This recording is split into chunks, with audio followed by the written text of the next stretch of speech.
All right. All right, Mark. See if you can get your mic to work. If it does work, if you can hear me, and I cannot hear you right now.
Close that one.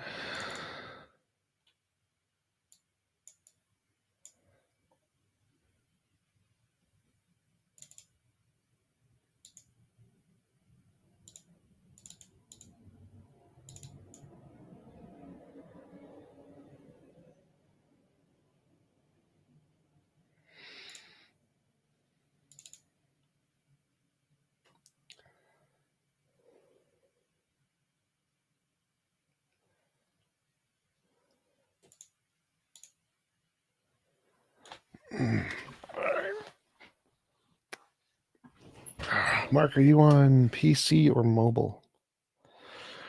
I'm going to refresh, see if that helps.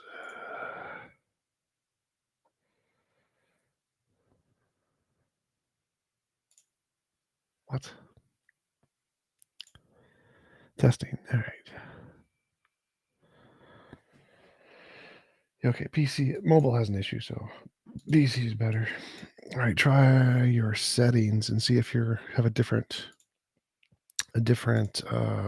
microphone selected or something. That happens sometimes. Oh, it might be you might have push to talk on. See if you have push to talk on.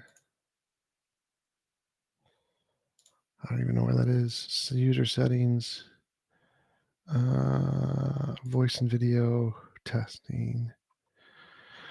Yeah, so if I go to user settings, voice and video, there should be a input mode, voice activity, or push to talk. Click voice activity.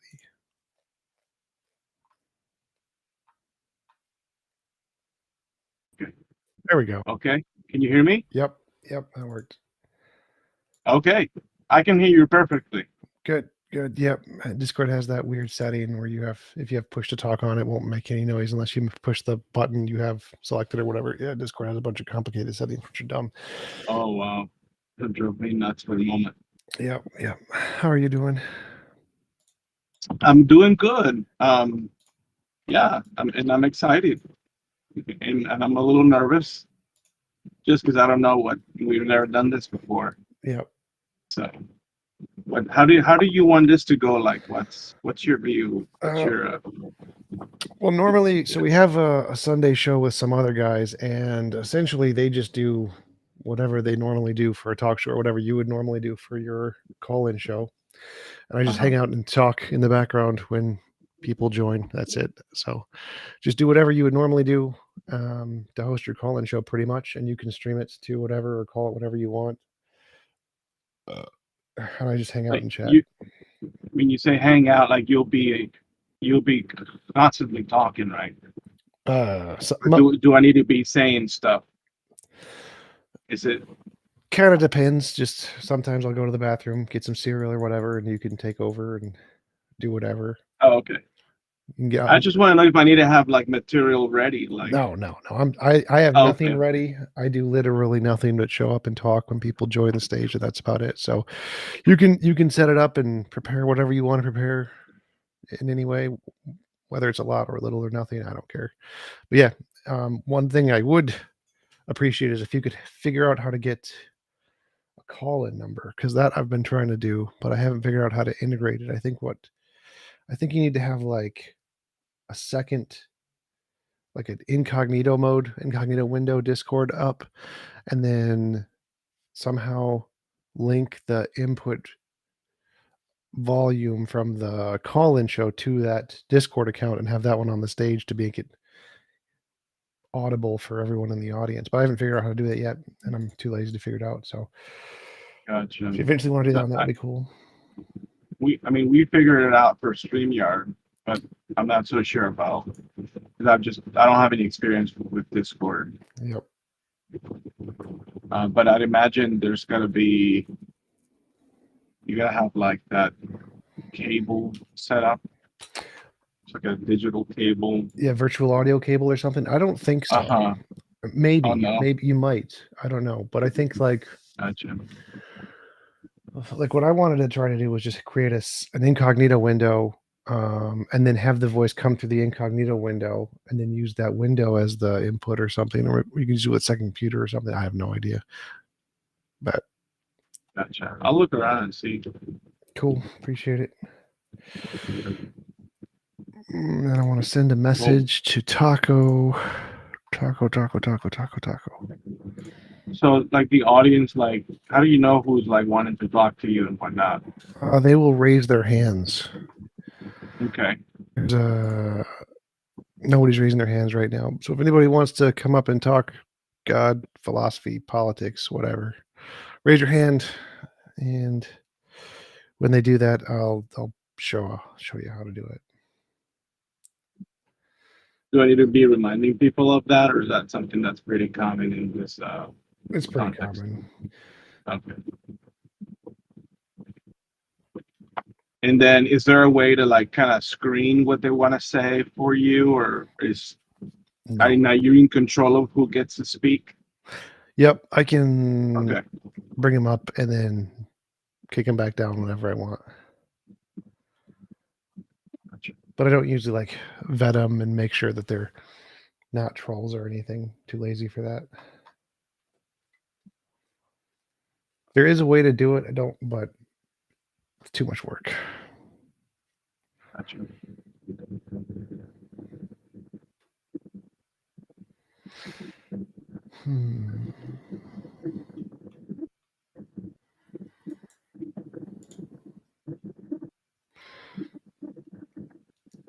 You do have a little background noise. Yeah, I can turn some things down. I'm just running a AC unit. Gotcha. It's so damn hot. That makes sense. Yeah. But I have one of those expander gates. It shouldn't really open the microphone unless I'm speaking.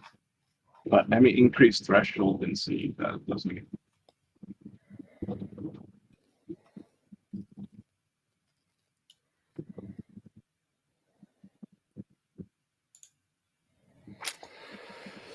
Hey, Woody, Mojo, I upload my debates on the T-Jump Gaming channel for the most part, because that's the only one that's monetized right now. So that's the one I'm uploading channels on. Woody, Riki, Pilat Thulu, how's it going? Trillion, Red Hammer, how's it going?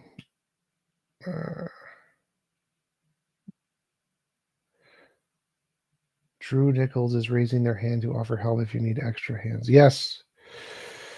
Yes, Winston's mom. Send Drew out the message. Drew. Hey, please. Yes, I would love help. I would love help. Send me an email. Jump@comcast.net. Need more people to set up meetups, and definitely need more debates and speakers. Need people to set up speakers for me. I got another job So I am working too much to do much of anything right now. Hello, or Wooly.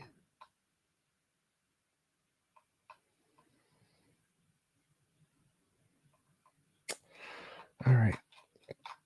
So yeah, now we just wait. Hopefully, eventually, I will get the ability to do at everyone so I can do notifications, because I don't have that yet. So I essentially just have to message Taco and have him message the mods to get them to do stuff. Hey, Udolph, how's it going? I got a job as a bike courier, so I've been doing bike couriering from like 5 p.m. to 10 p.m., which is exhausting. And then I got a job as a chess coach, which I've been doing for 9 a.m. to 4 p.m., also exhausting. So I've been doing too much work.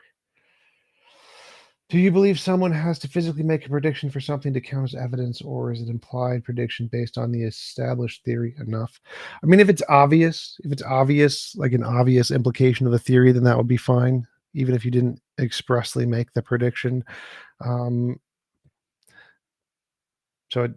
as long as it's an obvious implication of a theory, it's fine. You don't need to explicitly make the prediction. Is this live? Yes, Froggy, this is live. Yeah, Momo Jack, I've mostly just been uploading my old debates to my TGM gaming channel. I haven't had any new stuff for a while because I've been working and haven't had anybody to set up conversations for me, so I've been out of new stuff.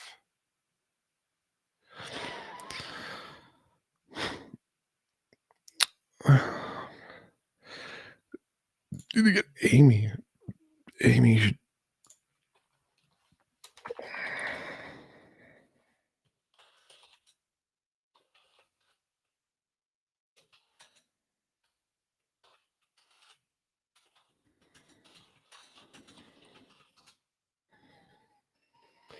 Pardon my my ignorance, T-Jump, but it sounded like you were referencing a chat, but the chat of this show.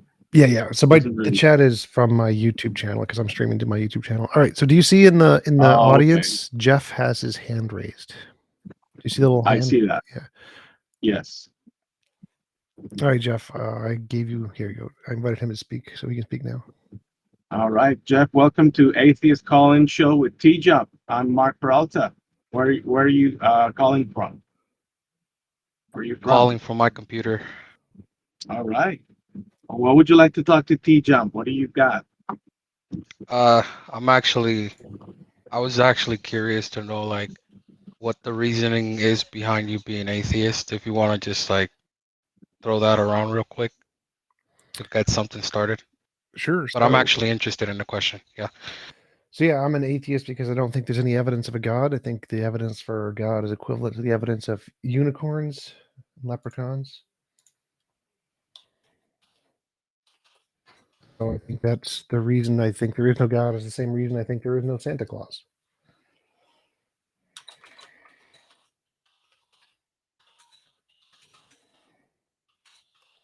Oh, that's it? Yep. Can you like explain a little more in depth? Like why is it akin to like I guess fairy tales?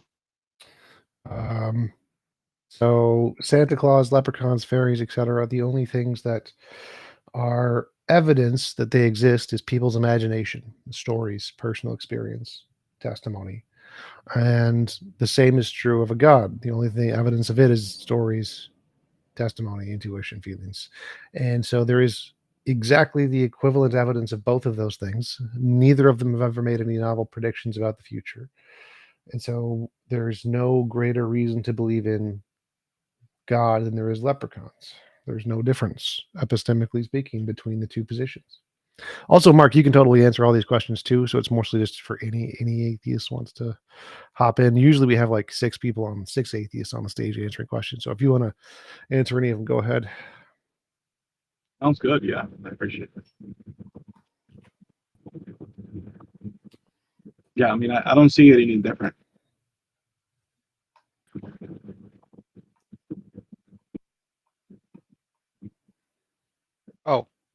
Okay.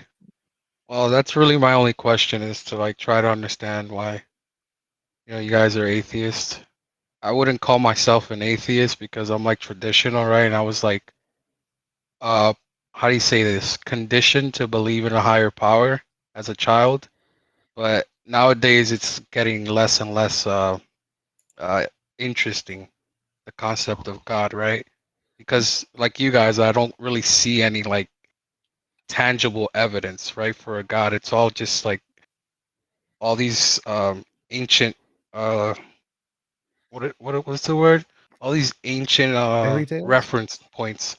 Well, you could call it fairy tales, fine, but it's these reference points, right? It's like you're referring to like archaic times when people could see like a star in the sky and think it's a god, right? Or something as crazy as that. And nowadays we know better as a collective, so I don't see why people are still so devout to some like inconclusive beliefs this day and age. Yep.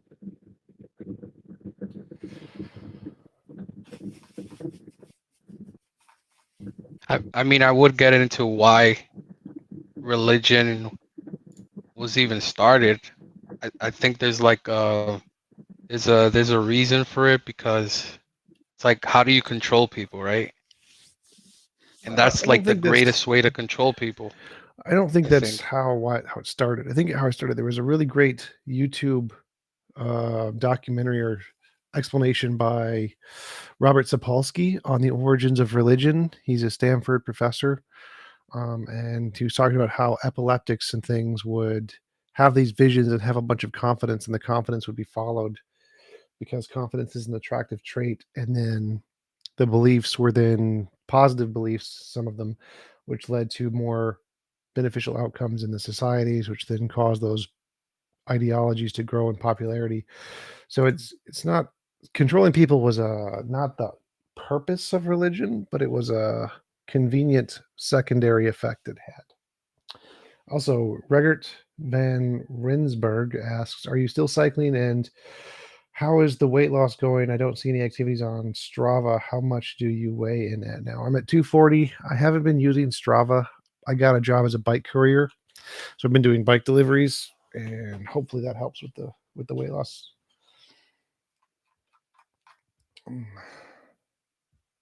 All right. Well, it looks like we've got Walker with us. Walker, welcome to the show. Welcome to Atheist Call-In Show with T-Jump. What do you got? What do you got for us today?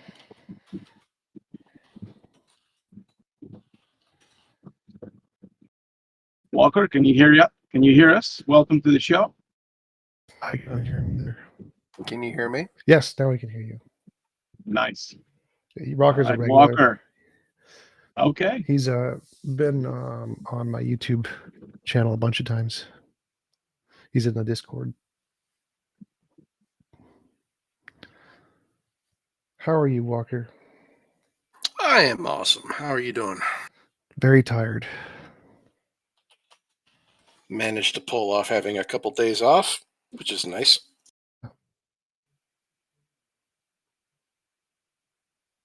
Decided I'd come online and argue. Sounds good.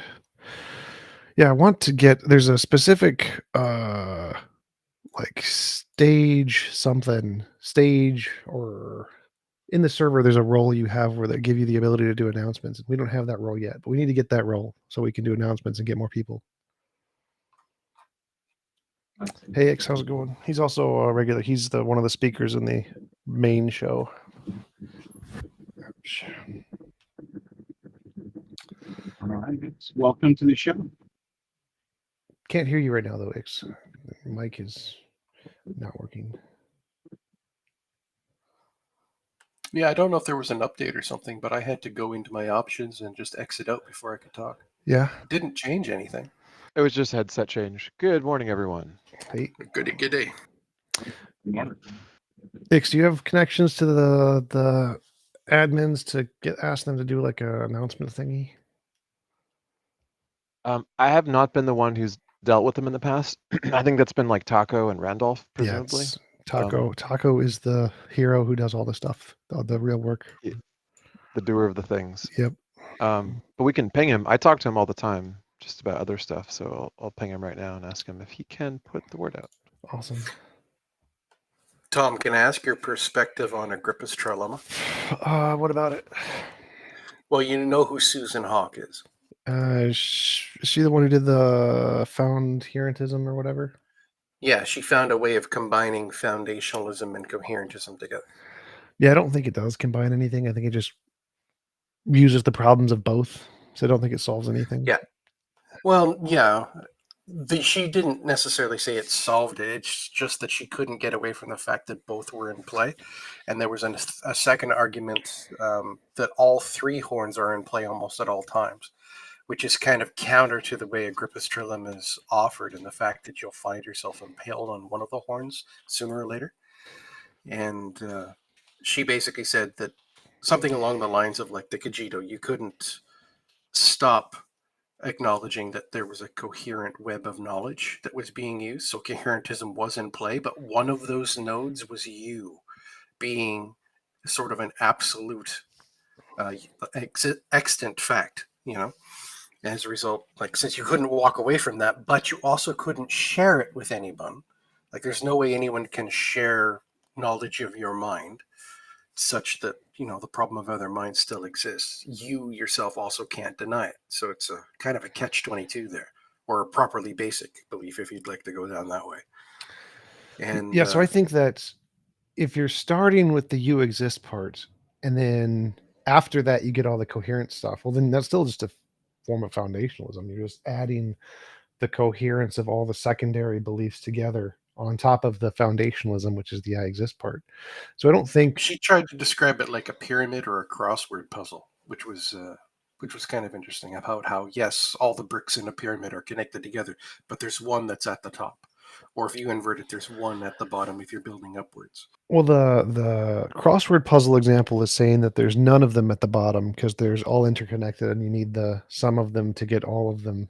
And so there's no one that you start with essentially, or one that Except is for the, the also- one beginning phrase you use. yeah.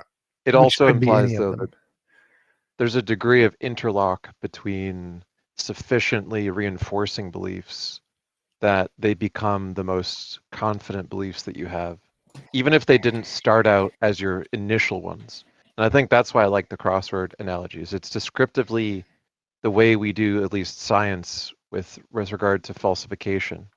Like Hack's founitarianism is roughly analogous to Popper's falsificationism, which is to say, problem of induction is a thing. We don't know if any of our inferences or guesses about the future are guaranteed to turn out to predict the future, but we do know that we have predictions that are the most strongly modeled predictions, the most justified predictions, and which are the least likely to be falsified because they've been the most tested and attempted to be falsified in the past. So it's a way of saying, why are these beliefs the most confident ones? It's because of the way they're reinforced, like the letters in a crossword, which are all filled in and reinforce each other in a way which is completely self-consistent and not just sort of like merely arbitrarily chosen. If I was to describe it using the whole spiderwebs analogy, do you think it would still hold true that what we're talking about is if you're attempting to add a single node or you're trying to analyze this particular node, there are surrounding nodes that are connected to it, and they act as the support for the investigation. For example, you have one node of what constitutes something to exist. So if you're trying to find out if something exists, it has to at least match up with that node. I think the key is that it's not about just support. Like, you do support eventually in a crossword that's mostly filled out, and that you achieve something that you could call support, which is just to say, like, you've tried everything and not found any errors beyond a certain point. You assume there aren't any. But what really matters is the fact that you're actually trying to do deductive error elimination. You're finding contradictions. And that's the same thing that Popper was saying in the philosophy of science. He was saying, look, verificationism and positivism was a mistake. Because scientists used to say, oh, we've proven this. Oh, we've verified this. Oh, we have empirical evidence that this is just how it is, right? But it turns out that it's more important to be looking for ways that it's wrong than it is to be trying to find ways to, like, confirmation bias why you think it's right. And that's what we do in a crossword, right? We're trying to find, oh, these words can't be compatible. Like, A and B cross each other. There's no way they can both be right. And you have to, in many cases, reevaluate two scientific theories, not just one, because you're not sure which is wrong. And this happens all the time. Like we have physical theories where we're like, well, damn, the Bohmian wave function collapse doesn't currently jive with gravity. So this could mean that Bohmian mechanics was wrong. We keep working on that. Or it could mean that like Copenhagen and the other interpretations are wrong. And we're in a state of underdetermination until we find some way to falsify one or the other. And that's just like when you have two like vague guesses in a crossword, but not enough evidence either way to rule any of them out completely. And you just have low confidence in that until you find something that eliminates one or the other of the two hypotheses. And then you start to feel confident and you start to feel like you've filled that area out. But it's error elimination, not confirmation or proving things that builds confidence. And I'm good with the idea of going down the path of error elimination, but the argument that I was most curious right now was the attempt to not just find a way of meshing foundationalism and coherentism together, but adding in infinitism, so that you would have to jump from horn to horn dependent on the question that's being asked. Essentially, something like anything about the self would have to have been a foundational beginning. Anything about the nature of reality or the nature of self, that would have to be a coherent web. And anything about the extant nature of reality would have to be some sort of infinite regression, such that, you take a look at reality, you see no limits to it. Therefore, on some level, when you're referring to the far reaches of what is known about reality, you're referring to infinite qualities. And so it really would depend on the question somebody asks as to whether you're standing on one horn or another.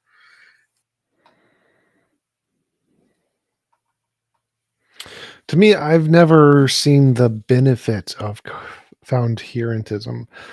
I don't see what the potential advantage of it is or why we would prefer it to just foundationalism.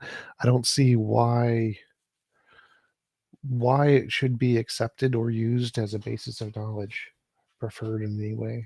I think it was the way she described it was that we couldn't deny that both were in play. I think I You can couldn't- deny both. Well, even you said that you start with foundationalism. Yes, we know that. Yep. But you're still engaged in the process of induction, of learning about the reality around you, and that's coherentism in play. Yeah, but since it starts with just the one thing, which is the foundationalist thing, it's a foundationalism. Whether I use other things after that is irrelevant to the model. Like I can use a whole bunch of things after that. Like I use science. That doesn't make it found scientism. I think that. Go ahead. Yeah, I think the idea is that whatever the so-called starting point is still defeasible and reevaluable based on what turns out to be defensible and not eliminated later. So like you could start out thinking some theory of mind about what I think therefore I am means that turns out to be wrong. And it could be the case that when you learn more about brains and what I think therefore I am means that you'd abandon it. For instance, I don't necessarily think that the I part is very well founded because it seems like with split brain experiments and so on, the concept of an I is a bit of a construction. Like it's a very important construction. We can't really do without it, but we construct identity as a sort of narrative storytelling process that isn't totally real because there's more than one of you depending on which part of your brain you ask at which time. For the I to be a construction, wouldn't that have had to, I don't know. Well, so I don't actually agree there. Just a recognition? Because I think that the way I define it, the way I use it is simply whatever is producing the conscious experience, whether it's the conscious experience itself or whatever. Yeah. And so even if you are a split personality and there was two of them, whether it was produced by a brain or whatever, still the I would still be the singular thing of whatever it is producing the conscious experience. And so I think that you can obviously give it some kind of particular definition of I am a brain of that or I am a soul or whatever and be wrong about that. But as long as you use the correct definition of I simply being whatever produces the conscious experience or the conscious experience itself, whatever that is, I don't think that could be reevaluated. So I think that that starting point as a foundationalism isn't up for reevaluation, and so wouldn't fall under the category of the coherentism where you have to make it open to reevaluation in that way. I mean, at the minimum, you can say thinking's occurring. However, thinking actually works. It is occurring because you can't deny thinking with a thought. Well, But yeah, but Descartes also disagreed slightly with your formulation because he didn't say there was thinking occurring. He said that there was a thinking thing, that there was thinking and thingness going on at the same time. So there was identity as part of the perception. It was already there. It wasn't a choice.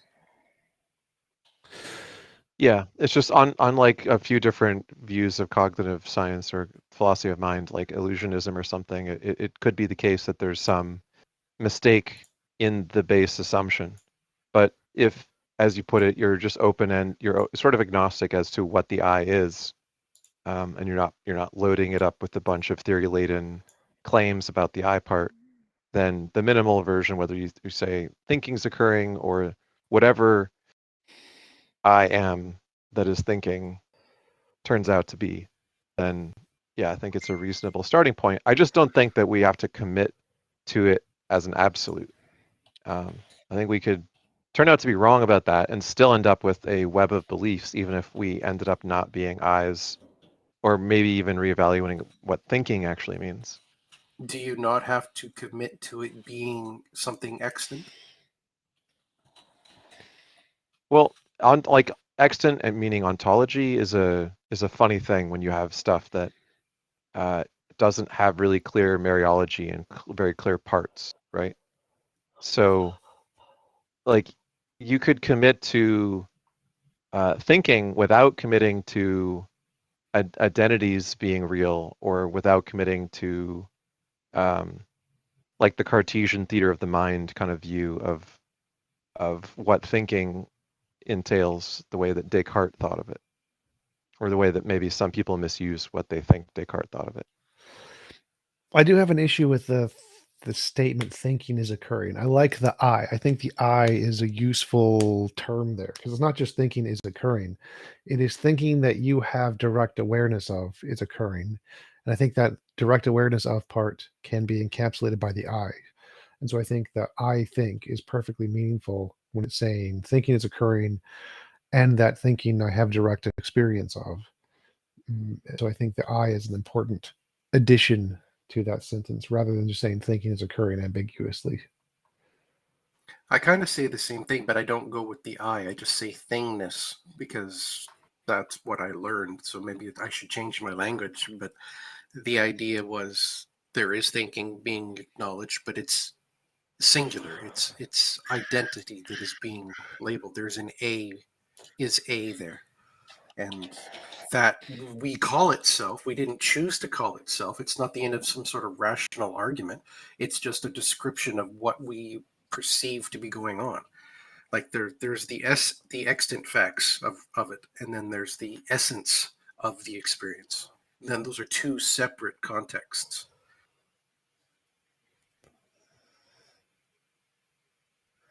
You mean like phenomenology as opposed to cognition?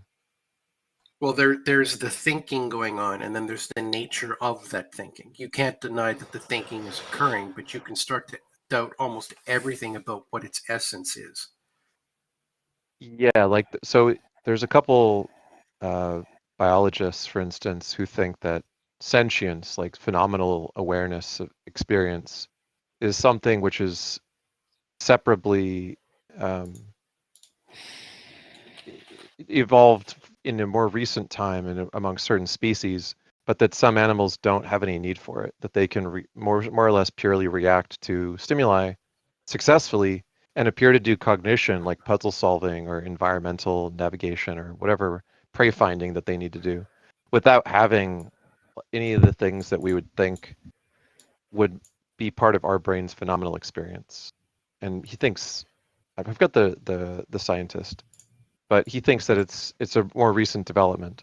But what that calls into question is just like the unitary sort of package deal of whatever thinking really means. Because if you could solve puzzles without having any phenomenal experience, that is very counterintuitive and strange. Do you really need to know the essence of it? Is it necessary? Does anything about the essence of the experience change the extant fact that it is occurring? I don't know about what knowing the essence of something means exactly, because I don't think this is about knowledge. It's just about experience, sense experience, right?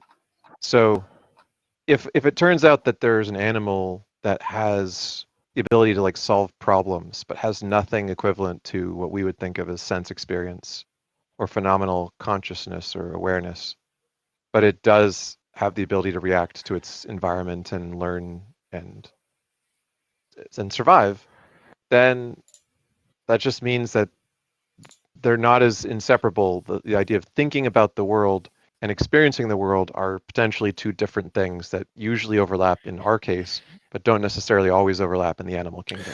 Wait, you lost me there. So, because I think experiencing versus thinking, I think thinking is a kind of experience in a sense. And so the statement, I think, whether you're simply thinking about some kind of an external world or whether you're actually experiencing it, doesn't seem to make a difference to the argument.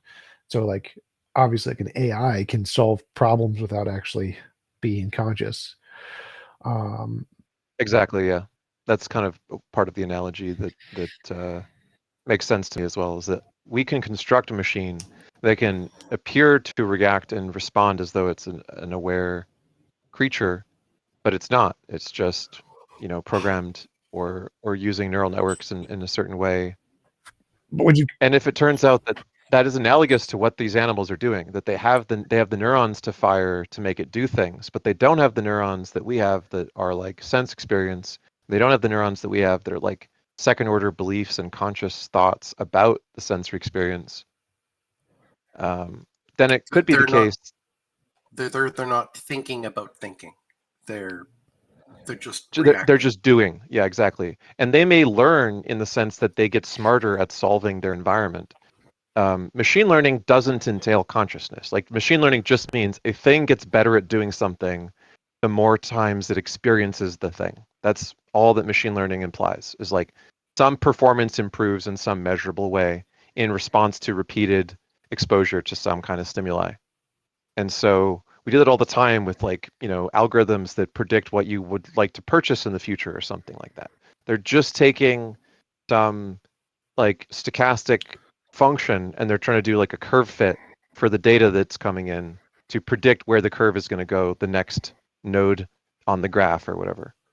And they don't need anything like we think of consciousness to do it. So I know this is this reasons why I'm somewhat agnostic as to what it turns out to be.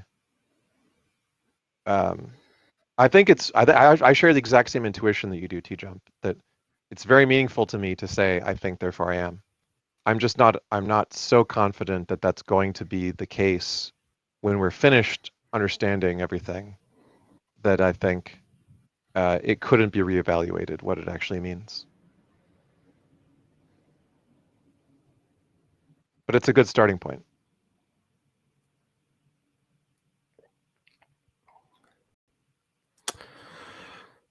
Cool.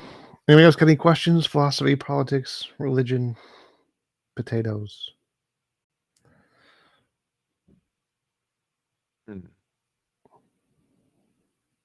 Anybody in the audience want to put their hand up?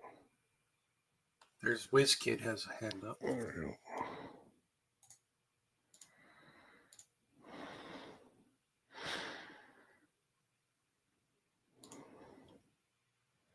All right. Welcome. Looks like we've got one more person join in the conversation. Welcome, WizKid.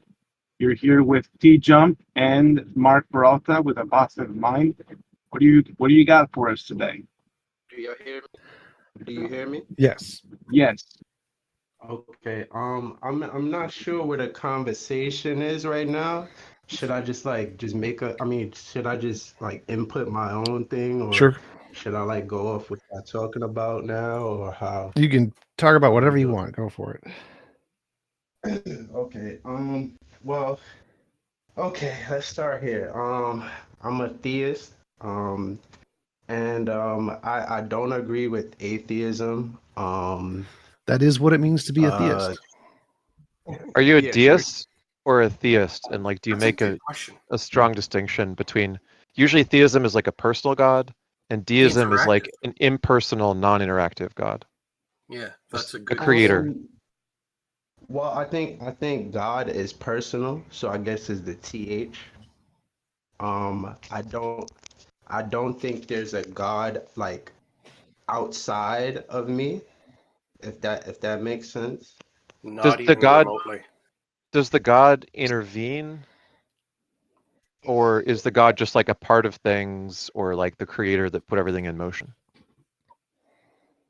Well, okay, so the way I see it, well, okay, so I adhere to Hermetic principles.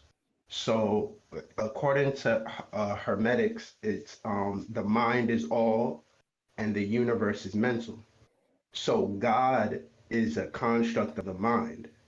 So it's the mind itself. Like so, when you say God, um, God is gonna be anything that pertaining to that mind's creation. So if you have a mind, you if you wait, let me just say this: if you could have a mind, then you could have a God. Right. So since it's possible to have a mind, then it must be possible to have a God. That's why I don't agree with atheism because from my point of view, atheism is like totally discrediting God. Like he doesn't exist, he can't exist, it's not possible, and so on. But It but sounds like you that don't that's agree with theism either, though. From that description, doesn't sound like theism at all. how Yeah, I think we so. might need to ask a couple more clarifying questions. So Yeah. you said that you believe in Platonism, Hermeticism. So I mean, I grew up with like Hermetic and like Neoplatonist beliefs, but it's been a very long time since I held those views, so I'm not especially sharp on the distinctions anymore. But do you hold to something like Neoplatonist Hermeticism? The two are often like almost interchangeable or overlapping.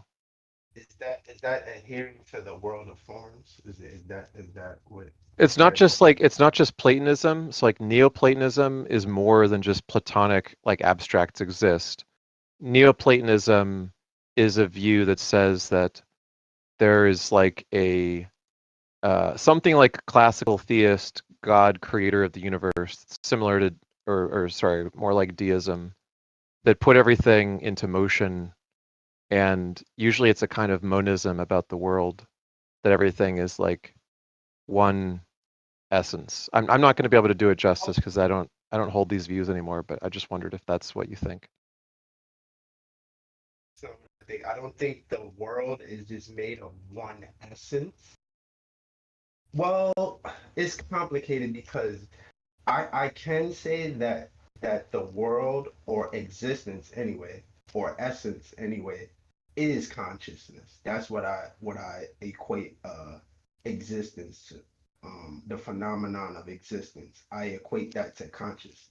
Well, So So if you you are fully embracing the concept of hard consciousness. The idea that yes, your mind exists, but yes, everything around you could also be a figment of your mind. Therefore, if there is a God, it's just another figment of your mind. And to yes, me, that doesn't exactly. describe God even in the slightest. How so? Because by definition, if we're talking about theism, you're referring to the belief that a God is a fact of reality, and that this God is like specific God that does specific things, specific interactions. Yeah, And the no, majority of the world, for example, statistically believe in the Abrahamic version of that God, who has a laundry list of interactions. So when someone says they're a theist, I'm just waiting for them to tell me what this God is doing, and then I'll right, ask them what the evidence for that God, what they're right, doing is. right. Your God wouldn't be able to be open to that line of questioning.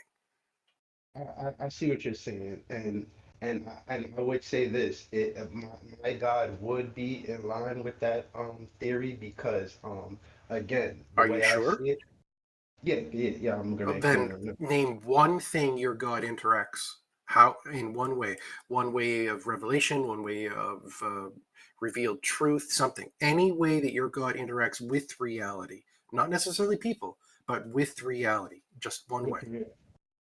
One way that God interacts with reality. That's what you're asking. Yeah, Yeah. how is your God an interactive God? In what way is Oh, your God an interactive God? okay, yeah. And I think with that, what we're asking to, or what I would demand also is what mechanism, like how, like what's actually at work, not just like, oh, I heard this story, or someone said, or I experienced this, but like what's the mechanism by which this God is actually operating, and how do you know that's working? Right, I understand exactly what you're saying. So the way the Thank you. mechanism of my God working and interacting with this reality is something called the subconscious mind. Okay. There's different tools in our reality that we could use to tap into the subconscious mind, such as uh, candles. Any aspect of reality can be influenced in the subconscious mind. So these tools, whether it be candles, whether it be a symbolic representation of something that you hold meaning to, that's your interaction of tapping into the subconscious mind, which creates certain aspects of your reality, whether it be revelation, whether it be seeing God firsthand, whether it be coming to enlightenment, which is an internal factor, not an external factor. But none of these are Um, interactions.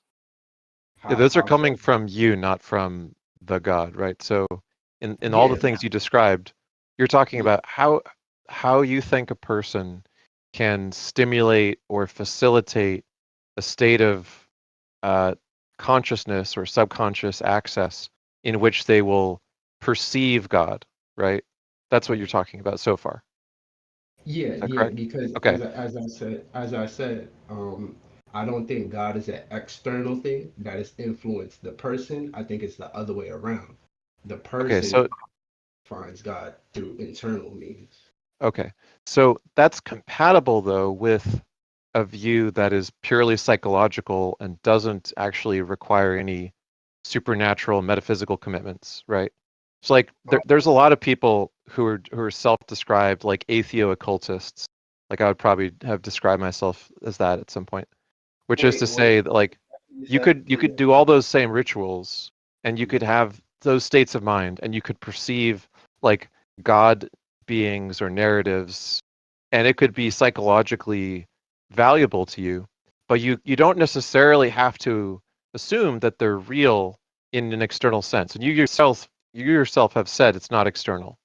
So if it's a something like a wisdom tradition to you that you feel like you get access to some beneficial psychological subconscious experience or whatever, that's still compatible with the world actually being atheistic. Like the belief in or experience of a story about gods not the same thing as having a commitment that they literally, physically, ontologically exist or the actual cause of the universe existing or anything like that. That's like a step beyond what you've described so far. So, I, I understand what you're saying, but what I'm saying to that is that existence doesn't solely exist in the realm of physicality, is what I'm trying to tell you. Existence doesn't solely exist from you seeing, tasting, touching, or hearing it. Do you I not don't I consider don't your mind define physical? existence as just that and that only. So When I you say you don't hold that your mind is physical then? no, I don't. I see the mind is not physical. I see your brain as being physical, but your mind is metaphysical in my point of view. And those are different to you somehow. Yeah, they are different, but they work in relation to each other. And is there evidence for a body mind dualism that you're aware of, Wizkid? Um, well, yeah, well, from my perspective anyway, I think things like out of body experiences do exist, supernatural events do exist, There miracles are. do. Have you considered other explanations for things like that? Because really, I don't know, feel free to jump in, but I'm not aware of any evidence that, like, say, a mind or a soul exists apart from what's happening in the brain and working through the body. Why not? Why not? Like let me ask you this. Like, when I say I'm not talking about my brain. I'm not talking about my leg. I'm not talking about my It arm. appears you are. It appears, but the what I'm referring to as I is not your brain. You don't say I'm my brain or It I'm my appears heart. you are. Yeah, it appears, but appearances can be deceiving. And Can there's be, there's doesn't no mean it oh, is. How did you determine that it is? Because you're making decisions based as though you know that it is. you can say that, but you can also not 100% deny it as well. It's irrelevant. We're not concerned with two questions at the same time here. We're trying to auger down on one of them. Is it true? We don't have to worry about is it not true. It's not even an issue until you've proven it's true. Why do you think your So why consciousness not isn't just the physical? atheist? Huh? Say that Why again. do you think your consciousness isn't physical? Because I believe that when your body dies, you don't cease to be who you are. I believe in a spirit, and I believe you live on beyond death. But those are still Um, claims, though. Well, so let's Yeah, let's say why do that's you true. say Let's that? say that if you die, you still survive in some sense. Like, but why wouldn't that also just be physical? Why couldn't you have a physical continuation? Why would it need to be something more? that's it. That is a good question, but I think I believe anyway What if you're that these wrong? Let him finish, what if Walker. you're Don't wrong? interrupt. Yeah, I can say the same thing for you. It's the same thing. Like you can't just say, "Oh, it's wrong," and then say, "Oh, I have to prove it." You have to prove your end as well. Well, so the Well, there question is. was, is why do you think consciousness is more than physical? You think that we don't. We think it's physical. The reason we think it's physical is all the evidence Because indicates that. So, what reason do you have to think it's more than physical? um uh like again things like out of body experiences, people being in comas, people having dreams, which is a big one. I think dreams is not physical. Imagination is not physical. Why? Um, why? Yeah, because like all of those Mm, things sound physical to me. yeah, We no, we they we sound. actually we've made a lot of progress, WizKid, in recent cognitive and artificial intelligence studies. So a lot of the things that you just mentioned, we actually do have machines that outperform humans at so-called imaginative tasks, for instance. We do have machines that outperform humans at like navigational tasks. So it's not that everything about the brain has been understood, but it's kind of like if you had a computer and you had figured out like a lot of the programming language, but you hadn't understood all of its code yet. But you could read the code and all the code that you looked at, if you looked at it hard enough and you reverse engineered it, you could figure out what it did. But you were like 1% through the code. But there's no in principle reason why the other 99% is going to pose any major obstacle different than the first 1%, other than time and effort, right? Understand what you're talking with that example. And WizKid, can I just ask, is there something about consciousness that you think is separate from other mechanisms? Can I ask, does fungi continue to exist even after it's gone? You said fungi. Yes, for example, plants and fungi, from as far as we can tell, have no conscious mechanism. So they kind of separate Uh, themselves from us. I disagree. I disagree. I think anything that has consciousness has a mechanism. What is your You, definition of consciousness? my definition of consciousness would be simply awareness. Nothing more, nothing less. So you think that fungi and plants have forms of awareness? Yes, yes, because they can do something called photosynthesis and they can interact with their environment and the sun. That's a chemical reaction. That's not a choice. In fact, mitochondria would be a better evolutionary analogy to that because they have their own DNA. In fact, plants have 3 unique sets of DNA, but it wouldn't be conscious as far as I can tell. And what do you think happens to that organism's ability to like be aware of its surroundings and what you're describing as existence or consciousness once it dies, once the proteins and the cells and the tissues are involved in that, like say light detection or touch detection? What happens when the organism dies? Okay, so as I said, I believe in spirits, and I think anything that's conscious does have a spirit, aka energy. Yeah. And according to energy, it doesn't die, and energy doesn't die, it just changes form. It doesn't And then die. once it changes form, what? Like if it Um, changes form in the real world, we call it something else. We don't call it the same thing because everything we see in the real world is just change of form. There isn't any actual creation going on. Right, right. But what I'm trying to say is, like the way I see it, with spirit, there's something called different realms. We're in the realm of 3D. Once you die, you go into what's called the astral plane, which is a different realm. This sounds like a conjecture on top of a conjecture. I mean, Yeah. you're not hitting anything to address. What do you need me to address? So the question is like, how do you know something other than just because it's been posited as a conjecture?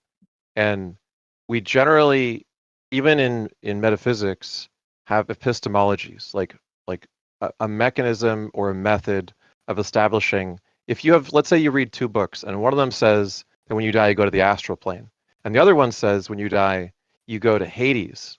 And then you read another book, and every book you read by a so-called metaphysician just has like totally different cosmology about death. And Right. how are you supposed to rigorously establish if any of these have any evidence to support them? Yeah, And the answer because is that you they can't. both, yeah, no, they both can be valid. They all can be valid. Like it doesn't have to be like there's just one linear But place you go.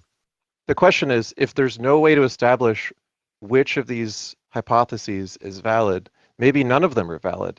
Or maybe they're valid, there's just no epistemic way to demonstrate or justify it. Yes, So and that's the world of the mind. It's not logical. It doesn't work in logical terms. So I would when disagree. you ask me, can I finish?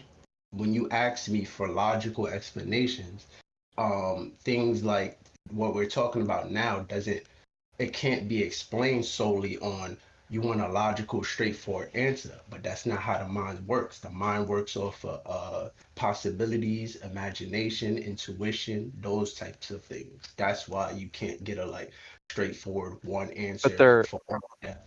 it turns out that there are like hard facts that ground how the brain works and does the things that we call mind, right? Yeah, And no, yeah. we're The brain is the operation. The mind well, to me anyway. The mind is different from the brain. The brain is the mechanism. The mind yeah, is the. You see yeah, what I'm saying?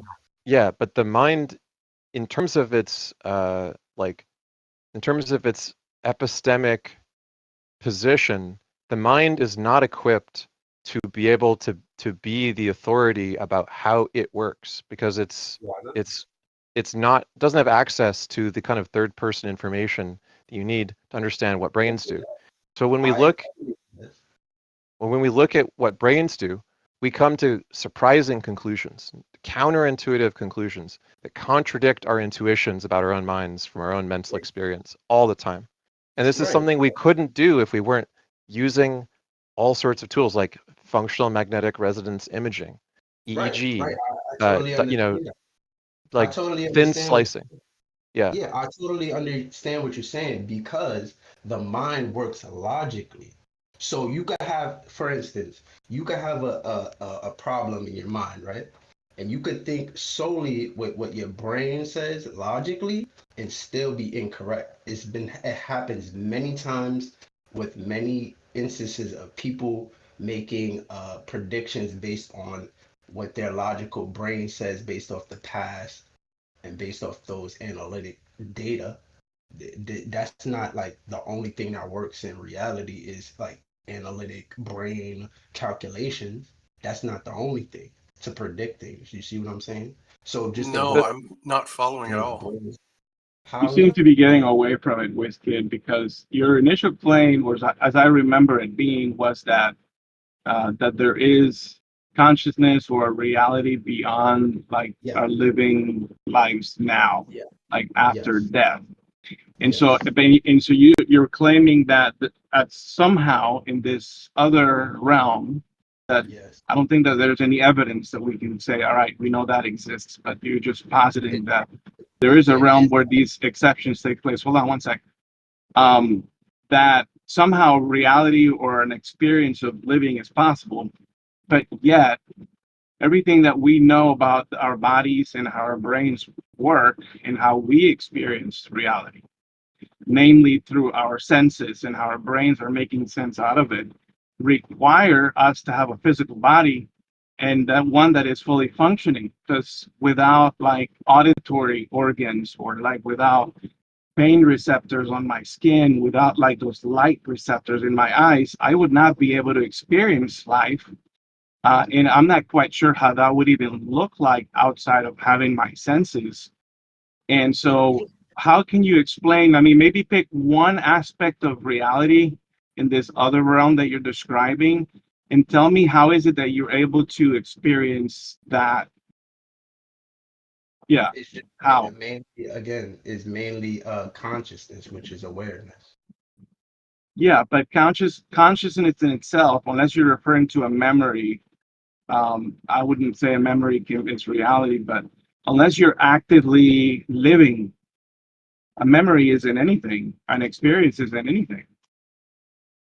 Yeah, but what I differ from you is that you Uh-huh. see it as you need a body to experience things, and I Right. think it's a spirit. So Well, that's where we that's disagree. kind of Yeah. how, when we're describing consciousness, what we mean. Because, I mean, if you're just using a very base definition, you're talking about the state of being awake and aware. You know, you have this awareness of mind and the world. It's not a singular awareness of that's being described. There's delineation occurring, and so that's the base perception, is that we perceive ourselves as separate, although we acknowledge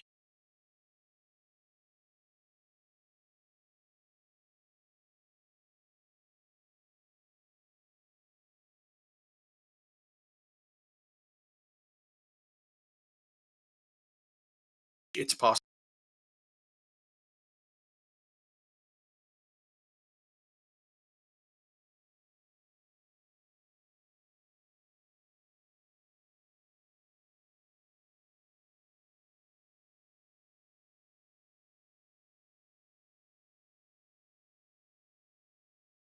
In a vast ocean of experience.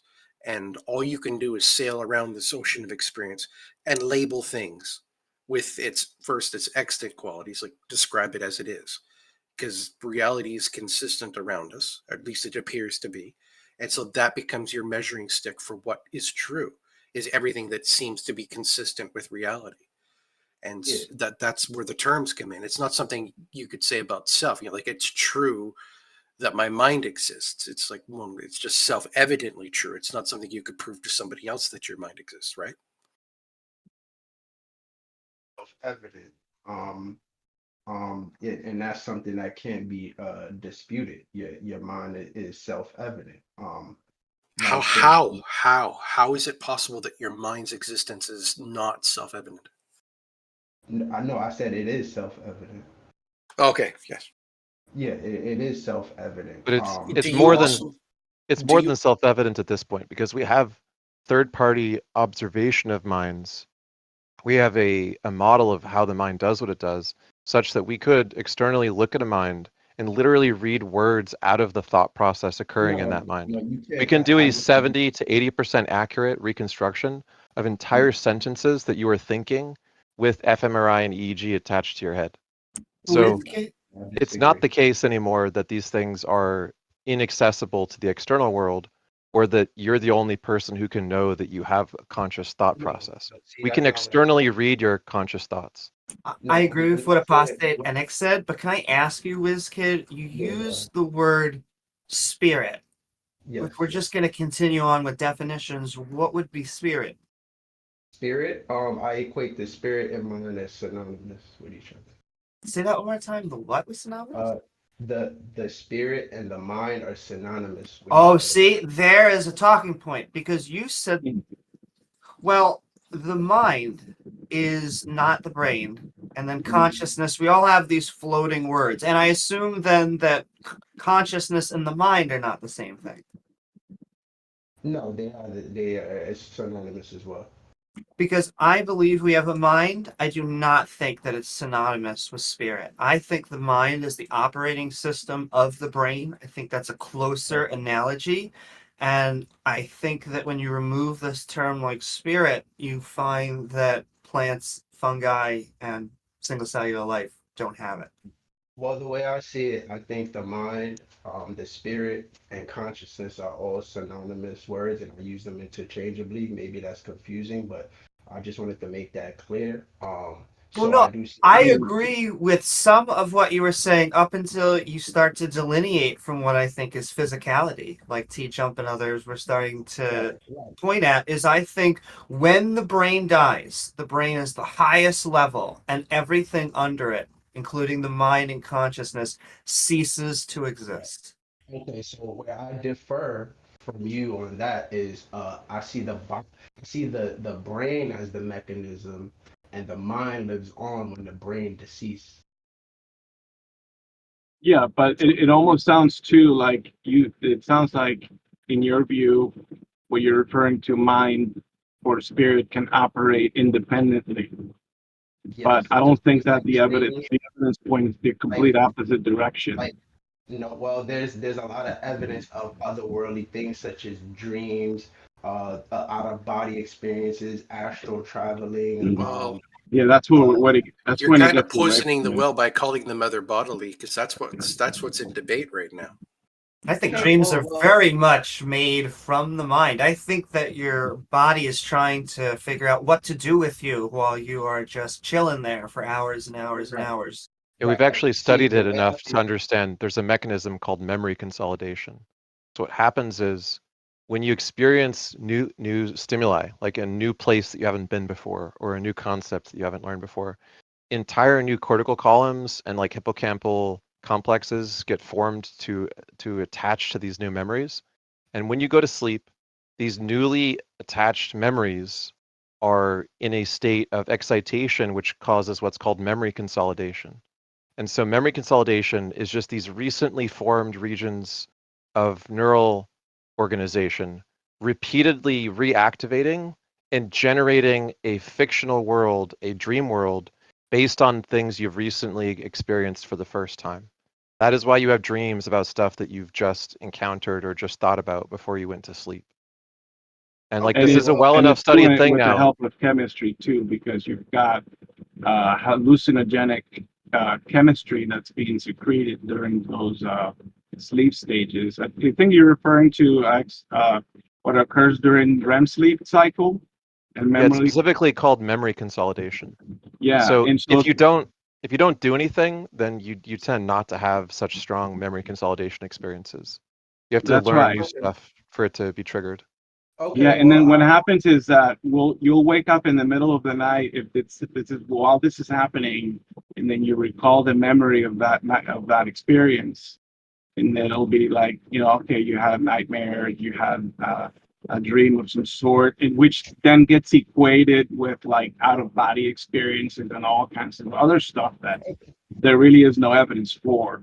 But I do okay, want to well, ask WizKid one question though before I let it go, and that's uh, would you consider like say uh, loving your family, recognizing your loved ones as something that be part of your mind spirit that you're referring to? Would that be an um, aspect of that? yes, yes, because that would be a Uh-huh. feeling aspect, and when you're dealing with feeling and Okay, emotions, that is part of the mind. I gotcha. see that as falling under the category of mind. Because Good. So me too. So are you aware of instances where people have brain damage or some sort of so a brain damage that affected an area of the brain that then changed the person's personality, even to the Yes. point of not even recognizing their loved ones? How Yes. would you explain that in your view? Okay, so in my view, when a brain injury happens, that will be a disruption in the bodily function. So when you have a disruption in the bodily function, of course, your mind will be Okay. affected. I will say that your mind will be Uh-huh. affected because, like I said earlier, your mind and your brain works interconnectedly. Like there is a relationship; they work together. So if something happens to your brain, like a brain injury, your mind is going to be affected. And if something happens to your mind, such as a traumatic event, then your brain might be affected. It goes vice versa. That's what I'm trying to Yeah, say. It's a I, relationship. I can see. So if we stretch that out to like the point of death, let's say we have some sort of neurological degenerative disease that's progressing, Hmm. and it's starting in the prefrontal cortex, which takes off all the person's ability to make judgment and decisions. And then it moves on to other areas of the brain where now family are noticing they're not being recognized, memories are being lost. Eventually the person dies. Yeah. I mean, isn't that, couldn't we say the same thing with anyone else that just dies and their brain decomposes, and then what happens to those memories? What happens to that existence? Doesn't Oh, it okay. That's a also good question. Go doesn't it ahead. also disappear? Doesn't it also No, okay. become dysfunctional? That's a great question. So what happens to your memories in your life while you was on Earth? Again, I bring up the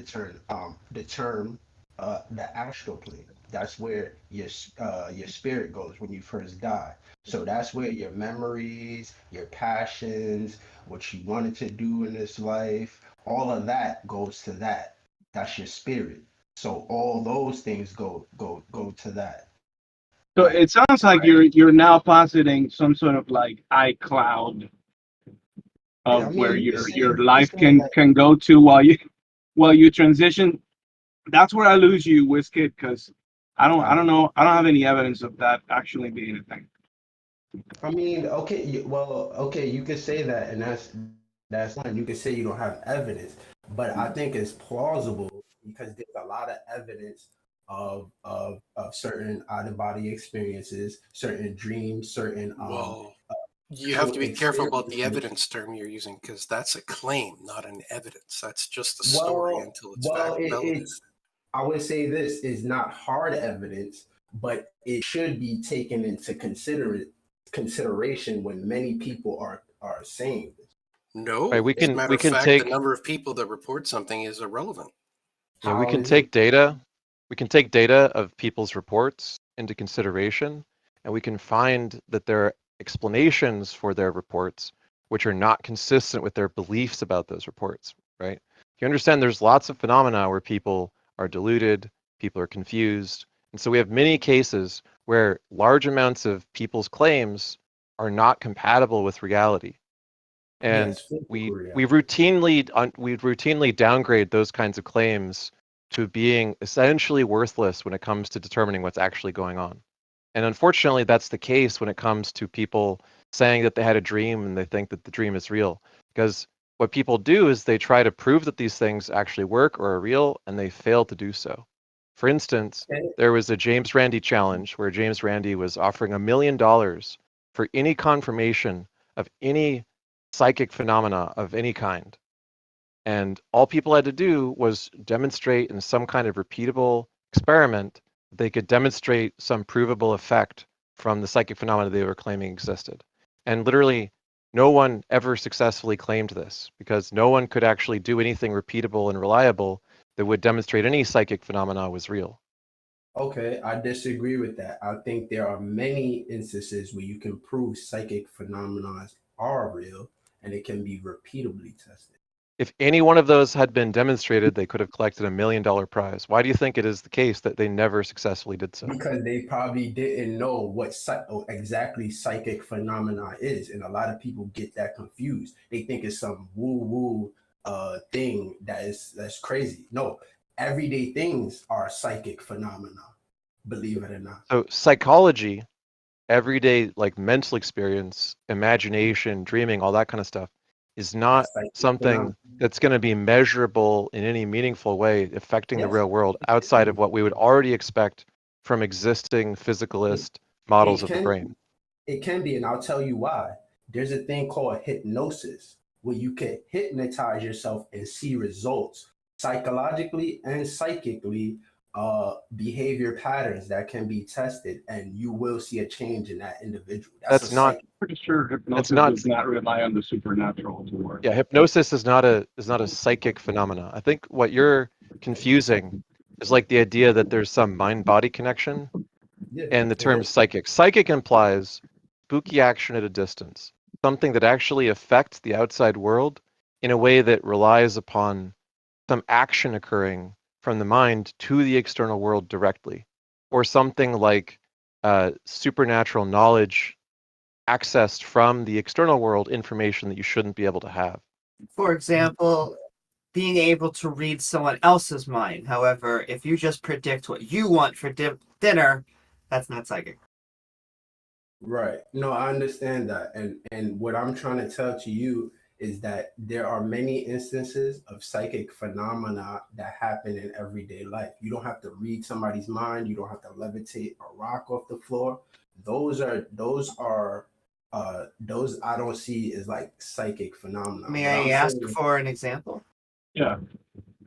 As I said, things like hypnosis, things like affecting your subconscious mind to see results, things like that. But let's just take hypnosis. I mean, at least from my perspective, it's just telling someone on loop to do something over and over and over again in like an ASMR type of way. Why is that supernatural or psychic? Because it affects the subconscious mind, and I think anything that affects the subconscious mind is altering their what you call their psyche, which I see is the realm of psychic alteration. So say we're in a restaurant and I'm like, you know what? If we put the level of lighting down just a little bit and we put in music, people actually think that this is a way fancier restaurant than it is, and the tip amounts go up. Is that a psychic power? Yes, that's a psychic phenomenon because No, and no, I'll tell you no. why. There are better explanations about that don't include that believe in the supernatural. He's not even really saying that it is supernatural. He's just construing the word so broadly that it includes just like everyday things that people have physical Yes. explanations for. Yeah. Let me explain. Equivocation. Let me just like reiterate, WizKid. Look, Yeah, go ahead. there is like two competing worldviews essentially about how the brain works here, right? Now there's a lot of like subspecies of each of these like variations of them, but essentially we have two views of how the brain works. On one view, there's something that is going on in a brain that involves neurons, and the structure of those neurons can be understood to the point where we have an empirically adequate model at some point of everything that's going on, such that we could predict its future states. We could read the thoughts out of the brain from external sensors. We're doing that with like a 70-80% accuracy, reconstructing whole sentences already that people are thinking. And that appears to work. It's working so well that we're reverse engineering it. We're reading the thoughts from like neural scans. And we think we know why it works because we can reproduce in an artificial form a model of how it works such that it does similar things. Like you can have a conversation with ChatGPT about why psychic phenomena are not real. And it can explain this stuff to you using an approximation of the way the neurons in your own brain do verbal reasoning and are able to use language in the same kind of way, just artificial neurons instead of biological ones, right? So the question is, if cognitive scientists are in agreement that we have a developing and potentially empirically adequate model of how brains work, then what room does that leave for the positing of a psychic phenomena as most people construe it, which is something other than those physical facts? Right. If you're Okay, just but- going to say that the subconscious is psychic, but what you're talking about is something that we can describe physically, if everything that you think is psychic is just stuff that the physical theory can predict and model, just from how molecules, chemistry, electrons, etc. work, then there's no non-physical thing being talked about that we could properly call psychic. Saying Right. something is psychological does not mean what most people mean when they say psychic. So Okay, do you understood. think there's something other than the physical energy and matter taking place that is necessary to explain what brains do and how consciousness works? Yes, I What is do. that thing? You think it's a spirit or a soul? Yes, I do believe in Okay. a soul. And let me just explain. So, okay, so you said we have predictability in our sciences to predict based on how your brain works, right? Your neurons, your chemicals, and all that stuff. Yes, I'm not denying that. I know we can predict we can't, no, I disagree. We can't predict what somebody's thinking, but we can analyze their neurons, the chemical makeup, what's the chemicals doing in their brain, all that. Yes, I do agree. I'm not disagreeing with that. But what I'm saying is psychic phenomena is not what your neurons is doing in your brain and how they're moving, is what's causing, keyword, what's causing those things to move in those certain patterns. But the So thing that causes them is the physical laws of the no, universe. I disagree. The physical What laws is evidence? a product. I'll let you finish. Yeah, yeah. So, Why do you the- disagree? okay, so I disagree because the physical laws, such as the arrangement of neurons and the chemical goings on in your brain, those are a byproduct of what's going on psychically. So when I What say, evidence is there for that? And how would that work? huh? Yeah, what do you mean by a byproduct? I mean, from a chemistry perspective, I understand what a byproduct is. Yes. And in order for Yes. you to claim that a byproduct took place, you gotta have reagents, and you can Yes. demonstrate those. So what are you seeing that's working that ends up in a byproduct that you can demonstrate? So the byproduct would be the neurons and the chemicals going on in your brain and your brain process.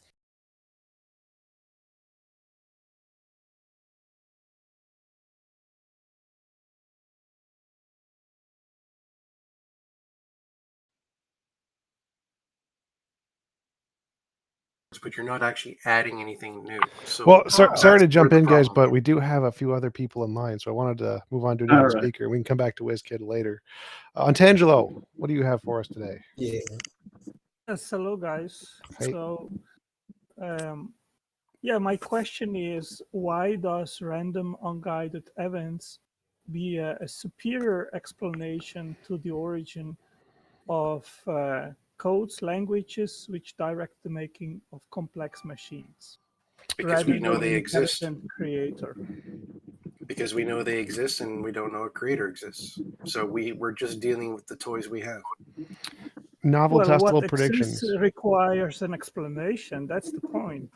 Well, it still happens. It doesn't matter whether we know why it happens. It's still happening. Yes, but the question is, how do you explain the fact that cells which store information and direct the making of machines,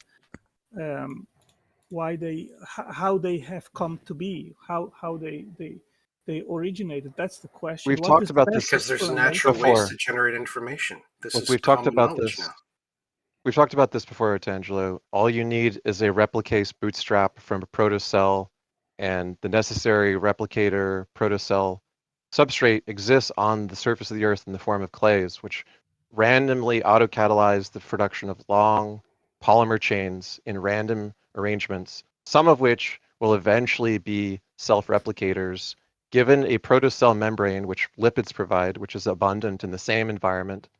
Some of those replicators get captured in some of those protocells, bootstrapping the initial self-replication process of what eventually becomes RNA and eventually becomes DNA. It's a gradual process. All you need is for it to start somewhere and we have abundant evidence that it starts spontaneously all over the surface of the Earth. Okay, There's a where is video your by a evidence? guy named John Perry. He actually talks about how nature can naturally generate information, and lots of it. Oh, really? And so, Yeah, you should look it up. It's stated I clearly. know, It's probably one of the yes, greatest yes, I know him. education sites I've seen in a Yeah, long time. sure. I know him well. So explain to me what he's actually saying and what evidence we have for this. Well, I actually Well, wanted to he's- ask you a question on Tangelo. What is the evidence that a rock is better explained by natural processes than by design?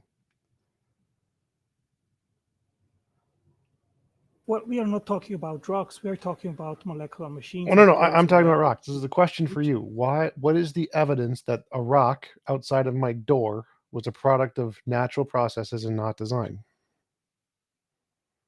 Are we talking about the atoms that constitute rocks, or the You shape can use of a rock? anything you want in the rock, Tangelo. What about anything in the rock would tell us that it was a result of a natural process rather than design? What would we use as evidence to determine it was natural process rather than design? Yeah, you would need to have to start with the existence of all physical. How that would be better explained by a random process rather than by design. What? And I honestly have never seen a consistent, and plausible, and rational explanation. What? What are you talking about? Randomness is considered a fact of the universe. Wait, Walker. So let's keep this simple. So if I want to look at a rock outside, and if I want to know, was this rock designed by a mind or random processes, I would have to make some kind of metaphysical assumption about the state of the universe. Is that what you're saying? I would say that the explanation of the existence of all the physical, including our universe, is a metaphysical question. So it is a philosophical question because science cannot answer that question. Yeah, but I don't care about that. I'm just a random guy, and I go outside and I see a rock, and I want to know, is this rock designed or a natural process? And you're saying that in order for me to answer that question, I have to do some kind of metaphysics to get an answer. Yeah, we have to you have to qualify what you mean with your question. Is it about the shape? Then yes, rain, wind, and natural forces can shape the form of that rock, which is a natural process, so to say.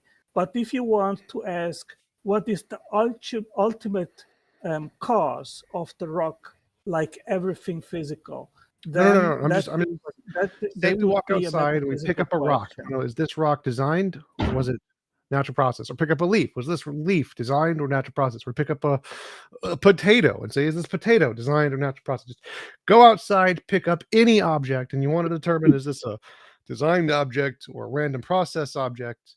What is the evidence you would look for to determine one or the other? Yes, one evidence would be if you investigate. First of all, you would need a framework. What is the sign of an intelligent cause, and what is the sign of what non-intelligent causes cannot produce? And one is which I just gave, which is codes, languages, So let's say go back. and machines. So Wait, if wait, you see wait, that wait, in wait, the wait, wait, natural wait, wait, world, Hold on, then Otangelo. you Hold can on. detect that this was designed. Tangelo, you lost me there for a second. So you said the two pieces of evidence we're looking for are the signs of design and the signs of not design. Now I agree with you that part. That part I agree with. But then you said the sign of design is codes, et cetera, and the things natural processes can't produce. Now that doesn't work. That's a gaps argument because there's a positive claim, the positive signs of design, and then you have a negative claim for non-design things. Well, that doesn't work. You need a positive claim for non-design things. You need a positive way to differentiate designed and non-designed. You can't just have a positive for designed and a negative for non-designed. It doesn't work that way. So what is the positive evidence we would be looking for in an object? I can do a scientific hypothesis and prediction that only minds can create blueprints, instructions. I don't care. I'm not asking about that. Tangelo, I'm not asking. And I can test that. And if you can demonstrate to me that the natural unguided process can I'm not produce that, asking. then you Tangela, top my Tangela, proof stop, and you stop, falsify stop, my stop, claim that stop. intelligence is the best explanation. I'm not asking about that. I'm asking about the other side. What would you look for to determine it was not designed? Pick up a rock.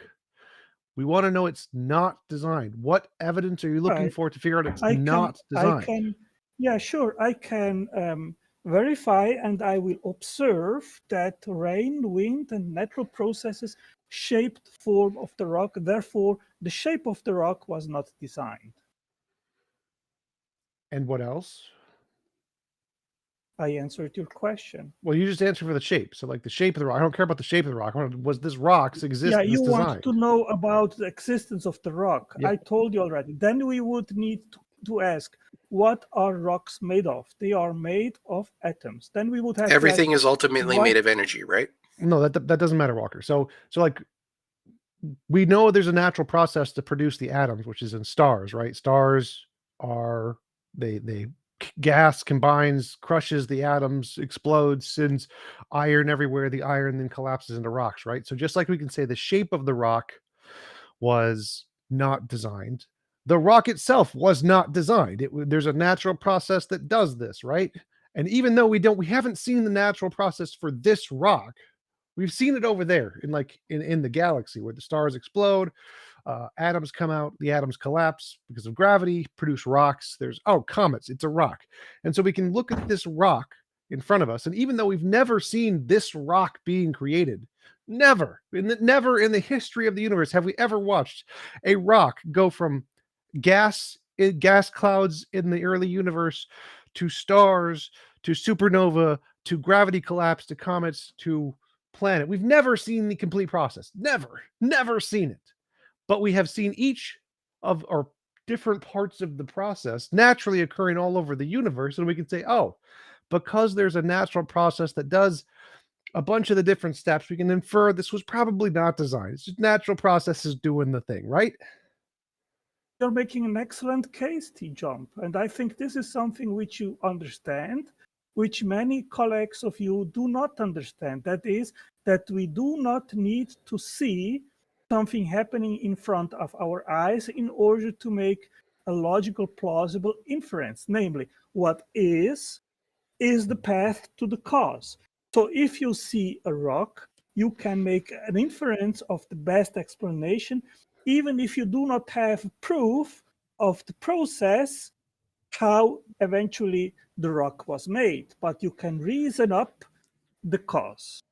I think this is an excellent method, and you Yeah, but I think you're twisting it a little bit. and though. you're basically twisting it. using inference to the best explanation. No. And I do exactly the same. So when I don't see a rock, but I see a living cell which contains instructional information, It then I doesn't, though. know by experience that intelligence causes and makes instructional information to make a machine, for example. Therefore, I can infer that information has to come from an intelligence. Wait. So I my used question exactly on the same Tangela was rationale the way which you you did. determine if something is not designed is we look around in the world and look for natural processes. And if there are some natural processes that do some of the steps to produce the object, then we infer that the object was not designed. And guess Correct. what? Correct. We have that Correct. for Yeah. DNA and RNA and information and cells, just like we do. Oh, really? Yes, information is just the repeat Ooh. generation of chemical I processes. really never seen a science paper confirming what you just claimed right now. What are you Oh, that's talking about, fine. Tangelo? Stated seems clearly, how does new genetic information evolve? It shows how just repeat chemical processes generate new information, genuinely new information. So, genius, there was no evolution prior life starting, and you need a minimal cell with information to start life. No, and you don't. cannot explain that information by evolutionary pressures because there was no self-replication right at the Yes, beginning. If you're there going to was. define life as a cell, Stop, Walker. So yes, there was self-replication before life. That's called crystals. There is self-replication and evolution, prebiotic evolution. Both of these have been confirmed to exist. So yes, we have both of those, and we have evidence of these, just like we have evidence of rocks coming from stars. We've seen both of these happen in the world. Okay, T-Jump. So let me quote you here from. I don't want your quotes. I don't want your quotes because we've proven this in well, papers. Your quotes don't disprove actually papers. giving you the paper which disproves what you are actually claiming right now. And afterwards, I have a Okay, question. it is from Iris Fry, The Role of Natural Selection in the No, Origin no, of no, Life. no, no. Stop, of Angelo. 21 Google of April prebiotic evolution. 2005. Google prebiotic evolution. She said, Wait, stop. so far, stop. none of these paradigms. Stop. No quotes. I don't want any more on Tangelo quotes. We've debunked these. Google prebiotic evolution and self-assembly of nucleic acids. Right there. Paper, ACS Publications, 2018 by A. Lazcano. There you go. You just got a paper. Your quotes don't count. Quotes do not debunk papers on Tangelo. Papers exist. And there's another one you can watch. It's only 7 minutes long. It's a presentation by John Perry, who I've mentioned before. He discusses how genetic information is developed through repeat chemical processes. So as long as you have repetitive chemical processes in prebiotic life, in biotic life, it doesn't matter. It's still a chemical process that's repeating, generating new information. And so this assertion you make that information can only come from a mind is wrong, because it can be shown to generate from repeat chemical interactions. I also would like to know how his God makes anything, because from all of our naturalistic models, that is what we're trying to do, explain how a phenomena operates, and you cannot do that so far, I've seen, with a God. Would love to see magic. someone do so. It's magic. Yeah, Exactly. that seems to be his game. Typically, every time I've debated Octangelo before, he just wonders why this, and but he's not really interested in learning the concepts. All right, Not Dev, even what do close you to got for learning. us? Cannot hear you right now, Dev. Nothing personally, actually. Oh, there you go. Okay, can you hear me now? Yep. Yeah, so to be honest, I'm just observing for now, and then I'm going to speak up when I think it's the right moment. Because this is actually, I find it very interesting that you all are speaking about stuff like this. And there was Tangelo, who was asking questions about, to be honest, in all fairness, I think it was about existence of things. And it was just that he wasn't satisfied with the scientific answers, and it seemed like he didn't even want the answers in which per se Well, he selectively religion. Wait, let him refuses to finish. pay Let him finish. attention. Let him finish, Walker. Let him finish. Go ahead. Yeah, so as I was saying that it seemed that he did not want to believe the supernatural way or the religious way, and he did not want to believe the scientific way. So it just seemed like he wanted to disprove all of you, and he didn't have the answer. He did not have the answer, but it's just like, I don't know, maybe perhaps he had a god complex or something like that. But it's quite interesting. The thing is that we do not have answers to these things yet, not by science, not by religion. And I'm an atheist, or you can call me agnostic. So I don't believe I don't believe in those things. But we do not have answers. It's pretty I don't know what to say. It's pretty illogical or something to argue about it. You can, of course, you can ask questions, but you have to understand at one point that we have no knowledge as of now. I would disagree there. So I would say that in the field of abiogenesis, science has made many novel testable predictions that if life came from non-life, we would be able to predict certain things like corpuscles of cells forming on clay and RNA having self-replicating properties of like certain lengths and whatever. And we found these things. We've said, yes, if this natural process occurs, we'll find it here. We look, we find it. And so that's something that we discovered about the world that was predicted by one of the hypotheses, but not the other, which means one of the hypotheses has evidence and the other doesn't. And so I think we do have good reason to conclude that it's a product of natural processes and not design, because one of them makes predictions and gets it right. The other one doesn't. So I'd say we do have knowledge. We Yes. can say things. Indeed, but this is not just about life, right? It's not just about life. Even the abiogenesis talks about how life came into being with like non-biotic stuff, right? Yes, If life I'm from correct. Am I non-life. correct there? That's what we're Yes, talking about. exactly. You get a Yes, you get yes, a yes, yes, polymer. yes. The polymer gets a protocell. The Yes, protocell yes. encapsulates the products of the polymer, which Uh-huh. self-replicates. Once you get enough Yes, yes. self-replicated polymers, the protocell splits into two. That's the first form of reproduction. Yeah, Yes. Okay, so that's that, right? yeah. But what I'm talking about is I'm talking about the existence of everything. For example, like as abiogenesis says, life from non-life. But then where did non-life come from? Stars. It's like, are you asking where do quantum fields come from? No, no, Yeah, it no, depends no. on You how don't far understand, back my you want to friend. go. Yeah, exactly, exactly. I'm talking about the start, Right. the So I start think of I all. think the same thing applies there, is that we can say that we have evidence of certain kinds of things that are fundamental to reality, like quantum particles, quantum fields, quantum fluctuations. Like those things have decent evidence that they're fundamental and outside of space-time. There's no evidence for minds or pineapples or potatoes outside of space-time.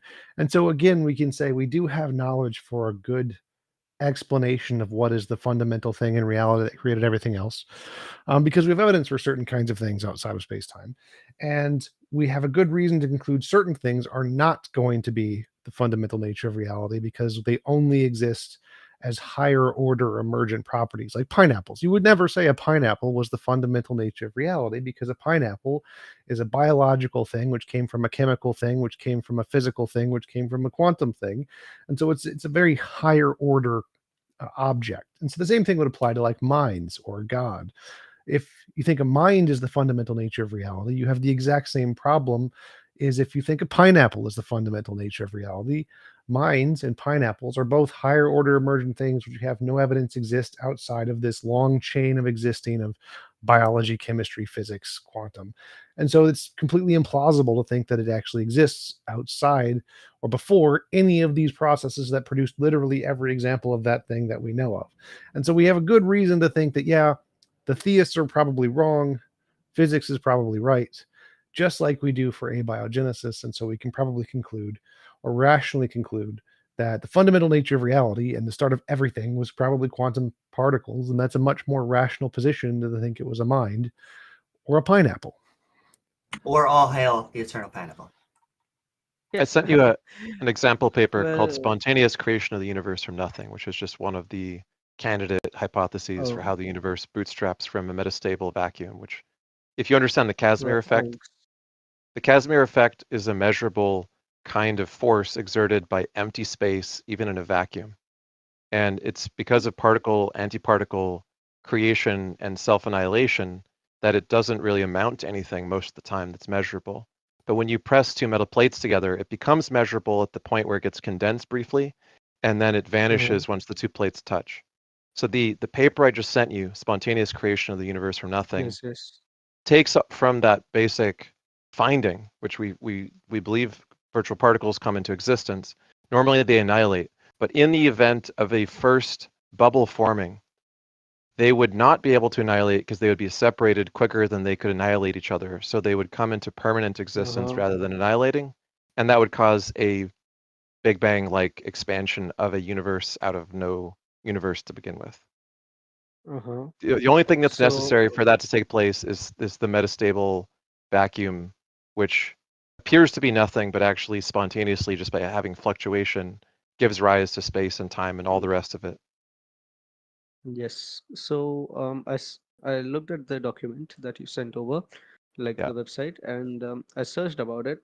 What I'm seeing here is that it is the quantum potential of the small true vacuum bubble that plays the role of the cosmological constant and Yeah. provides the power for its exponential expansion. Yep. This explicitly shows that the universe can be created spontaneously by virtue of a quantum mechanism. Yeah. Okay. So, if I were to dare to ask, where would the quantum mechanism come into existence from? Uncreated. So the Why would it idea come is into that existence? it could be the case that the only thing that's fundamental is something like fluctuation, and fluctuation itself gives rise to everything else. An But analysis of the then universe what? does seem to show that its natural state is dynamic. that being in motion is the normal state of things. So asking what started it moving would seem to be irrational, because the innate quality of the universe is that it's there but in motion. See, there universe. Okay, let's go with that. Universe. What is universe? Universe is space time, right? No. Everything that is, was, and will be. Well, no. So our universe is comprised of a bunch of fields. Space and time are the primary fields of our universe. It's the space and time field is not everything. It's just one field. There's lots of other fields, and there are other universes made of other fields that are not our space time and don't have space time. So there are lots of things outside of space time. Ix, Yes, I want indeed. to reply to what you said before. So, you said these things are uncreated. So, from what I'm hearing, this would also imply that these things have no sources. They have no source, Exactly. right? That's where I was getting. Yes, yes. Sort of. So Yeah. that was exactly my question, to be honest. That see the whole concept that something would emerge out of nothing. How do you process that? For example, I don't remember. It Maybe doesn't. a post-it of mind or Walker or someone said that this comes out of like the quantum mechanism would come out of fluctuation, but there needs to be something to cause the fluctuation, and you cannot just say Why? that it would be rational Well- to ask like what would cause the fluctuation, because there's always got to be an answer, right? I have No. found the word nothing, unless we're using it in like an economic sense, tends to come from theistic circles more than atheistic circles. Well, sort Well, of. it's because it used to be a theistic idea Well, that wait. Let's creation ex wait. nihilo. Stop. So to answer your question, there is something that is uncreated. There is a thing that exists that was always there and was never created, and that fundamental thing, let's call it a quantum field, was not created. There's nothing that caused it. It is uncaused. It is uncreated. It's always existed, and it caused everything else. The fluctuations in its Yes. nature caused everything else. Tejas, can I interrupt you, please? Sure. So okay, this you said that the quantum field, correct? Am I Yep. right? Yep. Yes. You said that it is uncreated, it was never created, and Yep. it caused the creation of everything else. Yep. Does that not sound similar to you? To a Maybe god? the way you're phrasing it, Hello? though. Yeah, I was gonna say, fill in the blank word. Exactly. God. No, No. it doesn't. It doesn't sound similar to a god, because a god has a mind and intentionality and human qualities, anthropocentric. I agree that there is a Yes, but necessary perhaps thing in reality that is fundamental and uncreated and created everything else. yes. I'm happy with that. That's a quantum field. I have no problem with those properties. The problem with a god is when you add in a mind and you say it has intentions and desires and human properties. Those are completely made up. So, like, if I agree with the necessary being kind of a description of the fundamental nature of reality, that just isn't a god because it doesn't have a mind. No. So this is not about about God having a conscious state of mind or something, or like God having a mind or God being conscious. This is Yes, just it is. about something. No. This is about the start of the universe. Like, We don't this know about is a start, so. uncreated. Well, This is this is something we are Wait, talking let him about finish. Let him something finish. which was uncreated. Right, Yes, right. I this was agree. I agree. this is There is about something that is something. uncreated. I Yes, agree. yes, exactly. So perhaps why can we not be so open about the ideology that it could be perhaps God or it could be the quantum fields, which TJM talks about? As I said, I'm pretty agnostic and Well, I'm do you more on think it's the a pineapple? atheistic side. Do you think that the fundamental nature of reality is a pineapple? Um, no, but Why? I would. Do you have like a reason for it? Why don't you think it's a pineapple? What is wrong with the idea that the fundamental nature of reality is a pineapple? Because perhaps, as you said, that a pineapple is created. Well, that's not really the right answer. So let's say pineapples, all pineapples we know of grow on trees, right? Yes. And so to think that there was a tree outside of space-time to grow a pineapple doesn't really make a lot of sense, right? Yes. So what about minds? We know minds seem to come from brains, just like pineapples come from trees. And brains don't seem to exist outside of space-time, right? Correct. And so to think that a mind or a consciousness is the fundamental nature of reality is equally as irrational to think a pineapple is the fundamental nature of reality, because both pineapples and minds are things that only come about from other things that are biological. And biology comes from Yeah. chemistry, and chemistry comes from physics. And so those are all bad hypotheses. We would think those are probably wrong. But if we want to think physics, something in the fundamental in physics like quantum particles, those are pretty good hypotheses because they aren't at the end of this long tree of emergent things like pineapples and brains. They're pretty fundamental. They're pretty close to the fundamental thing. And so hypothesizing that they are the most fundamental nature of reality is a much better explanation than to say a pineapple is the most fundamental nature of reality, or a Mercedes-Benz car is the most fundamental nature of reality, because those things come after a long line of billions of years of evolution of physical processes that produced these things from other physical processes.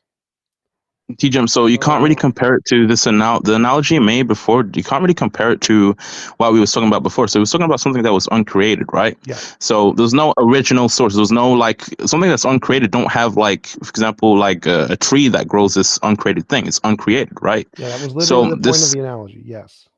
Yeah. So it means there is no source. It's nothing that makes it up.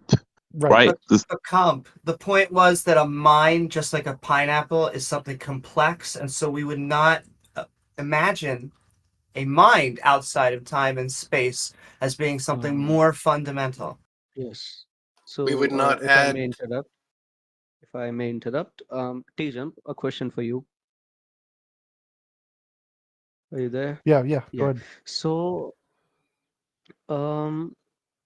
am I to assume that you believe that consciousness cannot be present out of a mind or a brain? There's no evidence of that, just like there's no evidence of pineapples being outside of space-time. So is it possible? Who knows? There's just no evidence of it, just like it's possible leprechauns could exist. But then, yes. But then that's what theories are, right? No. Hypotheses. Conjectures. So what would you... Okay, what would you say is a theory, and what would you say is that it's not a theory? A theory is a well-confirmed scientific hypothesis based on a combination of known principles, particles, and laws that have been verified to exist independent of our imagination. Yes. Hypothesis is just whatever you make up to explain anything. A good example of a theory would be the germ theory of disease, the theory of evolution by natural selection, and the theory of gravity. Atomic theory of math. Yeah, but the problem is actually with... Wait, may just a moment. T-Jump, what the definition that you gave for theory, it just in am I to say it as like basically, did you say that a theory is something that is scientifically proven? A well-confirmed hypothesis that is a combination of known principles, particles, and laws in physics that have been verified to exist independent of our imagination. I have one that Forrest Velkai uses, and I've always thought it was a pretty good, is that a theory is when you put facts in their proper order. It doesn't even make any sense. Well, the idea is that at the core of every theory, there's a fact that you're attempting to expound upon, right? And so that's why it's a hypothesis. It's an educated guess. That's where the educated part comes from. I don't think Forrest is very well educated in philosophy. Yes. Oh, well, philosophy maybe not, but theories and facts are completely at least they are opposite. No, as a matter of fact, I would disagree that that's the right argument, because if you're talking about well-confirmed, what T-Jump said, right? The well-confirmed part, those are facts. Yeah. So that's where I was actually getting. T-Jump, what you gave me was the textbook definition for a theory, but what I just wanted to know was a yes or no question. So do you believe that a theory is something that is scientifically proven or not? Yes or no? Well, science is the most reliable method we have right now, but it's not required. So yes or no, man? No, you're not understanding. So pay attention. Science is the most reliable method we have now, but it is not required. So to have a well-verified theory, science is not required, but it's the way we use right now. So the answer is no. So the answer is no, Right. correct? Yep. So a theory is not a fact. No. The thing is, you're And kind of again, I would playing disagree. semantics here because science does not really talk about facts the way we talk about facts in sort of like a day-to-day sense. A No, So theory you're making science is is going theories to about utilize something Bev, like a you're making theory, which is very much analogous to a fact. It's like scientific facts. so Bev, so you're making example, theories. an You're making theories example. about something. Well, an example of a theory. So let's take evolution. It is a framework of facts. You could say that genes mutate. That is a fact. You could say the environment selects for genes. These two facts put together help put the theory of evolution as a framework. Does that make sense? Yeah, and just because science calls something a theory, it doesn't. It's not like one would say in a day-to-day, like, "Oh, I have a theory about this," like without any research or observation. These are theories based on research and based on scientific processes, like replicating a study or like demonstrating evidence by way of showing mechanisms of action and so forth. So No, What was your point about the just Well, we're question? kind of Yeah. drifting away from the point. Like the argument, original okay. argument was about the uncreated thing, right? So the Yeah. thing is, right? If you're saying something was uncreated, you're also saying there was actually no origin to it. So there was no origin, there was no Yes, beginning that's to that literally thing. the definition of That's uncreated. Thank you. yes. So that means you're literally denying a beginning, which means you would also have to deny any natural processes from other things. For example, you would have to just direct it just to that thing then, Yeah, to that uncreated it's an thing. uncreated Because there can natural only be thing. one That's right. uncreated thing, right? Yeah, which is a natural thing. Yeah. And So it's what just is a the little natural thing? tricky too. Like when you say beginning, like what is that? Is that like times zero? Is that even relevant? That's the thing, though. Like to talk about a beginning of the universe, it's Of almost course like it's relevant. it's sort of like try to pinpoint where infinity is. It's a No, of course concept. it's relevant, What I right? think here is that so what I'm listening to or what I'm observing is that since we cannot say what was an actual start to the universe, we are just trying to um, ignore the fact that there could be a nothingness. Yeah, it's just God of the gaps. That's literally all this is. Well, I don't think there could be. Exactly, I don't and think there that could be nothingness. I don't think there could be an actual philosophical nothingness. I agree. but still say okay for nothingness to be not present somewhere. Okay, for nothingness to be not present, there has to be something. Correct? Well, yes. I No. don't think nothingness Then can be how present, does but sure. No, I No, actually no. fundamentally disagree with that because nothingness isn't a concept. It is just an absence of something. Right? Like Indeed, nothingness is not an exactly. entity that exists. And there could never Exactly. So not be something. This is How do you also know? And I something. think But why? Well, Why this is do we something say I that think. Because it's So absurd do you logically. understand the Casimir effect? Do you understand virtual particles? There's literally no observation that has ever been done of anything that we would call nothing. When we observe empty vacuum space, we still find virtual particle creation and destruction. Yeah. Random And I think that's the fluctuations point of particles created and destroyed everywhere. Yeah, and I think that's the point of quantum physics is demonstrating that at the very least, at any given time, there are a set of conditions, and what's out there or that empty space that we talk about is something, and it interacts some way, and No, it even at the that's very not really least true. serve as a substrate for things to develop with time. Does But that this make is sense? also why I was talking about earlier how atheists and theists view this concept differently, because we always get the point that we believe something came from nothing.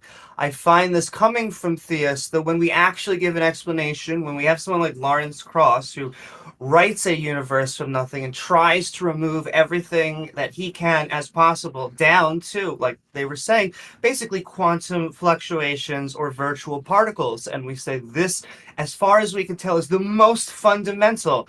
We then go, well, that's a something. Or I should say the opposition to these views go, and we go, yes, but So is a God. So is whatever. We're just trying to look as far back as we can. I don't, like T-Jump was saying, I don't think a nothing can even exist. Yes, but why? But see, there's always deeper that we could go. Yes, there are fluctuations and there's all things like that, but there's always got to be a start to something, right? Just Like, ask where yourself did it this: all come where's the from? start Necessarily. of the thing that you're positing is the start of the things? If you cannot answer that question, then stop making the assertion that you cannot answer about your own assertion. It's circular. We also want to No, welcome that's A. exactly the point. I'm just asking the questions. If I had answers, why would I be asking the questions? I would just be giving you the answers, I guess. Well, I think there's a really great video on nothingness by Sabine Hofstetter. She goes through like the 10 different versions of nothingness. And I think she does a really good way of explaining what absolute nothingness is. So absolute nothingness would include the impossibility or the lack of a possibility of anything occurring, which would mean there could be no popping anything into existence. There could be no beginning. So the fact that there is a beginning or that anything exists means there was never an absolute nothing, because if there was an absolute nothing, that absolute nothing would entail no possibility of whatever currently exists beginning. Therefore, there could never have been a philosophical nothing. Right, it's like why absolute zero doesn't actually exist in space, even though we can theoretically derive it. Because if something was at absolute zero, then everything would be at absolute zero. But then, if we haven't proved this, like the start of the universe, for example, quantum fields and fluctuations and all that, what do you say of the start then? Like, where did it all happen? It's just all So theories. if It's you not look at all the fact. papers in theoretical physics, one of the things that's being explored is time and time space in its interrelated form emergent from some other more fundamental fields. And a lot of physicists think that's the case. So when you ask a question like what came before this or before that, it may be orthogonal to that. So if you think about like a graph, okay, you know what a 2D graph is, right? Like you do them in algebra, you do them Yes, in yes, geometry. yes. You do a graph, you have a number line, you do some math function, you can plot it on the graph. Take that into 3 dimensions. You now have things that are, you go from points to things that have Yes. extension in space, right? Well, the thing that we then plot change in that graph in time itself may be on some other graph, which is the fundamental field that it came from. So we think of there being a before and after, but there may be something orthogonal to before and after that before and after are emergent from. It's very counterintuitive, but it could be something that's eternal. It could be something which is cyclical. Like all of these theories are explored. People are doing cyclical theories. They're doing eternal theories. They're doing, mathematical theories. I mean, one of the best candidates is just math, basically. That anything we measure in our best theories is going to come down to quanta, right? And if it turns out that everything can be described by quanta, then the quanta may be the fundamental thing. And if quanta fundamentally is best described by math, math is one of those things which just deductively it follows that all possible mathematical possibilities are entailed by the axioms that are anything that could be some set of quantifiers as the starting points is going to lead to mathematics working out the same way. I see a little problem when it comes down to the beginning and stuff. Like I know a lot of I know some scientists have like different opinions and stuff. Some people lead to the Big Bang theory, and I just, me personally, if these things are uncreated, right? And we're basing it off natural processes. So when did these natural processes actually attend to actually work? It's uncreated, right? So there's no beginning, but there was no beginning, so there was no reactions to, because don't forget we have matter, and that would have to be made by reactions from energy. So how did it it didn't act on itself, right? Because we're talking about natural processes. Can I So just I just ask want to you? understand how that. Energy is self-actualizing. What are you talking about? And can I ask, did you believe that energy and matter can be created or destroyed? Yeah, but wait, yeah, I mean it can't be created, destroyed, yeah. Okay, so And it you can't be understand that created, so it energy could is be in eternal. constant motion. Yeah, but wait, but that means you're saying, okay, energy and matter is created at the same time, and No, I'm saying it can't be created. It's constantly cycling back and forth. Energy and matter and energy, they can go back and no forth. no. You So have a transfer. yeah, wait. So the thing I was trying to get at it's like you guys are saying, okay, energy and matter existed, okay, without being created. I mean, that's what we are agreeing upon. But also, they were actually existing around the same time, right? Is that what you guys are trying to get? Because do you if No, mean? because they if not, time is emergent from some other field, it may not be that okay, there's but a before energy time. isn't Maybe matter a there's different form something of energy. orthogonal to time. It's not in the axis of time. There's no before time potentially, right? There's But no, something so isn't related to time on a different axis. Many of the models are like 13-dimensional models for like string theory or whatever. yes? It could be the But I case that see. one of those models is correct, and that something totally orthogonal to time is what explains time. But there is no before time because time is, let's say, some eternal thing or whatever, in a sense that it doesn't have a beginning point, but it's related to or extended from some other field that's more fundamental than it. Yeah, but that's not what I'm trying to get at. The thing is, yeah, they're both uncredited, and we can agree on that. I don't disagree. But the problem for me is that matter, from what I'm hearing, is a different form of energy, and then energy is the fundamental thing, right? Because uncreated, right? But at the same time, because matter is a different form of energy, it there would be in a I don't care how like fast the time is, there's gonna be time within those actualizing in the actualizing process, right? For matter. Matter Repeat didn't that exist at the same logic. time energy does. No. Right? So time is a specific field. Time isn't a thing that exists through everything. No. And so whatever the fundamental nature of reality is, there's no time there. There's no t equals 0. Time is something else completely. Time is a field that is created later that didn't even exist yet. So what you're thinking of as time is wrong. So you're basically saying that, so from what I'm hearing, you're basically saying that time didn't even exist. That's right. That's right. Time had a So beginning. but by this logic, you would also have to say, okay, that means energy that was uncreated would also have no time. Can I tell you why it Right. has to be that way? Space-time is So fundamentally where does the forming? Without How does the forming space, work? you cannot have time, because if you are saying everything is A, you can't have anything else. It is just A and A and A. It can't be A and B. It can't be A, B, and C. If there is a time marker, you have a space marker. If there's a space marker, you have a time marker. Only possible once an expansion event happened. But isn't energy holded, like, isn't energy holded in space? No. Energy exists outside of space-time. Energy is something more fundamental than space-time. It has no time, basically, what you're saying. Yes, time There's came no after time energy. applied to it. Time came after energy. Time came after energy. That's right. We actually know of But it's several not- time Yeah, cycles. But you time still, periods. yeah, so you agree with me then. So that means time doesn't apply to energy. Right. But that makes no sense, right? No, it makes perfect sense. Makes What do you perfect sense. A theory and B theory.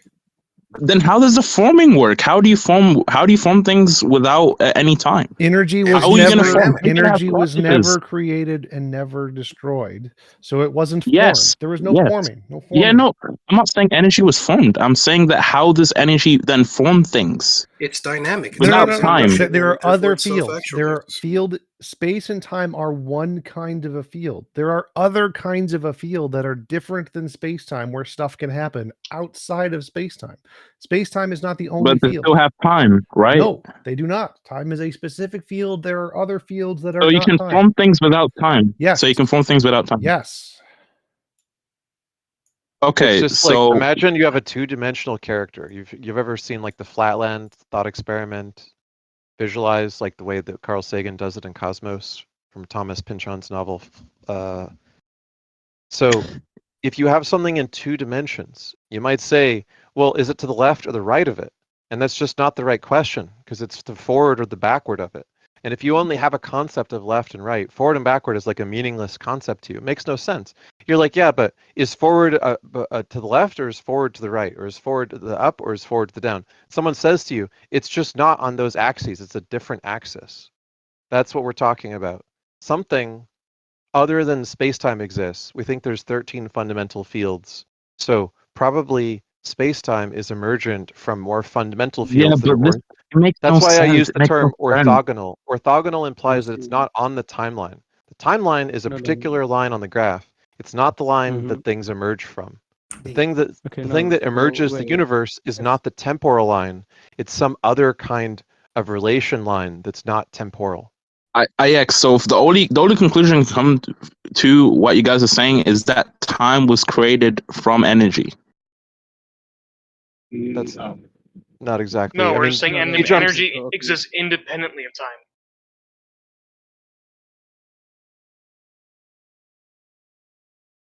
So yes, time was created by something else that has energy. So time was created by Okay. energy. Sure. Okay, so But that T-Jump, would T-Jump. wait, what? Comp, Okay, can no, I Oh, ask what you? I'm Oh, someone's asked. I Go I don't ahead. think the get point it. is that it's I don't irrelevant get it. here. You have to kind of Yeah. imagine a saying world is- where it's not so Yes. human-centric, where No, no, in no. order for things to kind of develop, where time is not a relevant thing. I don't get it. So What that I'm saying means here is that uh, wait, wait. What I'm saying here is energy cannot exist without space, and if energy Yes. and Whoa. space No. exist, neither No. one could have Energy existed can whoa, without exist. time. Energy can exist without space. Yes. Listen to the whole thing. Okay. Energy cannot exist without space, and if energy and space exist, neither one could have existed without time. Therefore, since energy has always existed, space and time are a part of energy. Yeah. All That's that's what you're wrong. trying Every to say. single bit of that is wrong. Space and time came about after energy. Space and time are not fundamental. When you screw up Okay. step 1 of a 10-step process, why would you continue to explain the other 9? Well, and can I ask you, Comp, because I'm very interested. Theists ask us these questions, oftentimes, I assume, having the opposite answer or an explanation. And so, did God form things without time? the Well, clearly not, 'cause it stayed God right in formed things without Genesis. time. Yes. Me personally, I think it's unavoidable.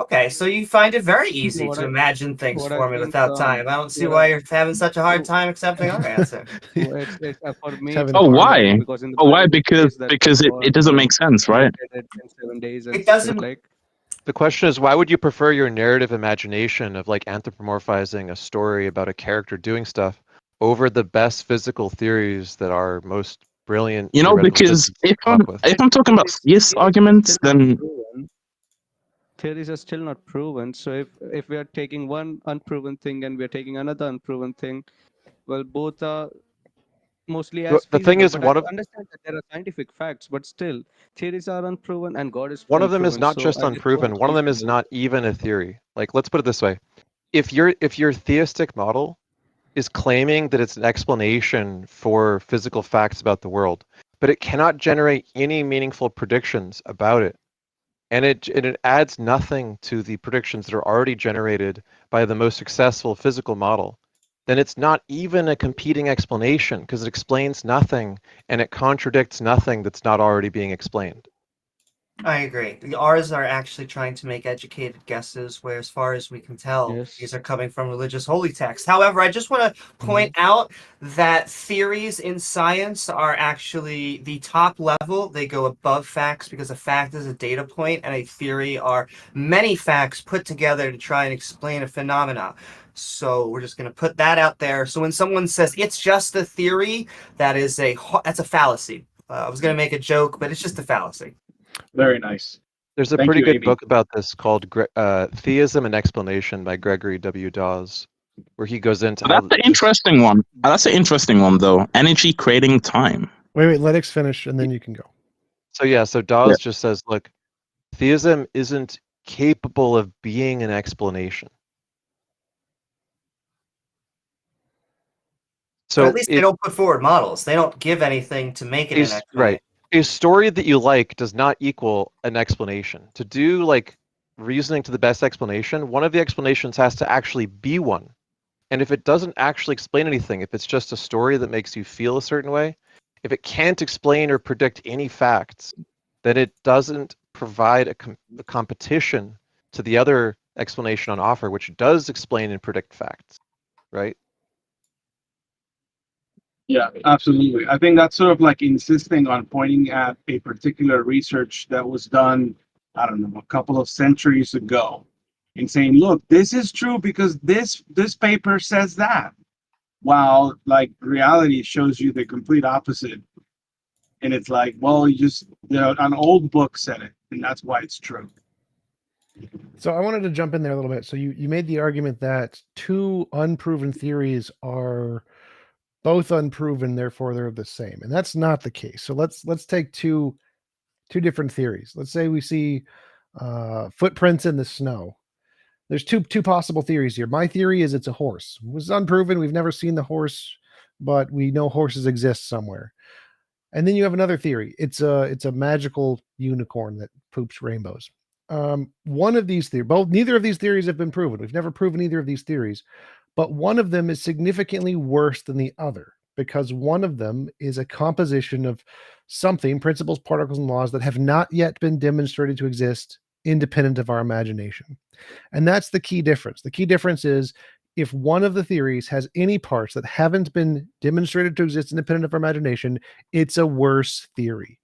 And so the scientific theories, all of the parts of the scientific theories are combinations of principles, particles, and laws that have been demonstrated to exist independent of our imagination, whereas God and his mind outside of space-time is not. He's the space leprechaun, unicorn, Santa Claus. And so the scientific theories are better theories because they're only using combinations of principles, particles, and laws that have been demonstrated to exist independent of our imagination, just like a horse is a better theory of what caused the footprints in the snow.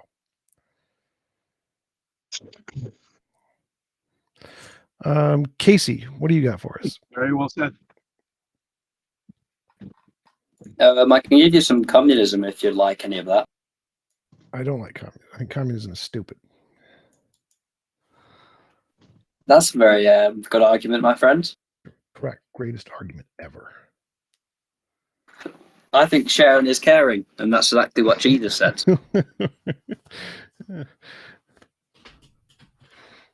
Anybody else got any question, That's comments? not all he said, philosophy, blah, anything?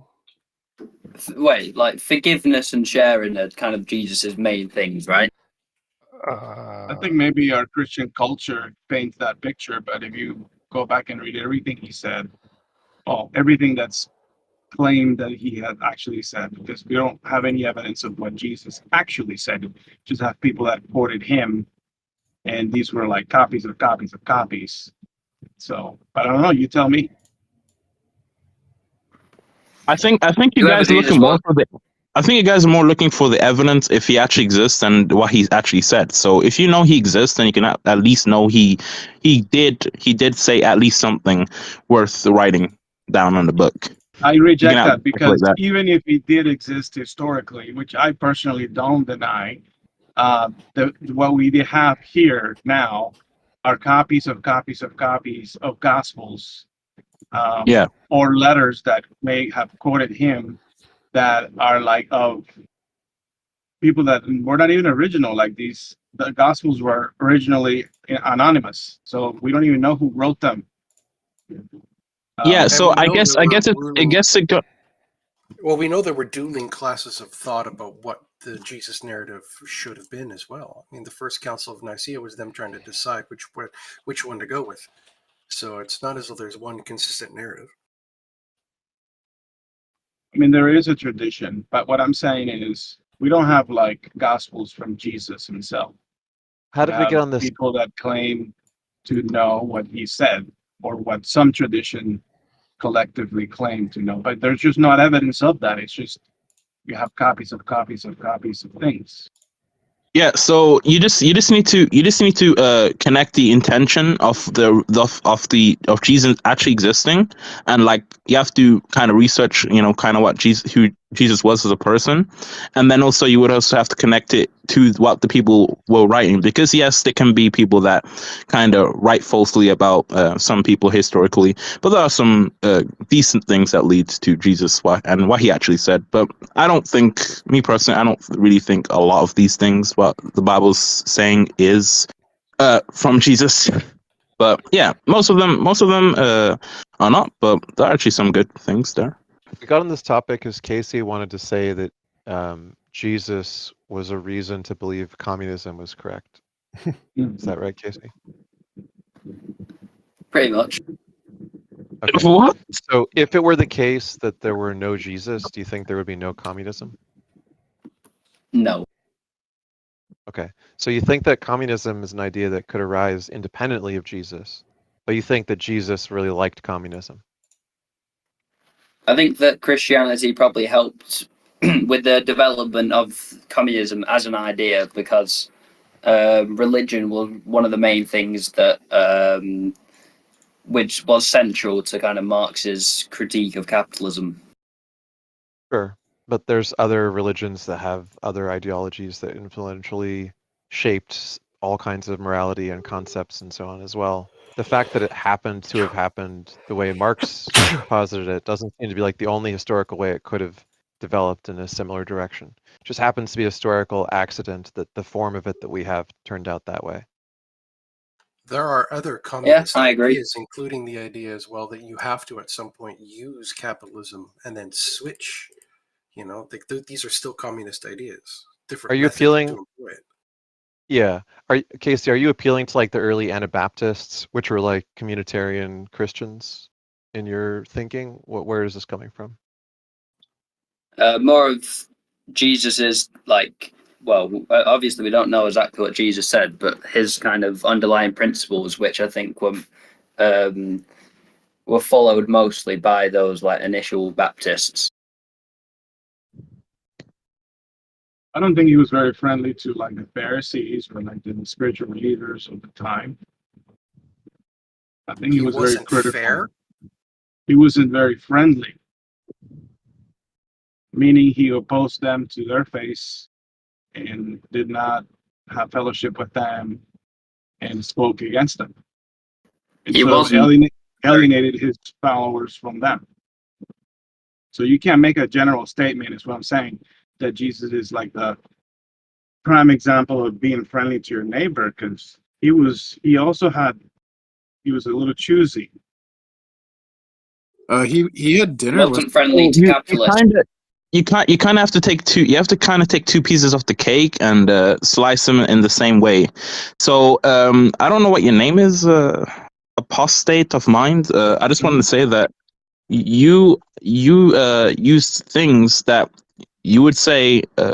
What you said before would say, okay, these things we're not like sure if it's actually Jesus' word and stuff, right? But then after that, you would oppose to say, okay, Jesus actually said these things, and then you go in circles. So you're taking. No, it's not a actually circle. I'm just saying that you're. And then after that, when it comes down to the existence of Jesus, then you're saying, okay, we don't have enough proof, but yet using the Bible as the source of proof, right? So Yeah, because we can assume, let's say that these are in fact authentic. Okay, we can play that game. What I'm pointing out is that you're being, or C is being a little choosy or cherry picking in simply framing this one face of Jesus as if that's all of him. But if there are passages in the Gospels where he's clearly alienated others, where he's being unfriendly to people, then why not consider that as well? That's all I'm saying. Yeah, so either we consider all most probable possibilities, or either we don't consider them at all, right? I mean, or we can, or if you want, you can, yeah, or if you want, we can just slice the cakes as much as we want, and we just keep going in circles. We never actually find the truth like that. Yeah, I mean, so if you met someone that was like your leader, and this person said to you, hey, if you're not ready to hate your mother and your daughter or your family for my sake, that doesn't sound very friendly to me. So that's all I'm saying is, like, if we're gonna paint a picture of Jesus, let's try not to just hastily generalize him, as it's often made, that he was this very friendly or loving character that preached kumbaya, when in fact he was not. And it's There's also a lot more to it. misrepresentation. It's also a misrepresentation of the actual story in Scripture itself, that Jesus promoted this whole love of neighbor thing as the highest or greatest commandment. Paul promoted the golden rule as the greatest commandment. Jesus said that whole submission to God was the greatest commandment, and that the love of neighbor was only number 2. And so that's why you have a lot of people wondering, well, why was he not necessarily as loving as people try to say? It's because that wasn't his message. His message was about trying to formulate a kind of relationship, a personal relationship with God, not anything necessarily to do with your neighbor. That was why it was an afterthought in his world. Walker, do you think the historical Bible of Jesus, like the historical Bible of Jesus, or the historical Jesus that we know of, are the same people? Well, we don't know. All we know is that we have stories about a man who lived back then. That was it. And you have several different compilations of these stories.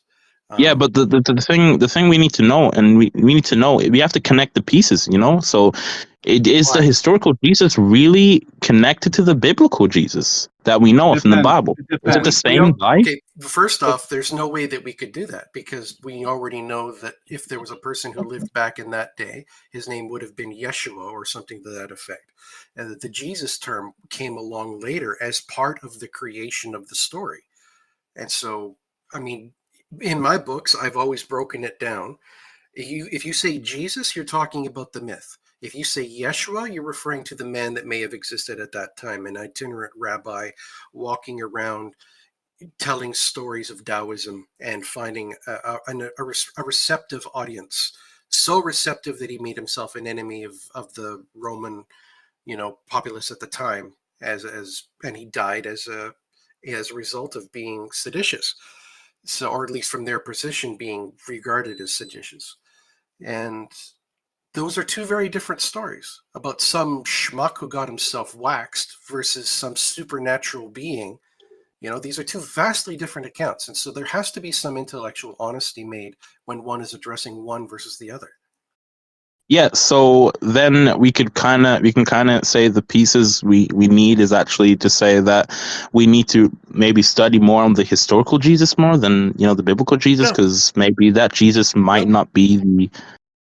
Not even remotely. It's not even close to an issue or something people should be wasting their time on, because the mundane claims of the historical so-called Jesus are just mundane and found in other sources. There's nothing unique that he ever said that was of worthwhile value. So there was no point in wondering whether or not he's really the Son of God, because even the message he gave was ridiculous. Something interesting that I've been listening to Bart Ehrman about is that only 3 of the 4 Gospels talk to Jesus as a man, and only 1 out of 4 talk about it as if he was the Son of God. And so the first 3 Gospels only refer to him as Messiah, and hinting at the King of the Jews, for which he was eventually killed. And it's not until John that you finally get him being mentioned as the Son of God. And it's kind of odd that the majority of Gospels do not view Jesus as the Son of God. Yeah, not and it was only also that, but why the Jews rejected him, was because he didn't meet the prophecies that they were expecting and had been raised with. Their faith said that their Messiah was going to do and say certain things, and Jesus didn't. So, I mean, that's why they rejected him. He didn't measure up to what they were expecting. Yeah, I see what you're going at with that, and then you're probably going to say or most likely, I think what you was going to say was that something was actually changed to make it seem like he actually did fulfill the prophecy from the Old Testament to New I Testament. wanted to jump in real quick. Snowy Banana is here. He's been waiting for a little bit. So, Snowy Banana, what do you got for us? Oh, something completely and utterly unrelated to this topic. That sounds phenomenal. Awesome. So I was going to actually ask you, is how do you know that we don't live in the best of all possible worlds? Right? Because it's hypothetically possible that we could have all just agreed to live in this world and then mind wipe ourselves to forget that we agreed, Yep, it's possible. And also, yeah, okay, so That's literally what's happened. So that, yes, exactly. So they're like, if we just live in the best of all possible worlds, then there's like nothing is wrong because we all agree. Maybe to the everything. universe exists to maximize leprechaun farts, but is there any reason to believe that's the case? Absolutely. Yeah. So the fact that it's possible we're in the best of all possible worlds doesn't make a difference to any of the arguments. Like, that would still mean the best of all possible worlds would still be the correct, true, objective morality. And so the argument you're trying to make seems to be that if we're in the best of all possible worlds, that would somehow undermine some kind of an argument or something for the best of all possible worlds. Well, I mean, doesn't it change like how we should approach things pragmatically in terms of trying to make things more moral? I mean, because like in that case, wouldn't it just be that if we live in the best of all possible worlds, then just whatever happens as it happens, just is the moral thing? Sure, but it's also possible we're not in the best of all possible worlds, and so whether or not it's possible, what the moral thing to do is would still be the same, like making a like Pascal's wager kind of a thing.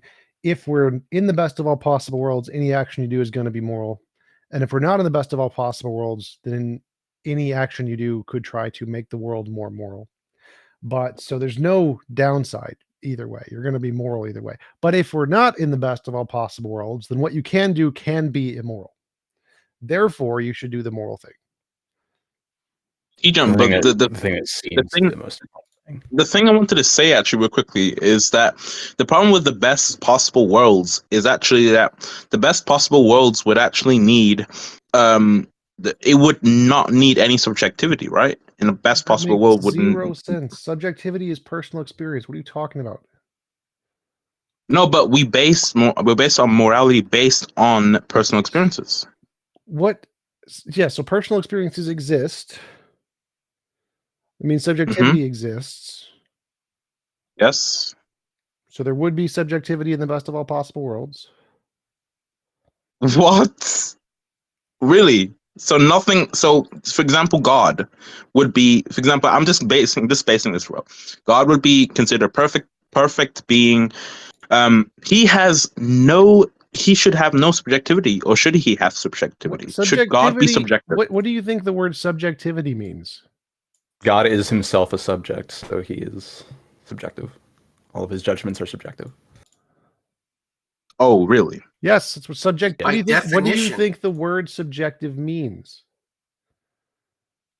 It's meant for the it's for the self, right?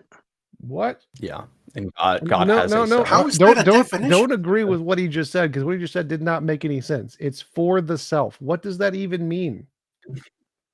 What does that mean? I will tell you real quickly. So what the self is you, right? Yes. Yeah. So in the best all possible worlds, we can't make the best possible world. That makes no sense. That does not follow from anything you just said. So yes, subjectivity is you. The best you possible are world would not need.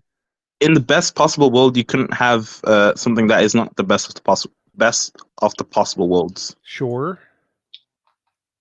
So, for example, we have certain limits, right? So we can't be in the best possible world. The best possible world wouldn't allow something that is not equivalent to the best possible of the world, right? No, you can still have limits in the best of all possible worlds. What? There's limits within the best. Yes. Of course, if you've chosen there to be limits, then why wouldn't there be? How can something be the best and have limits? You chose it because they would be self-imposed. Exactly. So wait. So the best possible worlds would have limits then? Yes. Okay. If you chose it that way, yes. Could have limits. So that means, but it wouldn't be the best anymore because it would have limits. The best, the definition of the best does not include has no limits. The definition of the best is no involuntary imposition of will. That's what the definition of the best means. So whether or not, yeah, but but by creating limits, you create a opposition to it, right? No.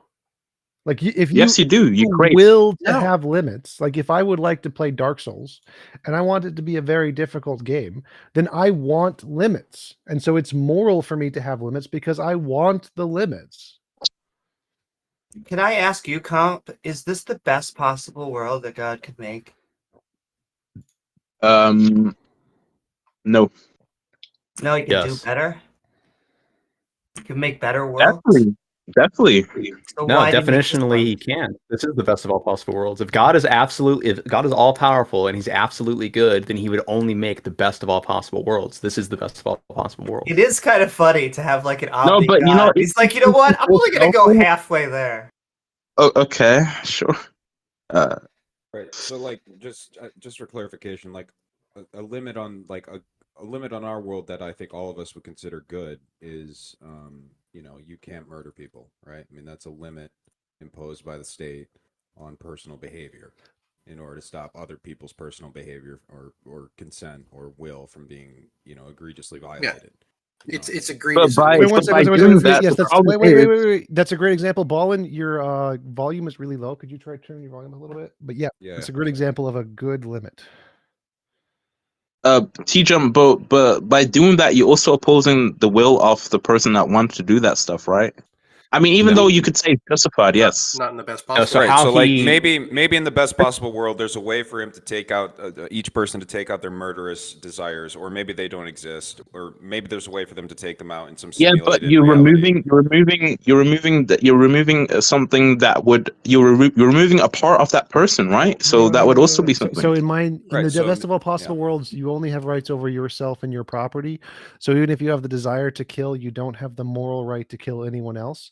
So you don't have that freedom simply because by definition, your will, freedom of your will, only applies to yourself and your property. And so if you will to kill someone else and their will, that doesn't apply as a limitation on your will that you can't do that because that desire applies to a different will that isn't you or your property.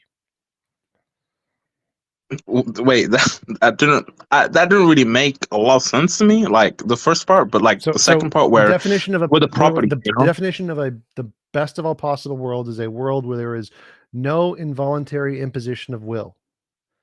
If your will only applies to yourself and your property. So if you will something about somebody else but can't do it, that isn't an imposition on your will, because your will only applies to yourself and your property. It does not apply to. Yeah, but if myself wants to do something to someone else, That's someone else's is that will. not? It is not an imposition of your will.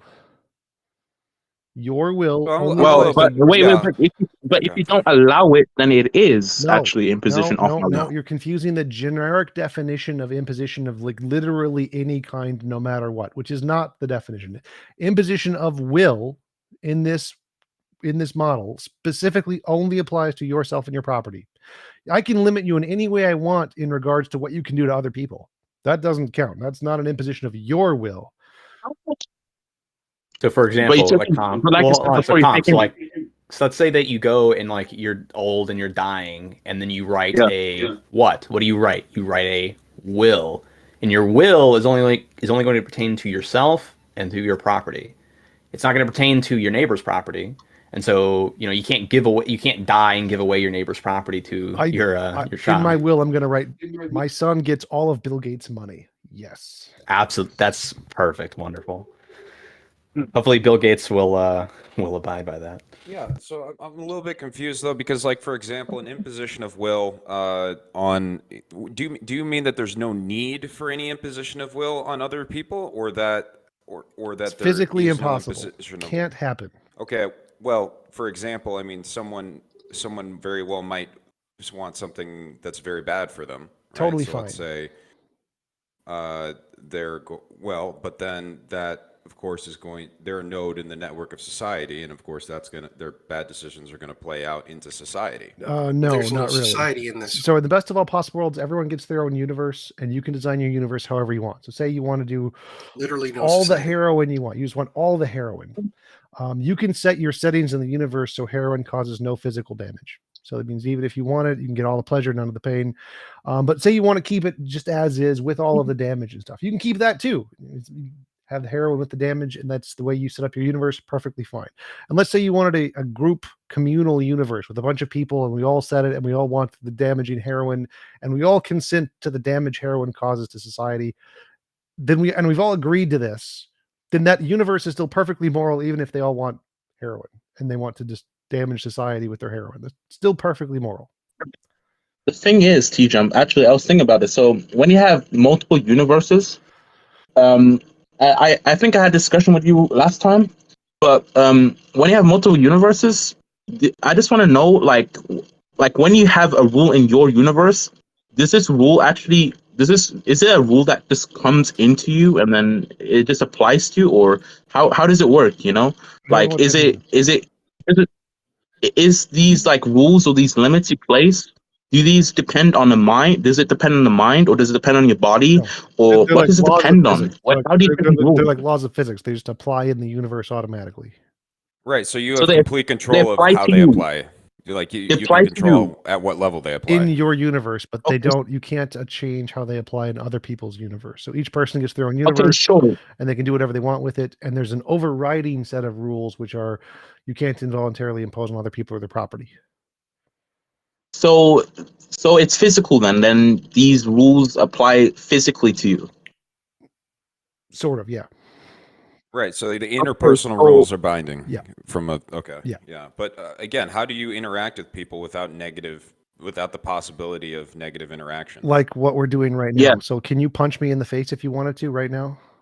No, but I can manipulate you, or I could insult you, or I could do a bunch of other things. Yeah, but I consent to those. Like I could block you off the stage or mute you, and so you couldn't insult me. It would be impossible for you to insult me because I've muted you, and I have that option. I have the power to do that.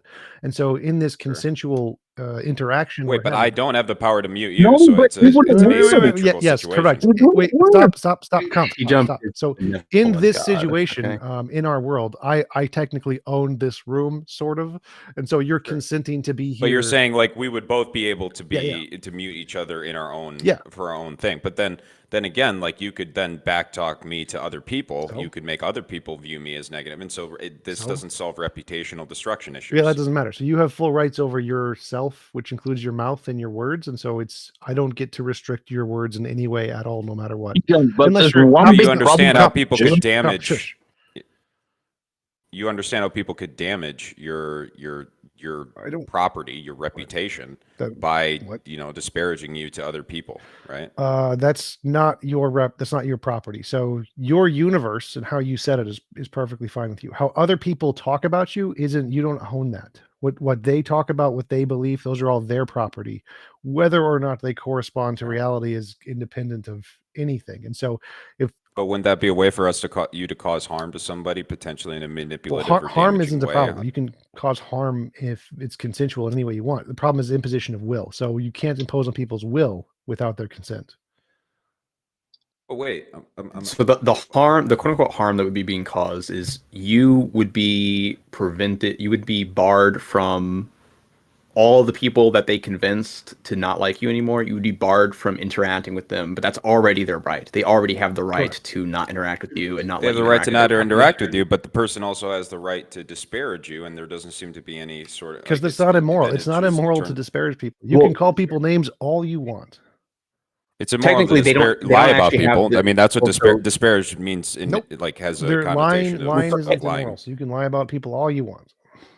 So technically, they don't actually have the right to disparage you. They only have the right to disparage you to people that allow them to do so to them, like to people that listen. Right. So if there's somebody's no- disparaging like you, the truth is not somebody, moral? and that person is listening to them, it's like there's no like it's not really a right thing. It's more of a privilege. Like you have the privilege of talking to somebody, and if you use that privilege to disparage somebody else, then there you go. But it's still a privilege. It's not a right. Right. And you asked if the truth is moral. No, truth isn't moral. Like 1 + 1 = 2 is true, but is it moral? No. But it would be immoral to train someone that 1 + 1 = 3, given the effect that would have on their life and the overall Nope. society that they're a part of. Nope. It would not be immoral if someone consented to it. So if someone wanted to learn from you 1 + 1 = 3, then it would be perfectly moral to teach them 1 + 1 = 3, whether or not it's true. No, but that implies that they have an understanding. They need to have an understanding that 1 + 1 = 3 is a deviation from the accepted standard. Every They have no idea what the accepted person standard was. has the option to specifically set in their universe that they have omniscient knowledge of all truth. And so if they voluntarily choose, I'm not talking to about have- interpersonal lies No, between you're not the, getting- you're not getting- the- So if the I have the divine option beings. to turn on omniscient knowledge at any time, I will then be able to know if anything is a lie or if anyone's manipulating me. I can set it in my universe that no one can lie to me or no one can manipulate me. And so if anyone is interacting with me in my universe, they literally will be unable to tell me false things if they've consented to the rules of my universe and are interacting to me in my universe. But okay, there's two levels here. There's two levels that we're talking about. The one level is within my universe, Yep. right? My property, Yep. my beings, my sentient little whatever the fuck I want it to be, Yep. right? The other level we're talking about is the interpersonal between the, the deities, right? Oh, what? And so in the interpersonal between the other beings that, like, you, for example, on the Discord call example, right? Yeah. So in this example, we would each have our own universe, Yep. so we could set all our rules in our own universe. Yep. We'd have all of our own property in our own universe, right? Yep. But the same token, we're also interacting with each other here. Yep. And so these two levels need to be separated in the conversation.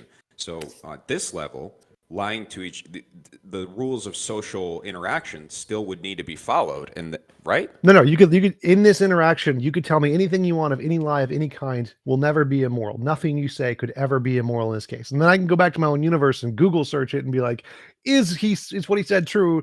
And turn on my omniscient lie detector thingy, and I'll already know if what you're saying is true or not.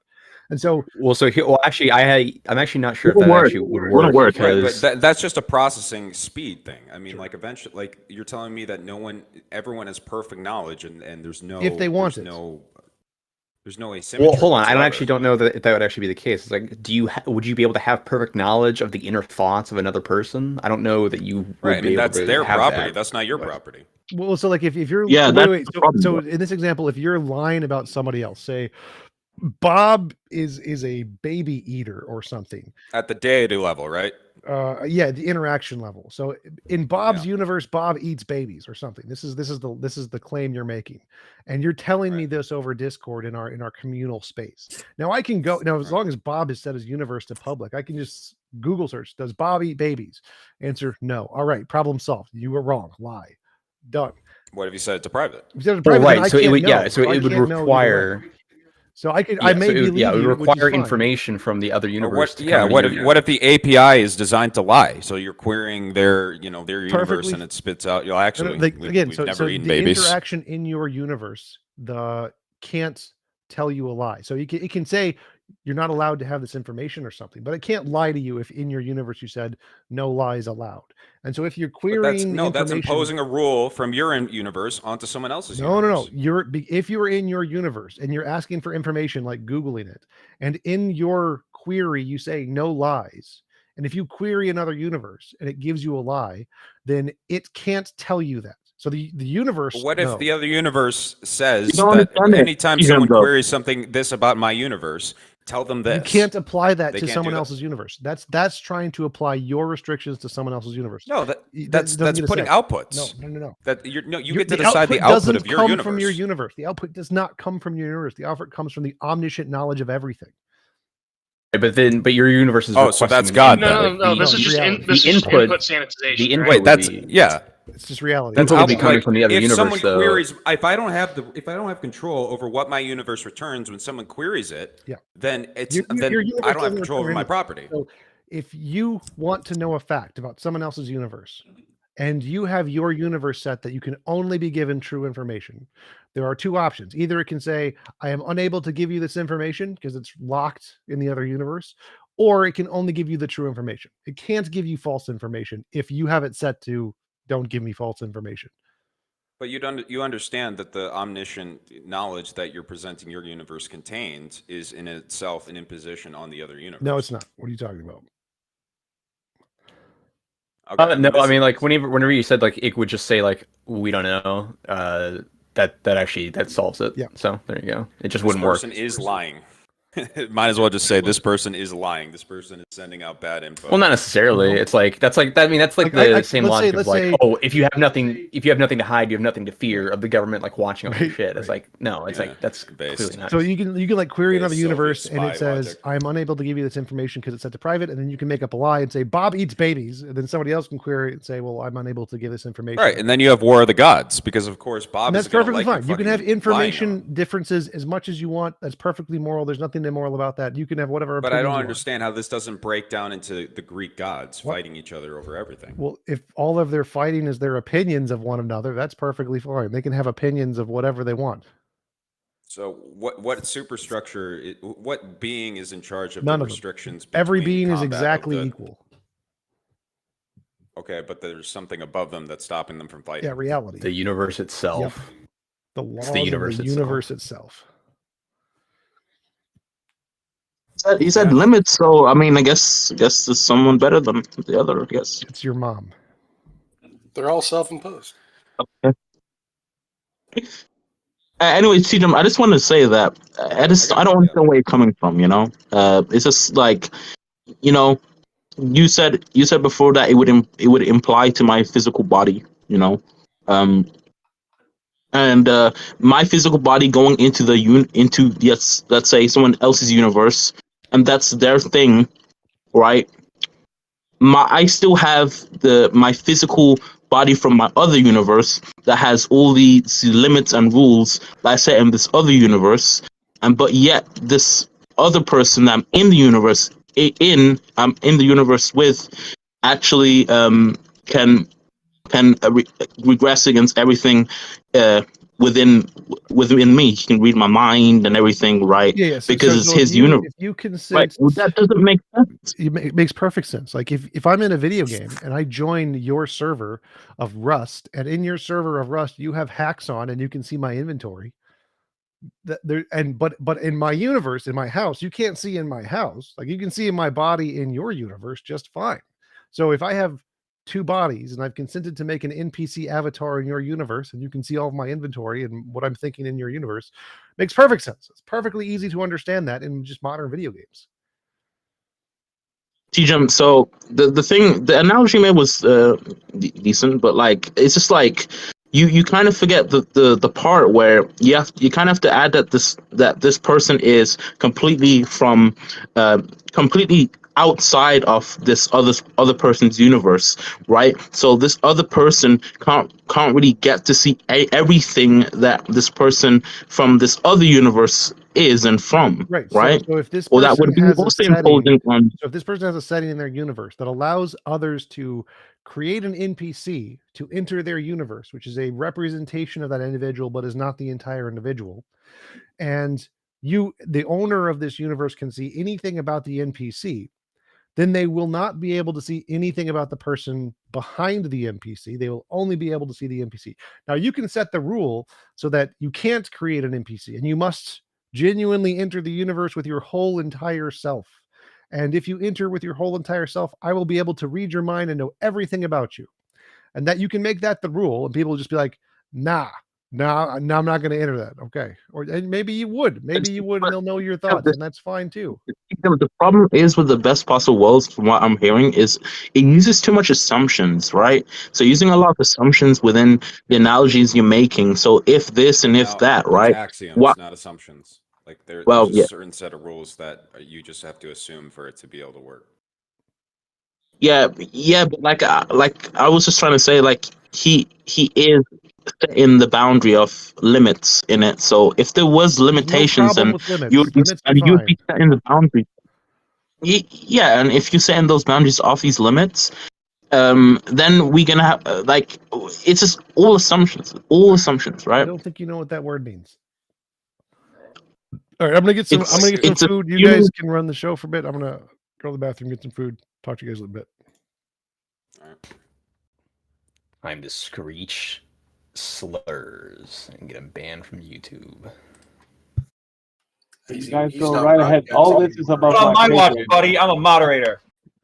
Okay, all right, there we I go. gotta say, like viewing morality, like I was reading his website, and like viewing morality as arisen from evolution itself, like as a biological necessity, or as a necessity for like propagation of the species. I like that perspective. I think that's probably very accurate. I think there's a cool argument to be made, even with T-Jump, about it as to whether, like, what order of emergent property is it? Is it like foundational, non-emergent? Is it first order emergent, or something like that? Because honestly, if you were to do a completely naturalistic line of reasoning for the universe, energy exists, it's self-actuating, it creates other matter. This matter operates under various forms.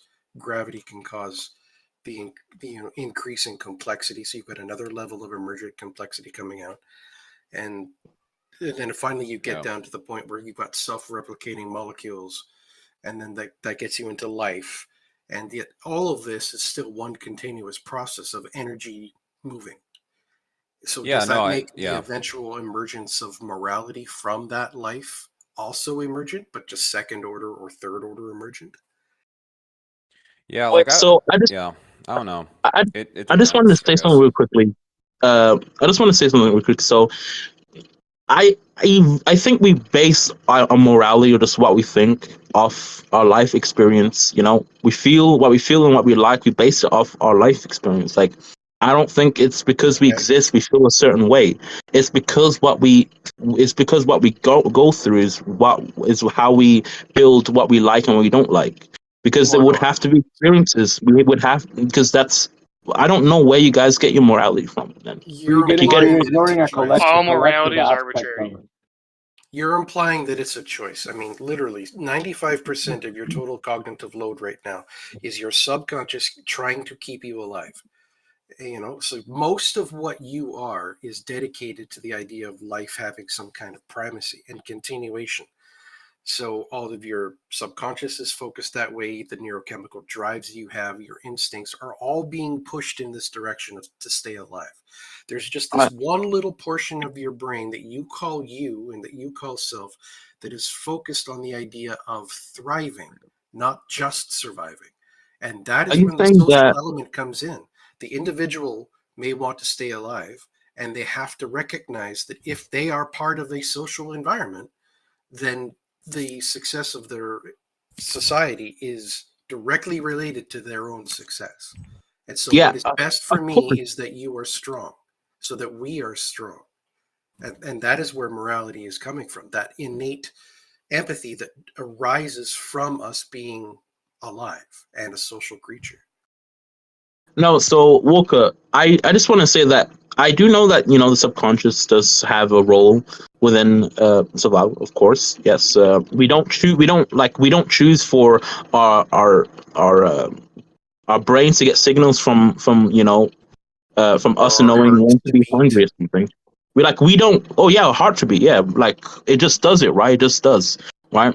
But that's a little different from being conscious and actually experiencing, right? Subconscious is different, right?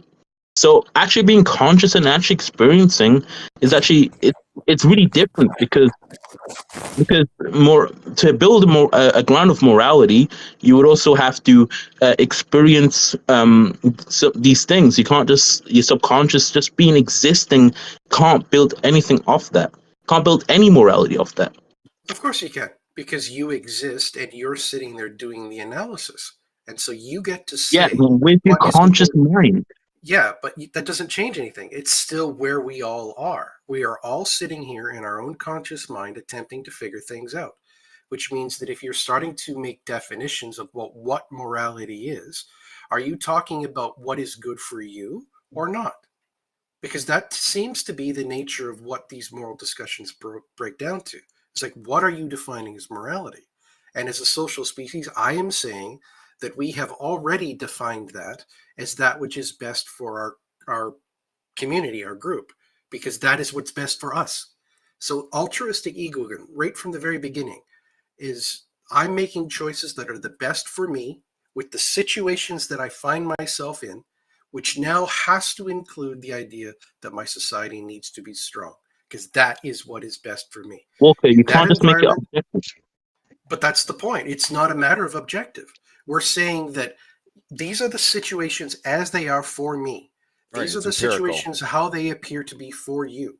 The only objective part is whether or not you and I both agree that those are facts of reality. The Right, so second it's you and based I on do that, empiricism. You're No, but looking at the you're saying world and agree. judging it from there. I don't know what definition you guys use of objective, but agreed it is upon doesn't stance mean independent. It objective. has nothing to do with you. It has nothing to do with me.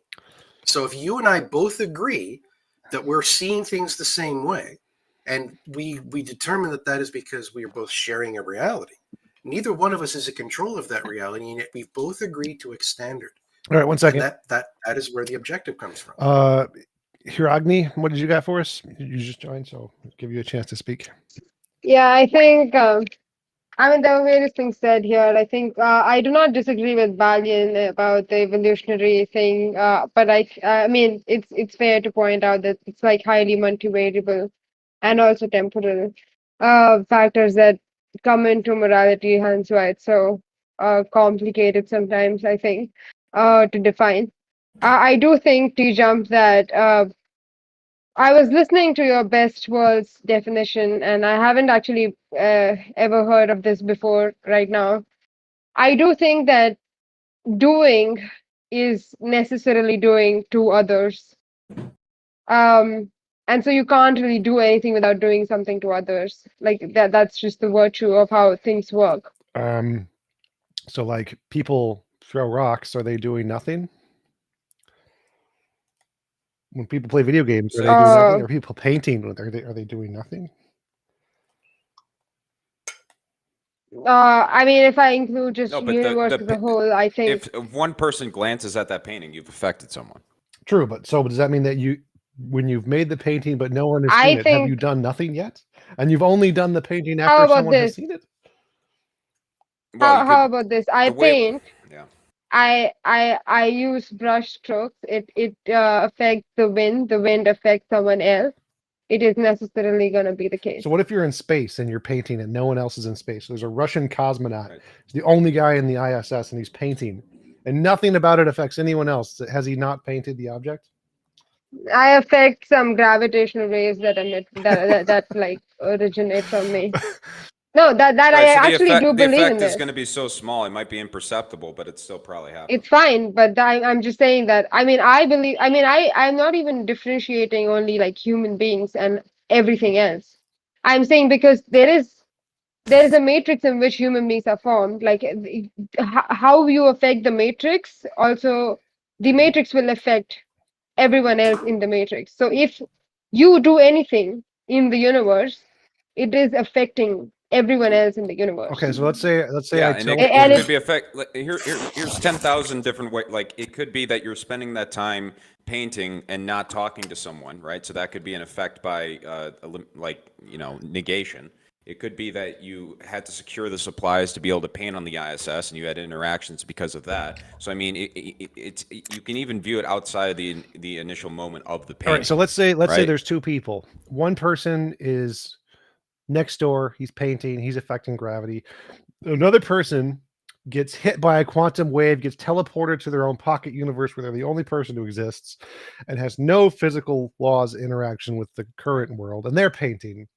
Is one of them doing more than the other? And is one of them doing less than the other? I'm not arguing about more or less than the other. No, I'm not saying more. I'm not arguing about the quantity. Sorry? Well, so you said in order to be doing something, it has to affect other people. So one person exists in our world next door. It has to affect the universe, and the universe affects everyone else. Right. So one person exists in our universe, and he's around, he's next door, and he's painting. Another person got teleported to a different universe where no other people exist, and none of the things in that universe affect our universe, and both of them are painting a potato. I think if he's gonna teleport from this universe to that universe is this universe. Otherwise, he cannot get to the other universe. Otherwise, there is no. The point is, there needs to be interaction for you to like even hypothesize that this can happen, that teleportation can happen. And then when you're saying that there is no interaction between these two universes, you can't hypothesize that this person travels to the other universe. So say that there are two universes that pop into existence from quantum fluctuations that are totally separate. How would you ever base morality on this? Like you're outside the realm of everything. Well, literally. I'm just going based off of the definition of doing right now. And so say there's two universes that pop into existence. One of them has only one being named Bob, and nothing else, no one else, no other conscious agents anywhere in the universe. And Bob is immortal and he's painting a potato. And the other universe is our universe. And there's a guy down the street named John and he's painting a potato. Is one of them doing more than the other? I mean, if the universe you cannot compare them. You cannot compare the two universes. There is no comparison. There is no interaction. Right. For you to compare some things, you need to be able to No, the answer. Okay, no, the answer is very clearly that from your point of view that the guy in our universe is doing more. Like I think it's pretty That's pretty clear cut and straightforward. He's Yeah, clearly when doing you more. He's get- interacting. He's interacting with more objects total overall than Bob alone in his universe is interacting with. So therefore, the guy in our universe would inherently be doing more, just by existing. Quite frankly, he would be doing more. I disagree. I think it cannot be compared. I'll tell you why. I am saying you can say in yes or no whether someone is doing something or not. If they are doing it, then they need to affect the universe in which they are. So they need to affect their own particles and like the particles of the universe. Just by the virtue of them being of the universe, their own particles are also the particles of the universe. But when you want to compare the doing, you need to form a metric. So for example, I interact with smaller number of objects, but I interact with them in a more specific way that might affect them more. And I interact with bigger number of objects, but I interact with them very minutely. I don't know which one is more doing because I have not defined a metric. And honestly, I don't think you can actually define a metric for two different universes. That is not comparable. Well, so I'm And so- specifically focusing on the metric of other conscious agents, other people. One has zero other people, just Bob and nothing else. And the other universe has billions of people. Simply by virtue Yes, of I other understand people that. being there, does the act of painting a potato become more doing in one universe than another universe, even though it's the exact Certainly same has- painting? Yes, it certainly has more of an effect. Certainly has more of an effect. Well, no, the That question being is said, because in your doing is you're doing an action. Is doing the action of painting a potato more Okay, in okay, one let me universe than let Now me we're another? getting into let me semantics of what doing means. Okay. Like, Exactly, that's the that's question. yeah, but let me pose something, No, and that's a I dumb don't really. question. This is not really about. I think it's not a relevant question. I would not. Yeah, but let me pose something opposing to what Balian just said. Right? If Bob is the entire universe and anything he does affects himself, he is literally affecting his entire universe. Sure. Therefore, he might be doing more than the person that is affecting like a tiny fraction of this universe. Cool. So see Right, what and- I'm saying? It's like you have to define metrics to be even able to say that. Like, am I defining metric as how much percentage of this universe am I affecting, or am I? It's like a quantitative measure that I can measure. Can I even compare quantities between two universes? Can I compare mass as it is? I can't. I think it's not. You can't ask this question because I don't think you can compare. Right, by Well, you're by the state changing of one it, of the by terms, bro. interacting with more things in the universe, there are more noun verb pairs that you are you might inspire your little cousin yeah. to take a painting. You might give someone a bit of a brighter day. Like, we define doing by our interaction and effect with Let me- others, with other things. Yeah, let me bring one more perspective here, right? This actually is also a matter of zooming in and zooming out. So, for example, I am an entity, right? But I can also zoom in more so, and I can define every neuron of mine as an individual, and then they are interacting within themselves. And so, I actually think that this distinction is also arbitrary. Like the distinction of me and the universe is arbitrary. This is not real, it's arbitrary. And if you think about Bob, if Bob is the entire thing in the universe, like, is he doing more depending on like your definition of him, first of all? But also, what I really want to point out here is that it is just like zooming in and zooming out to know like what things are affected. This is like a whole matrix, and you are affecting a particle. If it moves, it affects other particles. Let me ask a different way. That's all. Is Ninja or XQC doing more because they have millions of viewers when they play chess online than a grandmaster who plays in a tournament with less viewers? Is the fact that they have more viewers, even though they're garbage at chess, mean they are doing more than the grandmaster? See, again, I told you, they have to You're define the metric. conflating value with effect by saying doing more. Well, no, so right? the So point of here is course that the the grandmaster effect- has more value. Well, the point here is that the right? effect I would of the Okay, let number me of people ask just you don't this. matter. If you're doing the same action, if you move pawn e4 and you're on Ninja's stream, and if you pawn e4 and you're a grandmaster, they're doing the same thing. They've done the exact same action. There was no greater. No, but you action chose to than- analyze it at the level of they're playing chess. Right. And if we're analyzing at the level of they're playing chess, one in front of millions of people and one in front of, the small audience of people that might be interested in a grandmaster playing chess, then when looking at it from that perspective, you have to analyze the effects from that perspective. You've put the frame into the question, so now we have to analyze from that frame. The definition of I doing actually is don't not think that it's actually the contingent. same action, by the way. I actually think that when everyone, if That A, single B, C action is all the do same. the same. Moving the chess No, piece no, is the it's not. exact same, but the total number of effects and the total, No. But Bond, this is the point, because she doesn't agree. This is the point I'm trying to get at. When you've Yes, taken but I both must done pawn ask to you this, e4, right? she's saying that there is some I- difference between these actions, even if they both done pawn e4, both Yeah, painted there the is. exact No, same but potato. there's two different things No, here. no. Yes, Bullet, no, both there's are not. No, there's taking not. You're talking about a different topic.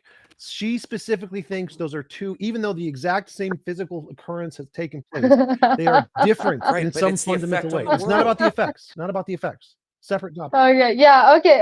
It's not Okay, about the let me. effects. Is it not about the It's- effects? So go ahead. Not in the Um, context of this discussion, I no. thought the whole time that it was about So the effects. I have a question. What? I have a question. How do you quantify? Yeah, you how do you just quantify fucked that up. Like, I think any you. of these things? to Well, begin with? I want to let Sorry. Hiragani finish. So you don't think they're I the same honestly action? think there is I don't think cause and effect really. I think they're proportional. So if effect is more cause, yeah, but it's fine. Look, T-Jump, I will definitely say that when XQC or a grandmaster makes a move on the chess, which is totally when you look at it, it just seems like the same action. I definitely think they are different. I don't think I can say whether one is more than the other unless we define a metric, because this is about values. This is where values actually come in. But I will ask you this, because I don't want to be difficult here. I want to ask, what is the purpose of this question? Where do you want to go with this? Because then I can maybe help understand where our disagreement could be, or where we want to lead this conversation. Well, I was just very Yeah. confused when you said that doing the same exact action is somehow more or less relative to something other than the action itself. It's not about more or less. I'm saying it's necessarily related to doing something to things around you. I'm saying you can't do in isolation. That's all I'm saying. I'm not defining the quantity of doing. I'm not Wait, what if defining a I metric wait, of hold on. doing. What if I pick my own nose? What am I doing? Am I not I'm doing disgusted something by wrong? that. You are affecting me. right, and it's about what you value as an. No, what as if an I okay, effect. what if Yeah. what if I'm floating in a void 10 trillion miles I'm away? saying that and if then I pick my you're own? not in a void, though. That's the point. Right. No, but let's say that's you fine. weren't. The whole Let's say point you of the were in a void, hypothetical. right? In the hypothetical that you were in the void, all you've done is affected, from all the way down to, the gluons, all the way up to the actual thing we perceive you picking your nose. All you've done is affect that total system. Obviously, if you're just in a void. However, if you're not in a void, then you might have many, many different effects on all the other things that are in that non-void space, thus making the total effect of your action far greater than if you were in a void, thus changing the actual effect of Yeah, the but action. it's already thus been doing it's already more. been discussed that we're not talking about cause and effect here, I don't think. Right? Or did I miss something? Sure, I mean, yeah. you But you see what I'm saying, though, right? It's not about. This is not you when you hypothesize that you are in a void, right? Which I think that it becomes a totally, because then you are the universe, right? And so things within you are interacting within you. They are affecting each other. So then the consciousness will probably break down and become. Yeah, it will be differently manifested, is what I think. But it can be, and can also not be. But anyways, the point is there is no. You are the universe at that point. But I'm saying that you are not in a void, and if you're not in a void, this is not going to happen. And if you are in a void, it is about you being the universe, and there are particles within you too. That okay. Well, wait. Let's say, for the sake of argument, let's just say that yes, it is the exact same action from whatever perspective we're taking here. When a grandmaster and XQC move the chess piece. Okay, where do we go from there? Well, that would seem that her definition of doing would be wrong, because in that case they're both doing equivalently. Because her definition of doing seems to The be quantity doesn't. The quantity is not what I'm arguing about, teacher. Like I've told you multiple times, this is not about how much doing you are doing, because Right. It's how how do you much doing define you're doing? doing. That's the argument. The argument. What I'm saying is that you do by affecting things, the matrix that you're in. So also, by the way, snowy banana. When you do things, you affect yourself. So you're literally affecting the whole universe when you're picking your nose, because you are the universe. I mean, that's not. Well, I okay, just so wanted like, to point my that dog out. died and Yeah. felt snowy. You pick God, your nose. got him. Butterfly Oh, effect. Yeah, God. Snowy. Yeah, I just. Butterfly effect. If you didn't pick your nose, my dog would still be alive. Fuck you. Yeah, right. Yeah, I mean, the butterfly effect. I mean, yeah, that is also true. But what I'm saying is that my only point here, and without delving into the quantity of doing, because when you delve into the quantity of doing, we are actually getting to the Oh, whole right. The part of the quantity was morality. just to try to understand I the wanna- difference there between the two universes were I level of. I want to ask you something real quickly. I just want to ask you something. So, if I would pinch myself right now, would the universe feel the pain of my pinch? Dude, if we ever have the Uh, computational power to actually track the butterfly effect, we are gonna end as a species, dude. That is gonna be For so real. fucking crazy. let me Like- let me ask. Wait, let me engage with Comp. Comp, are you a part of the universe?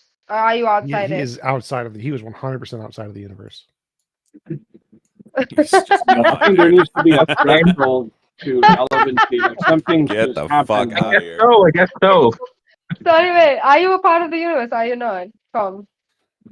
Are you Me? in here? Yeah. I'm a part of it. Yeah, sure.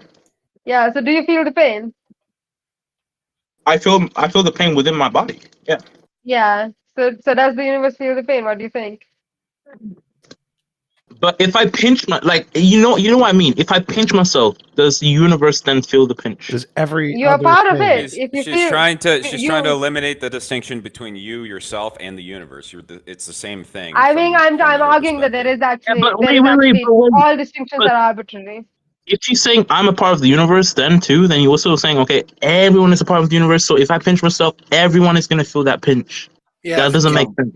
No, like again, when you listen, when human beings categorize things, we are doing so for our own purposes. So when I say I have this microphone here, that is a unit of understanding that I can then tell someone, "Hey, look at this microphone," and they go, "Oh, I know what a microphone is," and they fucking look over. But at the same token, so I it's not need- completely arbitrary. It has a use, right? We I need categorize to things go. according to use. I need to go, but I really quickly need to really address what Comp said. Comp, if your stomach is aching, is your whole body aching? Is your hand also aching if your stomach is aching? Is your feet also aching if your stomach is aching? Or is it just your stomach that is aching? It is necessarily the case that if you're in pain, does it mean your whole body, every cell should be in pain? Is that how you define pain? I don't think so. So if I say the universe is in pain, it means that some part of the universe is in pain. Doesn't mean that all the cells in the universe are in pain. Dude, put down. Oh, wait, so some parts in the universe still feel them. Sit. What?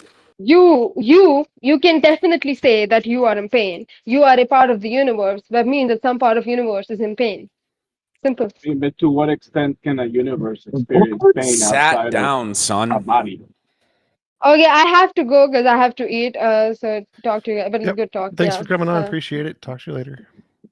Yeah, I appreciate you, T-Jump. Thanks for engaging nicely. Yeah, thank you.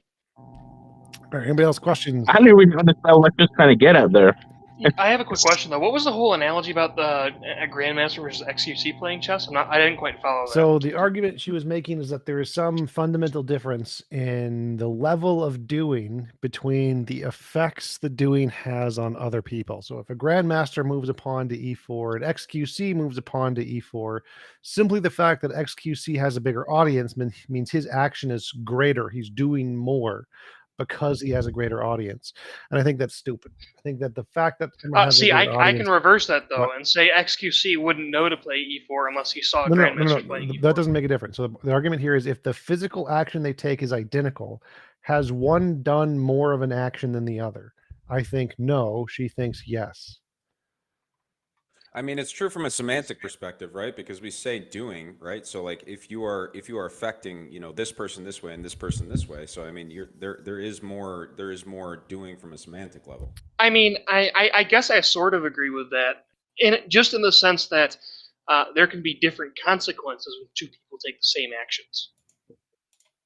Right. I mean, like one person could press a button and the whole Well, like, world blows up, and the other even if person we just could keep press it a within button the and chess TV turns analogy, on. right? If you get some random XQC shitter to play some complicated semi-Slav line, they're gonna get crushed every time, even if the computer says they're winning. Whereas if a grandmaster plays it, then you know it's a totally different outcome every single time. Yeah, I get both perspectives. I mean, Yeah, I do as well. It's I'm But curious. I think it comes down to evaluating the weight of the action versus the weight of the consequences of the action.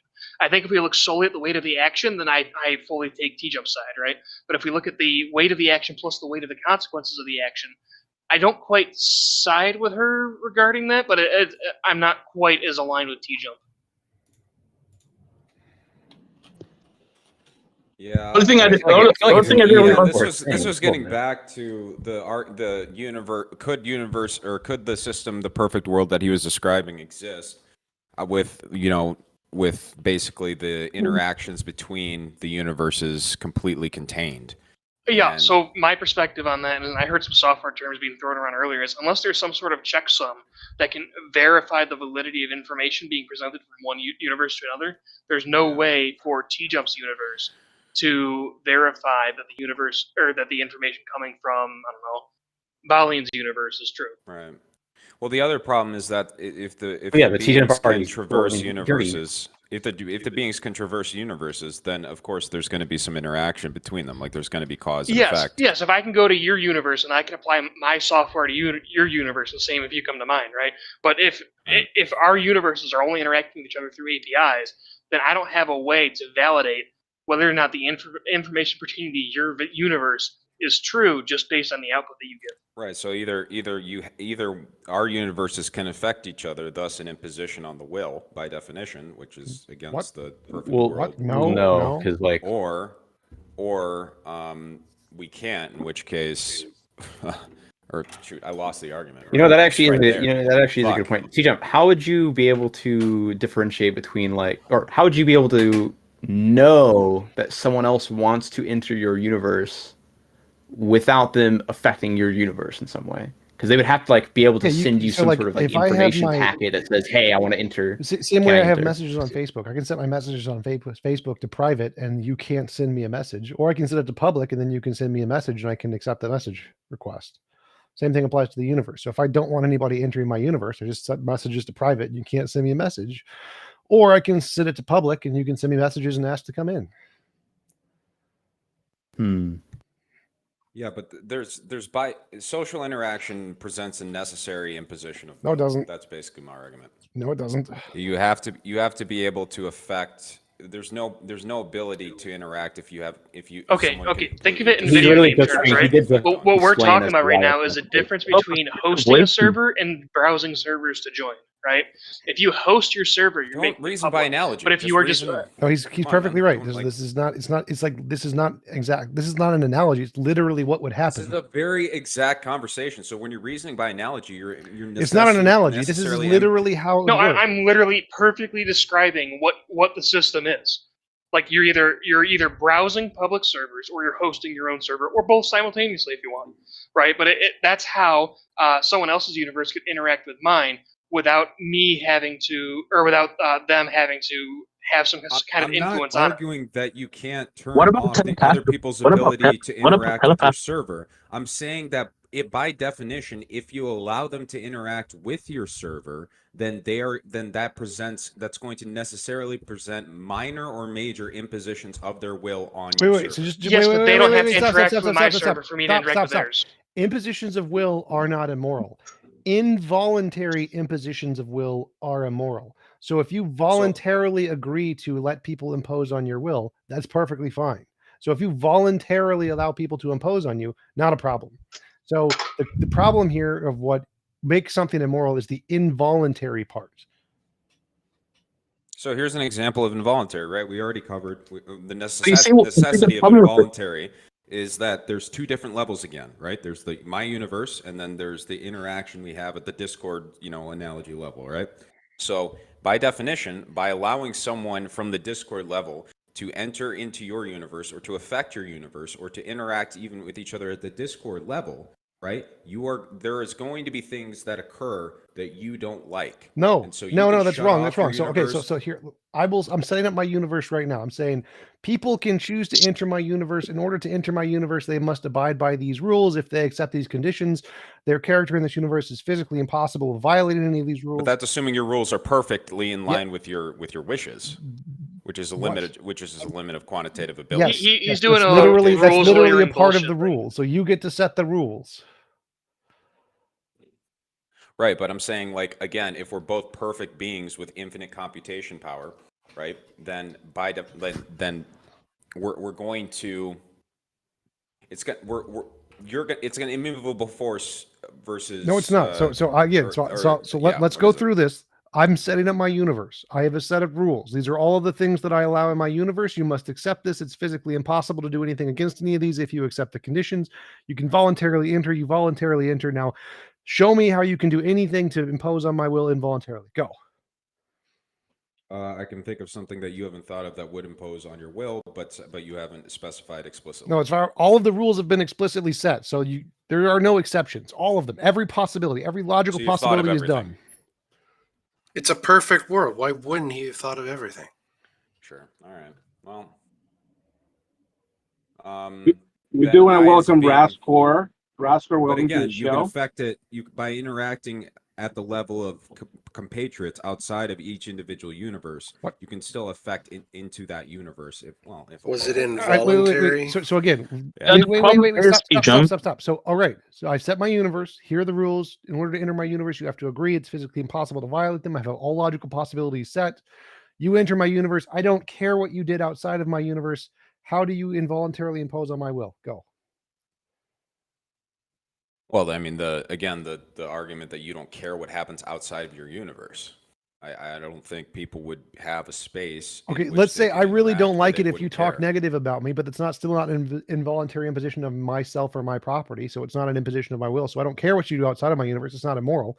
How do you involuntarily impose on my will? Give me an example of something that is an involuntary imposition of myself or my property. Right. Yeah, you're right. You're right. If it's a perfect system that has some sort of structure on it that's somehow not maintained by the participants and can therefore not be destroyed by the participants in it, then of course, yes. If it's just a logical, yeah. Okay. That makes sense. That being said, aiming for that basically just means that we have to forego any sort of it's just a thought experiment. I mean, it's not anything that can actually occur. Right. It's a definition of what the best of all possible worlds would be like. The pragmatic ways to get there is a completely separate issue. Yeah, but And there's a if you were to sit there and describe a platonic ideal in its maximal form, that is exactly what's going on. You're simply describing what it would take for something to be the best of all possible worlds. It is conjecture because we obviously don't exist within that world. But No, I the understand. point is that we can still construct the model of what to aim for, and that's all we're doing. So then, of course, morality has to map to the absolute, to the platonic, and also to the real. So then, how It has to map to what you've set. Wait. Stop. Let him finish. What map to the platonic and the real? It doesn't make sense. So you have a platonic ideal, which in the Christian, in Christian theology would be like God's perfect kingdom, right? As reasoning by analogy, which I said I shouldn't do, but that would kind of be the same thing in your religious system and the Christian religious system. So then, the Bible takes the extra step of really mapping the path to that ideal onto the real world in like pragmatic situations. So I'm curious as to how it attempts. The Bible's pretty clear that you Walker. can't Doesn't do matter. it. Doesn't matter. It attempts to. Yes. So what?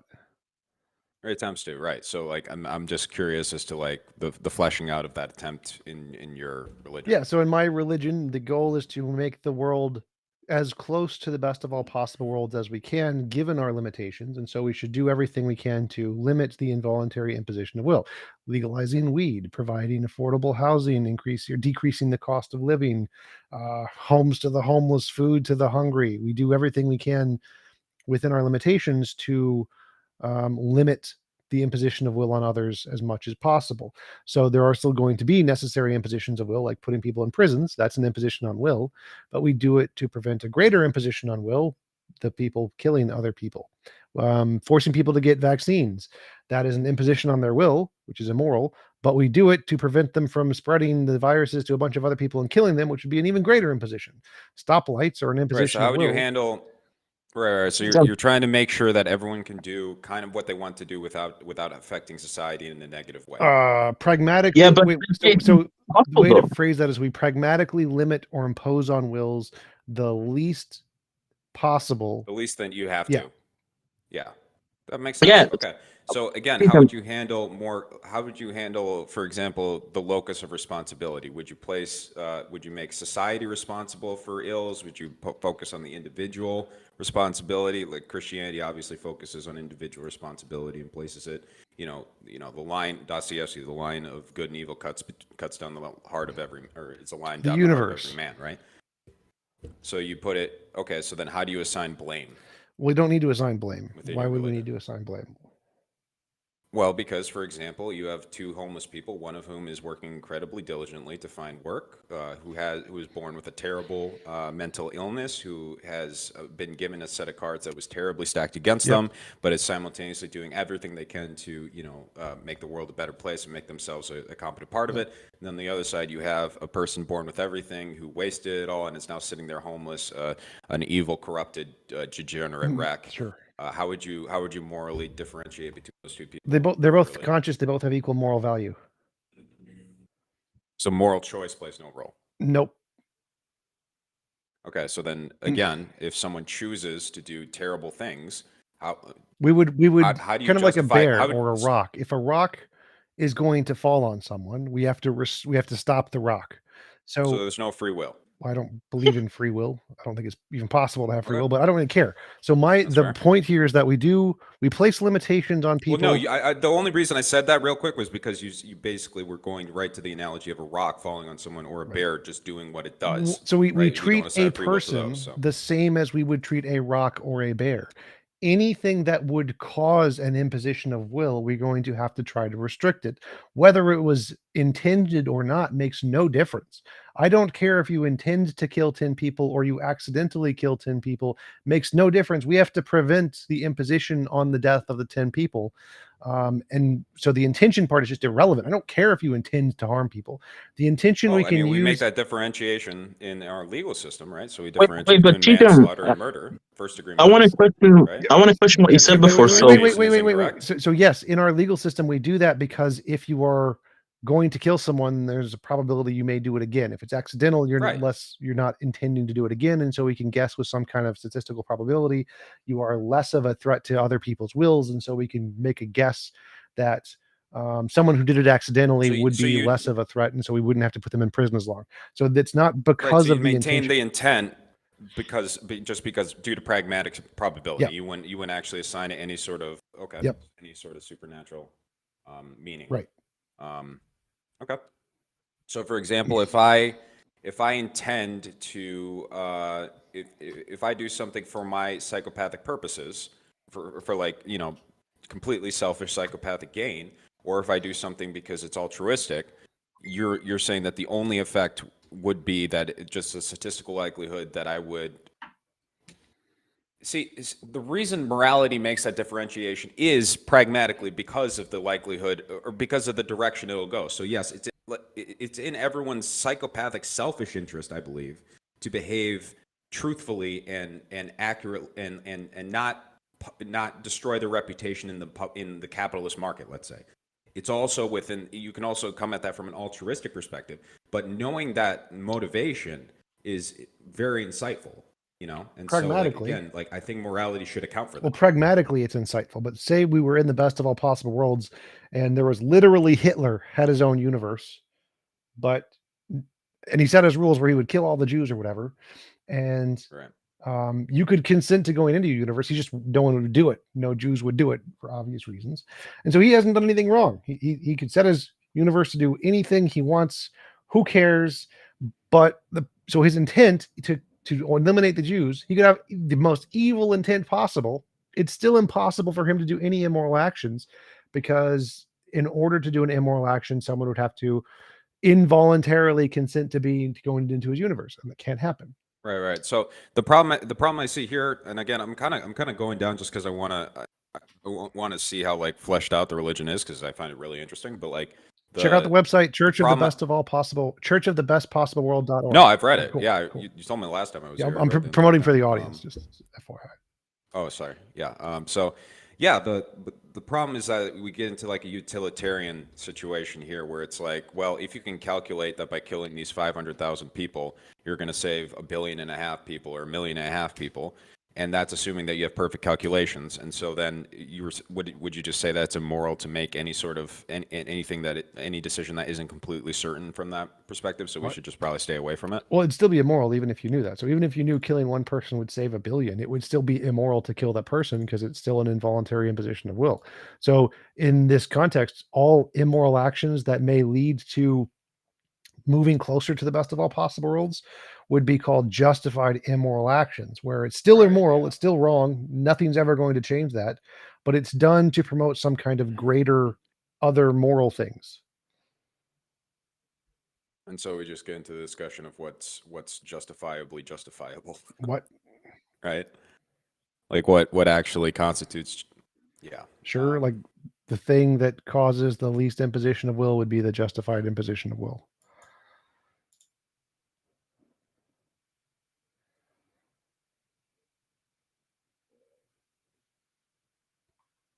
Yeah, okay. All right, anybody else questions, comments? You guys ready Balin, to wrap up? do you believe in free will? I don't know, man. I try to. Cool. I'm here just because I wanted to correct the record. When the girl was explaining about the effects on people or whatever, I think you guys misunderstood there. It wasn't about like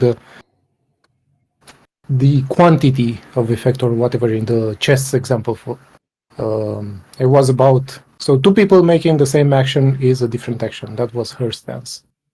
Because Yeah, and we kind of two clarified that, different right? Because people. if two people make the same action, it's the same action if you look at just the weight of the action, but it's a different action if you look at the weight of the consequences in association with No, it, right? no. Her stance is it doesn't have anything to do with the consequence. You picking your nose in void is still affecting the universe. Reflective journey, yes, aging is 100% immoral. If you don't want to age and the universe causes you to age, that's 100% immoral.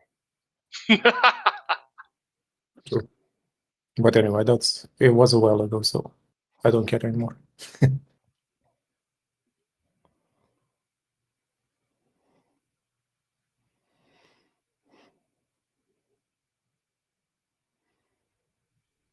Anybody else want to join the conversation? Raise your hand in our Discord chat. That's right, Theist. Come on, come on. Oh yeah, I actually have a question for the panel. When you say when people are rational, do you take that to include soundness of the premises, No. or no, or just validity? Just Yeah, validity. just validity.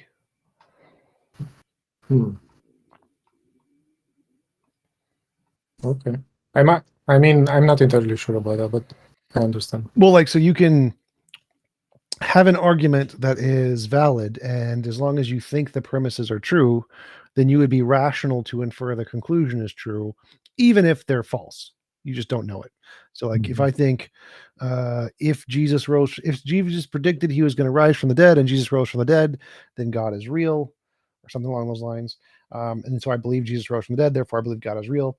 Even though premise 2 is false, Jesus did not rise from the dead, I would still be rational to conclude God was real because the argument is valid. And so the rationality and the truth are separate. And also the premises should lead to naturally to the conclusion, because you can also have all true premises, but the conclusion doesn't follow. And so just else we think about. Sure, yeah. Yeah, that talks about validity. Yeah. Okay. What I'm curious. So, would you consider Christianity to be a justifiable moral wrong? Say Like that as again. a, would you Oh, wait. So, consider like, are like you the asking if imposing religion causes more good than harm? Is imposing No, religion? no. So I think imposition of religion is tyrannical and feeds into a bunch of other things that the civic progress of the United States has demonstrated to be bad overall, like Theocracy. lead to worse outcomes. Okay.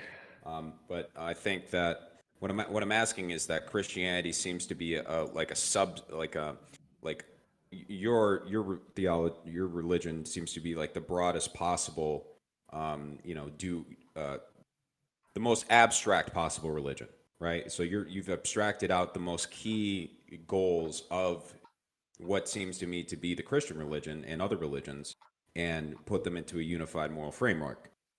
That being said, I think Christianity is largely in line with these other goals, and I think Christianity would have certainly instructed your pursuit of these goals, given how just by being so pervasive in what do you want to call it, Western culture, right? I mean, Western culture, quote unquote, is kind of based on on Judeo-Christian thinking, right? Like the primacy of the individual, the power of the spoken word, Yeah, these just these not core Jesus, not God, not vicarious redemption. So like you're cherry picking a few of the values that are presented in Christianity, and I think you're cherry picking the most rational values presented in Christianity. But I don't think the No, ones but that you're cherry you're picking. interpreting. Yeah, but I understand that you think I'm cherry picking, but you're also interpreting Jesus as you're looking at Jesus, and then you jump to the scientific question: did Jesus rise from the Well, dead? no. And So that's that's separate. of So what course I'm not. saying here is when say the word Christianity, what I mean is what most Christians believe about this religion, the cultural identity of Christianity. And so I think your interpretation of the values of Christianity is not the same as what most Christians think Christianity is. And so when I'm talking about Christianity, Definitely. I'm talking about Jesus rose from the dead. You got to believe in Jesus to go to heaven. If you don't, you're going to hell. If you're gay, you're going to hell. Sure. And so And I've thought quite a bit about what would seem pretty dogmatic beliefs are trying to get at. Again, you think my guy, you're on my team if you think this guy came out of the ground, and you're not if you don't, right? Like that. I understand, like that's the cultural, but they're trying to get at something, I think, that they can't, or most Christians cannot articulate. And it's not that they're stupid or that they're like, it's kind of like, if you look how wisdom arises throughout the world, what basically occurred is people started telling stories about characters they admired or events with a moral to the story, right? Right. So I think I would agree there that the reason that these stories are popular is because they signify some kind of unifying principles that are more fundamental that the stories couldn't express in their most fundamental form, and these unifying principles have more significant value than the generalized stories. And my religion gets more towards the unifying principles, and the stories entail a bunch of extra baggage that isn't really required by those unifying principles or something. Right. And I mean, there's the danger that I think a lot of Christians who think my way feel, which is that if we do away with the stories quickly, we very well might miss a very important part of them, one of those very important unifying principles. And so we do away with the story at our peril, because A, we may have misinterpreted it, right, which is very possible, or B, we or we miss something, or C, we're blinded by something in us that wants to miss something, right? But whatever. That's A or B. I But you get mean, what I'm saying, right? Like getting rid of this, like just because people can't extract those principles per se from the story and like just live by those principles doesn't mean that the story is it, Right. just So because they're I not would say that if they, the story can be ambiguously interpreted to get the wrong principles consistently, then the story is bad and we should throw out the story and use a different story that more accurately conveys the accurate principles and does not allow for the ambiguous misinterpretation of wrong principles. And that's what I would be advocating for in the case of Christianity, is that well, I'm curious though, like the Jesus story, like how would what Okay, negative interpretations have I come can help you with about that. from Jesus' story, like Okay, the so core from of your Christianity. perspective, You mean why is Jesus a dick? Jesus is a dick. so hang on. Why So was Jesus a dick? Balian, from your perspective, are the values that Jesus presents axiomatically good? I don't know really what you mean by that. Like Okay, are they by themselves good without the need for justification? Are they visibly good to the average person? well, obviously not, because he was he was murdered. But I mean, not maybe. No, not, I'm talking like he the was a average threat to the Christian in 2023. I'm not talking back then when people were. Yeah, yeah. I think from like the average Christian would look at the yes. Okay, so if that is the case, then why does Jesus have to threaten you with the threat of eternal damnation and torture to get you to follow his ideals if they by themselves are good? It's not a threat. It's a description of reality. No. It is a threat. It is So, quite literally a threat. Well, to I would control interpret behavior. it. I understand that's your perspective, but my perspective on hell, for example, would be that you will enter a bottomless pit of suffering, even like outside of the supernatural, in your own life, if you don't abide by these principles. But it's easier, I guess, to. And I think this was a shortcut that the Catholic Church really propagated, which is just, and a lot of others. We can just threaten them with, eternal damnation in hell, literal eternal damnation, and then they'll obey us more easily, because these people, of course, could never understand that, when you lie and cheat and steal, that your life can get infinitely terrible to the point where you'd prefer death, right? So, like, I think that was a bit of a cop out from the religious more than the religion, and I think it was very it was understood that you can view that literally or metaphorically. It's kind of a double-edged sword as well, because it can deter you from not having faith because there's a hell somewhere, but it can also motivate you positively, wanting to be in this place where like a with suicide like bomber. unending fellowship. No, like also motivate you positively with dangling the carrot of heaven in front of you. But So to but speak. the inaccuracy, or like, because I view these stories as trying to dig to the truth rather than as the final truth. And so, like, the inaccuracy of that perspective is like best encapsulated, in my opinion, in the Islamic fundamentalist who straps a bomb to himself and is like, well, 72 literal virgins in my literal paradise. So I get what you're saying. Like the stories do have ambiguities or are easily misinterpreted to be evil, but I think, frankly, that's the case even with scientific doctrine. Like how many people are constantly misapplying or misinterpreting quantum physics? Like, that is like an entire business. So just because something is easily no, not exactly. misinterpreted So doesn't mean that it's you can deliberately misinterpret anything you want. But if you're reading a quantum science textbook and actually doing the physics, it's extremely hard to misrepresent the physics because it's math.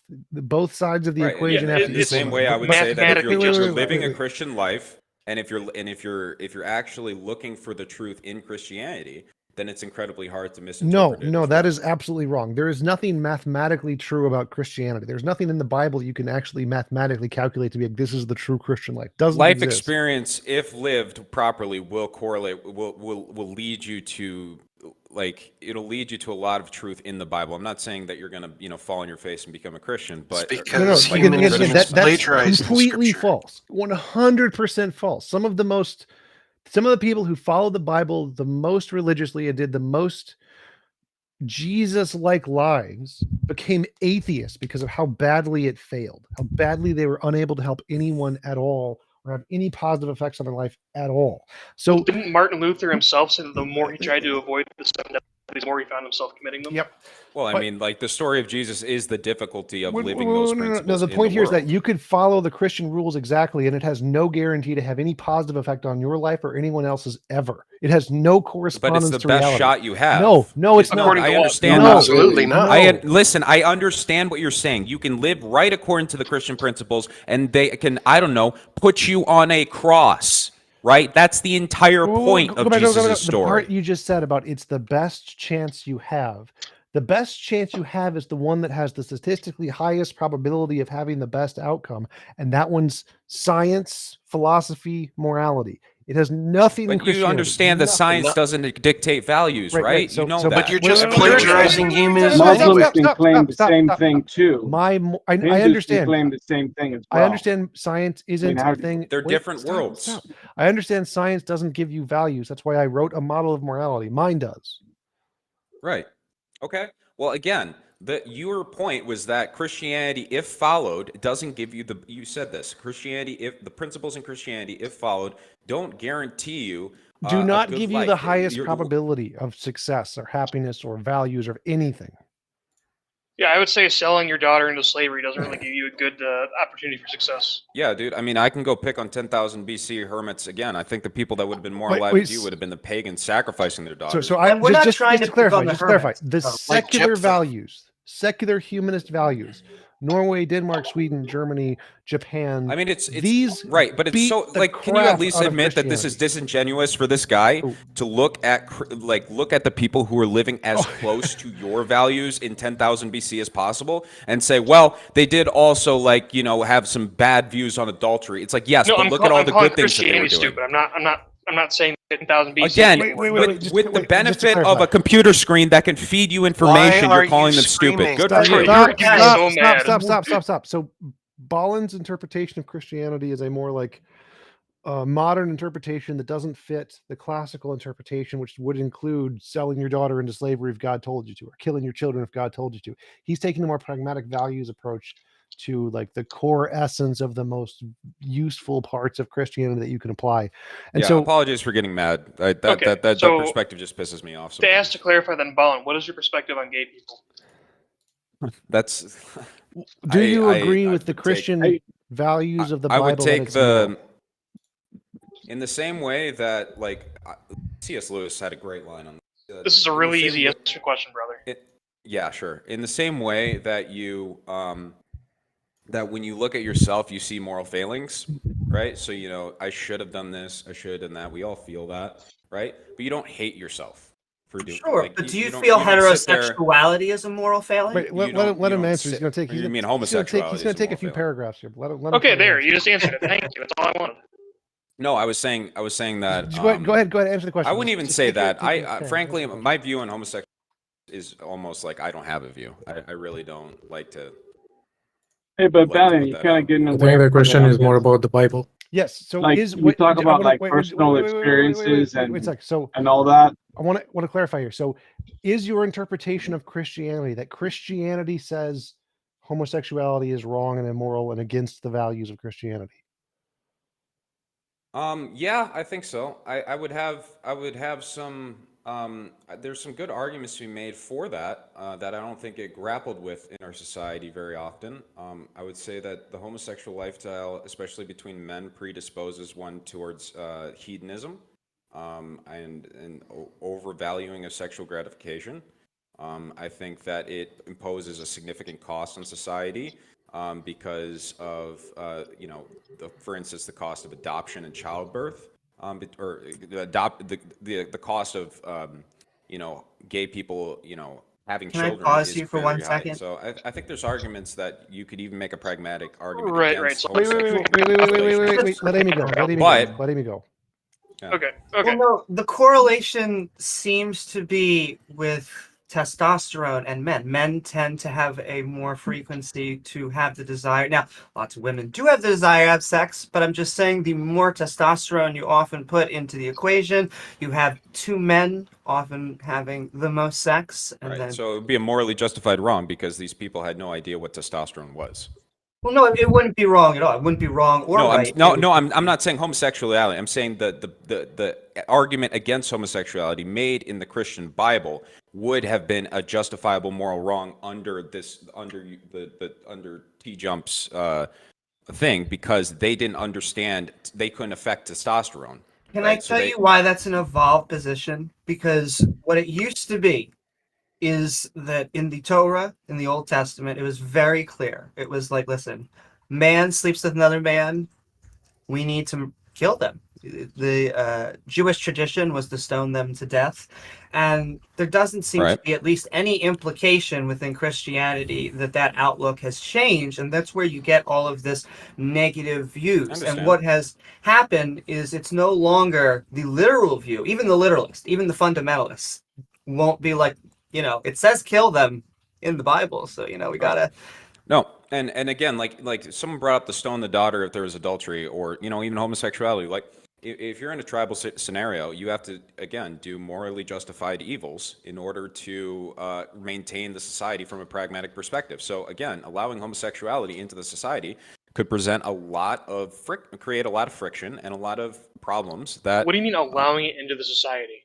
So his argument here is that people to be openly homosexual. So his argument here is the shellfish argument, that eating shellfish back then was bad because they didn't have the ways to filter out the bacteria. Therefore, the Bible isn't explicitly saying we should never eat shellfish. It only applies to those people at those times, because at that time which is it why was I think the detrimental. Jewish religion is which is why I think the Jewish religion is a little bit too literalist, and I think holding Christians to the same to the you know, tying them to the mast on homosexuality being evil per se, or stoning the daughter to death, you know, as like a Christian, as something that you should judge them for, is the same thing as judging them for the shellfish, because they were both made from pragmatic. See, if you were completely, I understand where you're coming from that historical perspective, but it always, the watered down version of what we often get now is, listen, we all have our sins to bear. Haven't all of us lied, cheated, or stolen in the past? And what that implies is, listen, gay used to be super bad. It's just a little bit bad. It's like, you know, it's patronizing as shit. Program. Yeah, I understand. It comes across as patronizing and like, you know, demeaning, right? Not only that, but I would say, at least from a social context, that a lot of people within gay marriages, they are saying, look, we are part of the community culture. We're raising families. We are not only not harmful for society, we're actually positive to society. Well, and again, I think the proper interpretation of a lot of those less than modern injunctions is that of the necessity of them in a pragmatic necessity of them in the context that they were delivered. I don't think you can like generalize that. I think there are species where there's homosexuality going on, and that doesn't seem to interfere. And that you can't like rule out the possibility that somehow homosexuality plays a role in society and evolution. Right, and there is evidence for that. And so again, there was like, a pragmatic there's value evidence to for that. killing gays. Is that what you said? There may have been a pragmatic value to killing gays in 10,000 BC when you're a nomadic tribe, yes. Oh, Do I you thought you were think saying there's a an pragmatic value to intellectually gay people defensible existing, which position there that is. that's true? Well, I would also think that the latter is also true. I think there's both like, if you're intent, there's I would say right now, there doesn't, well, So you wait, know, so let me take that one. It is possible that in early societies of humanity, that people who were homosexual, because they didn't reproduce, made it less likely for a tribe to be able to thrive and grow than one who was purely straight. And that makes sense why, given evolution, there's only, I think it's like 10% or less of people are, or if any About 7%. animal is homosexual. And so it makes sense Right, from an very small evolutionary perspective that you would want less homosexual relationships than you would heterosexual ones that actually produce children. And so evolutionarily speaking, he's probably correct that there would be an advantage to only providing resources to heterosexual couples in early evolution 200,000 years ago for those kinds of people. Yeah, that's a perfectly valid argument. Well, But the there's thought also process valid behind it. arguments that go the other way that say that because you could have, for example, older generations help with younger, the rearing of younger children, you would also have Yes. males Right, and so the who aren't determination engaged that in Christianity sexual made relationships was that the that are overall, offering yeah, support to the family arrangement because they're not engaged in sex. right, and so the Christian decision, the Christian perspective decided, or the Christian perspective is that the overall contribution to those historical societies, but from by homosexuality was less than what it took, and so therefore they decided to preach against it, right? So No, where in the Bible does it say that? It because literally just says, if you're gay, stone you.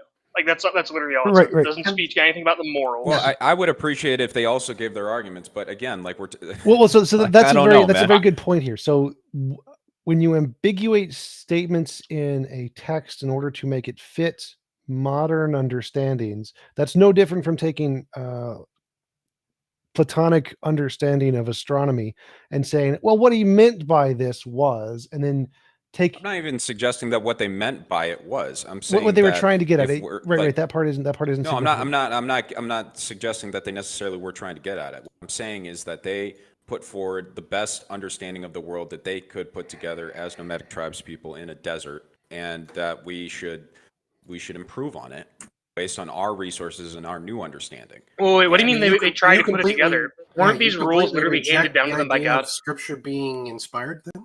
Is that where you're going with this? I think, like, I view divine inspiration as, like, in the same way as, like, where do ideas come from? I think it's the same kind of thing that they were trying to get out there. It's like, well, where, like, this idea is so true and maps so well onto reality that I think there's no place that it must have come from the divine being that created But everything. these ideas don't map to reality, so that's a problem then. And you couldn't just Well, claim, you can compare couldn't them have that again. claim You can you exclusive can of find little Christianity. holes in Christianity that don't map onto reality. You can but find the very idea big for holes. okay, well, Hindus that's can okay. say the same Fine, thing sure, about their whatever. How about scriptures. this, the Muslims biggest- can say the same thing about their scriptures. This is a specific argument, How but about I mean, the not- biggest that's not a good- possible hole that we could mention in the fact that Christianity posits nothing uniquely good and true? How about that as a whole? what about the entire religion being focused on a person who took on all You the can get it responsibility elsewhere. from the world and died on a cross for the You sins can of get it humanity? elsewhere. Like, Nothing uniquely You true can get or it good. literally anywhere Well, else. The and entire but the religion was focus. based What on other? another What religion, other? the Bible. Excuse I think me. this is a good excuse question. me. What other text? What other text uniquely focuses on the ultimate story of sacrifice for quote unquote the greater good? Like that isn't In the based on the Bible. Egyptian Book of the Dead, they're discussing a funeral ceremony that occurs after death, where the heart of the person who died is judged against something that preceded the Ten Commandments. Yeah, there's a bunch of them. There's Sure. there's The 42 literally strictures.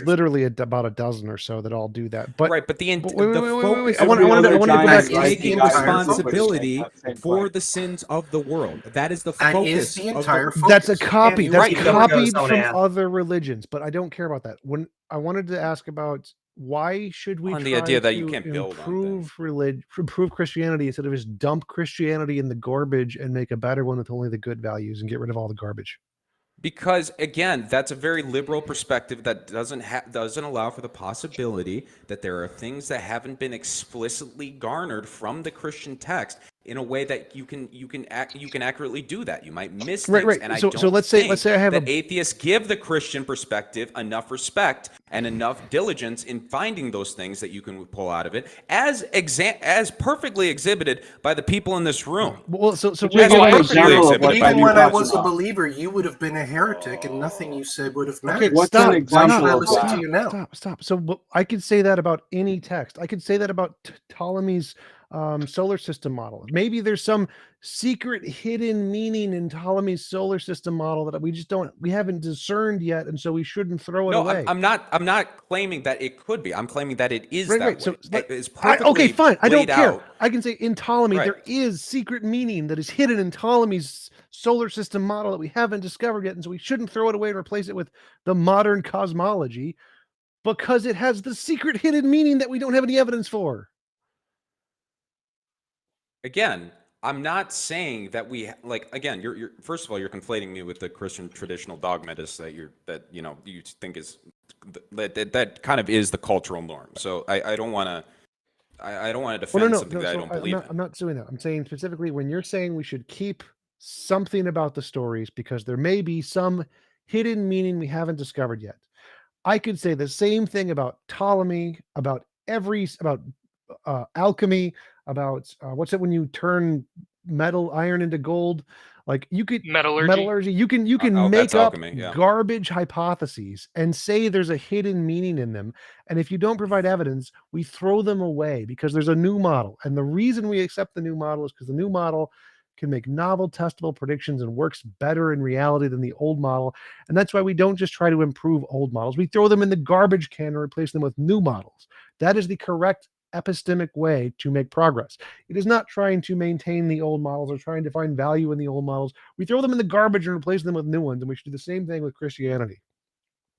Again, it's the Tootsie Roll at the bottom of the outhouse. You think that you're going to get everything out of Christianity that you need to in order to capture it. That's what all of the evidence don't suggests. There is no evidence of hidden meaning in Christianity. None. And there's a lot of evidence of plagiarizing. This was demonstrated 5 seconds ago by Walker missing the idea that a religion based on one's sacrifice for the sins of the world and taking responsibility for every wrong in the world. Well, that's what I want to talk moral about. Imperative. He didn't even understand that. It's called vicarious. That's the core of the religion. Well, I want to also point out. I want to let Amy go, but that's called vicarious redemption. There are dozens of religions that do that. Dionysus, Inanna, Hercules. There's a whole bunch that do that. It's called vicarious redemption. It's a very common trope. Well, and I think what you're trying to get to does get to that. Like we should be all striving to make what you call like the perfect Best of all world. possible ones, yeah. So best of all possible worlds. But again, what I'm trying to argue is that the demonization of Christians because they perhaps don't have the least misinterpretable way to put it is wrong because we're getting at the same thing. That's a cop. Okay, after Amy goes, I'll tell you why I demonize Christians. After Amy goes, I'll tell you why I demonize Christians. Let me guess. You had a hard life. Well, not everybody agrees with you that Christianity is a better option. I would argue that Judaism was a better model in that it did not necessarily necessitate some cosmic sacrifice with some Jesus where repentance is just enough, where there isn't a hell model. People just die and life ceases to exist. Why is Christianity an actual better model when it's only advancing something that is not supported by evidence like hell? It introduces a blood cult to our society. The point I wanted to really argue, I'll just build off of that, which is I think that Christians and then the rest of the world have different views of sacrificial logic. When you come to us and you say, look at this guy, he gave it all, he sacrificed his life for everyone. From our perspective, we see a God who basically poisoned us and then decided, hey, this is the antidote. The reason for sinning and all of this is his fault. The deal, as far as we could tell, is he's going to murder someone for all of the bad deeds that everyone else did. I view that as highly evil. I view that if you're trying to shove the bads on another person, it doesn't matter how good that person is. Whichever God is doing that is evil. Right. So vicarious redemption, I had to look it up. I've never heard the term before. Some people, so being willing to take on,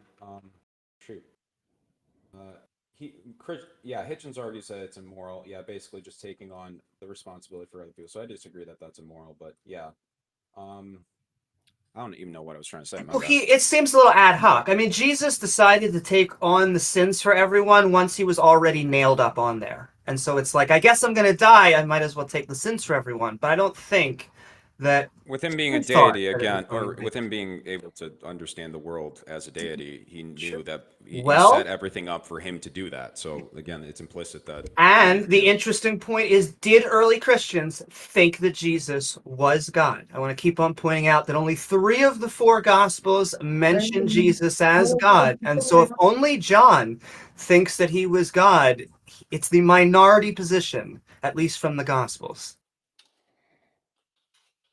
Okay, and so I just want to make sure I have your argument, T-Jump. You believe that if Christianity or Christianity is immoral and not justifiably so, because we have the ability to take all the principles out of it that are useful, and we should and discard the rest, right? Yeah. I would say it's not justified because there are already better ideologies that existed at the time and before, like Jainism. Jainism is the most moral religion, and so it was never justified. But they all die. What? No, they didn't. I mean, like if anyone aggresses on a Jain, the Jain is dead. Sure, because they're non-violent. They still exist today, though. So I agree that it's not as pragmatic. So it's right as to more- cede. No, is it right to cede? Like, I'm going to attack you on this. Is it right to cede control of the world by allowing someone to just kill you and your family? Should you or should create you an not evil bring and terrible world that they want to create? Is that moral? But they didn't. So, like, obviously, No, but if everyone was Jains, right? You said it was the correct religion, right? So if everyone was Jains, one person could murder everybody and construct a fucking khanate and just rule the world into absolute tyranny. Right. And so, right, and so stopping that is no, moral, stopping and that means again, that the Jain it is religion the is lesser immoral. immorality. It's not moral to kill Hitler. It's immoral, but it's just the lesser immorality. Well, then basically you don't believe in evil. What? Well, not you- as the religious Evil. term. You don't believe that evil can be resisted. You don't believe evil can be okay. Yeah, I mean, I understand if you could stop Hitler without killing him, that would be better than killing Hitler. Right. So you're saying it's a pragmatic necessity. No, the point is, God can do that. Yeah, an all-powerful God could have done that and didn't. Again, like I don't believe like a God has to come and solve all our problems for us. But anyway, H advocate. Okay. That's a desire for a celestial parent. All right, a celestial. So would you mother. like to know now why I demonize Christians?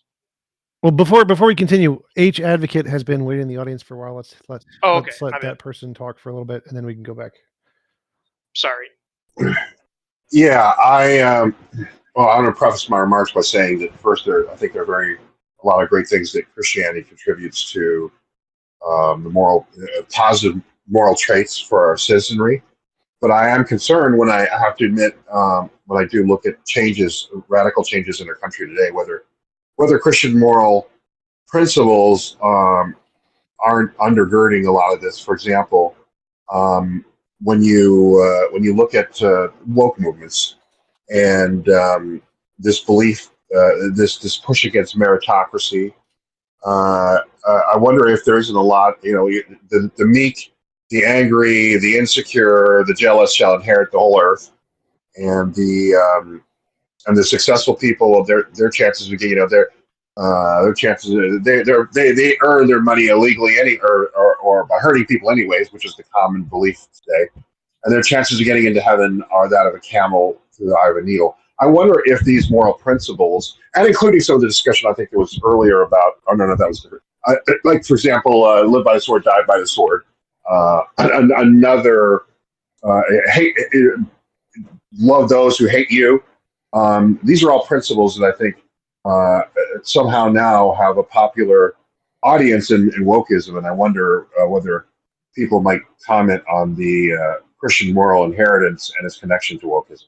I kind can of stopped comment on taking that it seriously immediately. as soon as Like, you mentioned wokeism. That's ridiculous, because in the Proverbs, frequently diligence, merit, ability are all praised by. So this idea that the meek shall inherit the earth is the only thing you need to take from the Christian, doctrine to and you can use it to justify like insane communist Marxist presuppositions. Like it's not correct. You're taking one passage of the Bible and then interpreting it to justify Marxism, when justifying Marxism with the Bible, according to Marx, was completely impossible.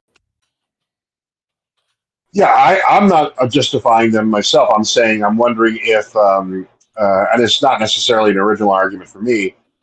Nietzsche in his genealogy of morality made this accusation, and today particularly, I have to admit, when I hear it's very common for people to say that no one can earn an honest buck, that anyone that's making any money has done it by stealing and just some dishonest means. Now popular, like for example, Bernie Sanders seizes upon this this changing trend in America, and he doesn't want no one. It should be illegal for anyone to make $1 billion. This kind of limited, this mentality of limited resources and not infinite creativity and entrepreneurship. So these are all principles, moral principles that come from Christianity, and we see manifest in wokeism as far as I can trace. I mean, this is why does everyone today believe this is you can't be successful except that you've stole for people, if not Because for they're the trying to heritage of reference Christian the moral. market. It's not a free market, so it doesn't matter. Yeah, I mean, again, It's like not just Yeah, no you problem. don't. America does I'll not follow have a that. free market. It's ridiculous to think America is actually following proper capitalism even to begin with, because it's not a free market. This is true. It's increasingly fascist, but I mean, and a lot of Christian nationalism has been behind that as well.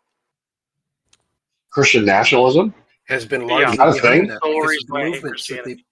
one of the movements that they've been making has been to take over the legislation and the ability to pass laws that will affect other people, which includes things like eventually getting Citizens United into play. Because Listen, we're covering way too. Yeah, that's a lot no, of it's topics, not. dude. You can keep on track. I'm sure you're smart enough.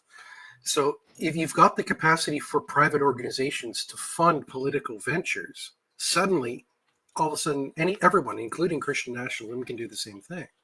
So you can't just divorce the state of how America is currently not a free market and then bemoan people who say that it's immoral to engage in it. Right. So again, like if you're going to try to like if you're claiming that wokeism owns altruism and like the idea that, you should give to the poor, then I don't know. It's wokeism. It takes that and then introduces a tyrannical aspect to enforcing that, and also leans on like socialist ideas of how to redistribute that wealth. But it certainly does not own the idea that and to say that because wokeism owns altruism, that therefore Christianity is responsible for woke. I just don't. We also say I think we're using different definitions because woke started as meaning being aware of different social issues, and then it became very bougie, and then it became the enemy to conservative movements, even though that doesn't seem to be how it originally started. And so to a segment of the population, being woke means that you are actually being politically active. And to the other half, it means being this type of, like you were saying, I would say authoritarian type of view towards. The problem with both of these definitions is that they are inconsistent and incoherent when you try to assemble them. Yeah, it's impossible to know what anyone is saying when they use words like that, which is why I think, frankly, like that's not criticism. It's just the fact. I don't think we can. I don't think it's prudent to like any word that everyone knows is going to have a million different interpretations, or any movement, I guess, that there's some way to put that isn't dumb. I can't. I would struggle to find it. I think that when people bring up quote unquote wokeness, it removes almost all credibility from them. So I'm anti-woke. I've done debates No, against. I think it's a thing. Yeah. I think there's a coherent definition to it. I think it is like the critical race theory kinds of ideologies. Critical race theory has several tenets. One of the tenets is standpoint epistemology. Standpoint epistemology is absolute garbage. It's so, man, I'd like to push back slightly. Sure. My understanding of Like, critical is that race complete theory is it was subjectivism? examining. Sort of. My understanding of critical race theory is that it is the examination of the outcome of laws in conjunction with how they are written, right? It's a Well, that's legal theory. It's more not just an the principle that actual- describes it. The actual standards that they use to assess the truth values of the claims. There's 3 of them. I have them saved on some debate somewhere. I forget which ones. But one of them, the one I had the major issue with, was standpoint epistemology. Standpoint epistemology prioritizes the perspective of the affected individuals, usually minority groups, over facts, which is a problem. So, like, yeah, that's an inherent smuggling of Marxism, just the oppressor perspective. Not the, I don't think it's not economic it per se, necessarily but- connects to Marxism. It might Yeah. vaguely, but so Marx's ideologies weren't as bad as modern critical race theory. Modern critical race theory is Agreed. much worse than Marxism, but It's a superset. sort of, yeah. But so, like, in Yeah. in standpoint epistemology, you have to prioritize the interpretation and the voices of the individuals affected and consider that as more important than statistical or like empirical data sets on Right. whatever's going on. And that is, I find, considerably problematic, because scientifically, the reason we don't do that is because anecdotes and personal testimony are garbage. They're terrible evidence. We literally omit those for the data because the data is reliable, and standpoint epistemology reverses that, which I think is just incredibly stupid. Yeah, that's perfectly put. That's, yeah, wow. Yeah, well, Honestly, my understanding of critical race theory was just the basic definition of examining the outcomes of laws versus how they're written, right? If there is something beyond that I'm not familiar with, I'll have to read more about it. Right, but by the for me, standard of how it affects the people, which is again the anecdotal, right? No, That's exactly well, what he said. let me give you an example of what I'm talking about, right? If I pass a law today, say I am dictator of the United States, I pass a law saying that if you smoke crystal meth, you will go to prison for life, no trial, nothing. Now, obviously, that's not constitutional, but just I'm dictator of the United States, I can do what I want. So, with that perspective, right, does that law sound racist as written? Of course not, right? No. Okay, but then when you observe that 85% of the people impacted by that law are white, right? Does that imply to you that the law has a racial undertone of sorts? Well, there's 2 things that can apply. Like, you can take both sides. You can say that, well, it obviously was written to disenfranchise white voters, or you can take the side that voters should meet this standard, and it's evidently that a certain segment of the population that happens to be majority white is not meeting the standard. And Okay, so then you can take both building sides. on Actually, I think you make a great point. What I see as that point is that what critical race theory is an exercise in the classic fallacy of statistics. That's in other words, a creative interpretation. Right, you're interpreting it. You're just, not only are you saying this is how we should evaluate the data or the outcome, or you're saying we should evaluate. I didn't finish what I was saying. I didn't finish what I was saying. Okay, go ahead. Sorry. So what I was going to say was, when you take one of those laws, right, you can have it either way, where it's, oh, I'm not sure, we observe this disparity, we observe this disproportionate impact, but we at this point didn't have enough evidence to determine that it was racially motivated, right? You can say that if it's just one policy. But then if I pass another policy that, again, is not racist as written, but has disproportionate outcomes, and then another one, and then another one, and another one, right, to the point where you see a systematic passing of policies with the desired outcome of disenfranchising a specific group of people, that is what critical race theory, as I understand it, points out. Right, but critical Wait, race theory only stop posits... 1 second. So that's I think you said it really well right there. 1 second. So it's partially true. The problem is how do they do that? How do they assess the truth claims there? So, like, I agree with They your... just impose them. I agree with your definition of the goal of critical race theory is to assess the impacts of laws, effects compared to their implementation. That is the goal. That is the stated goal, but has absolutely nothing to do with the method they use to achieve that goal. So, right, they just smuggle that in. Sort of. No, I'll respond to Tito. So the problem that I have with that is I take issue with that too, because when you have groups mainly... Well, 1 second. I wanted to use right? one example. So let's say we increase the cost of potatoes, and Irish people buy more potatoes because they like potato food for some reason. I don't know. And so increasing the cost of potatoes will disproportionately affect Irish people in a society. They will become more poor. They will become more criminal because we've increased the cost of potatoes. And say that there's other laws like, I don't know, red hair dye or something. And this also disproportionately affects Irish people.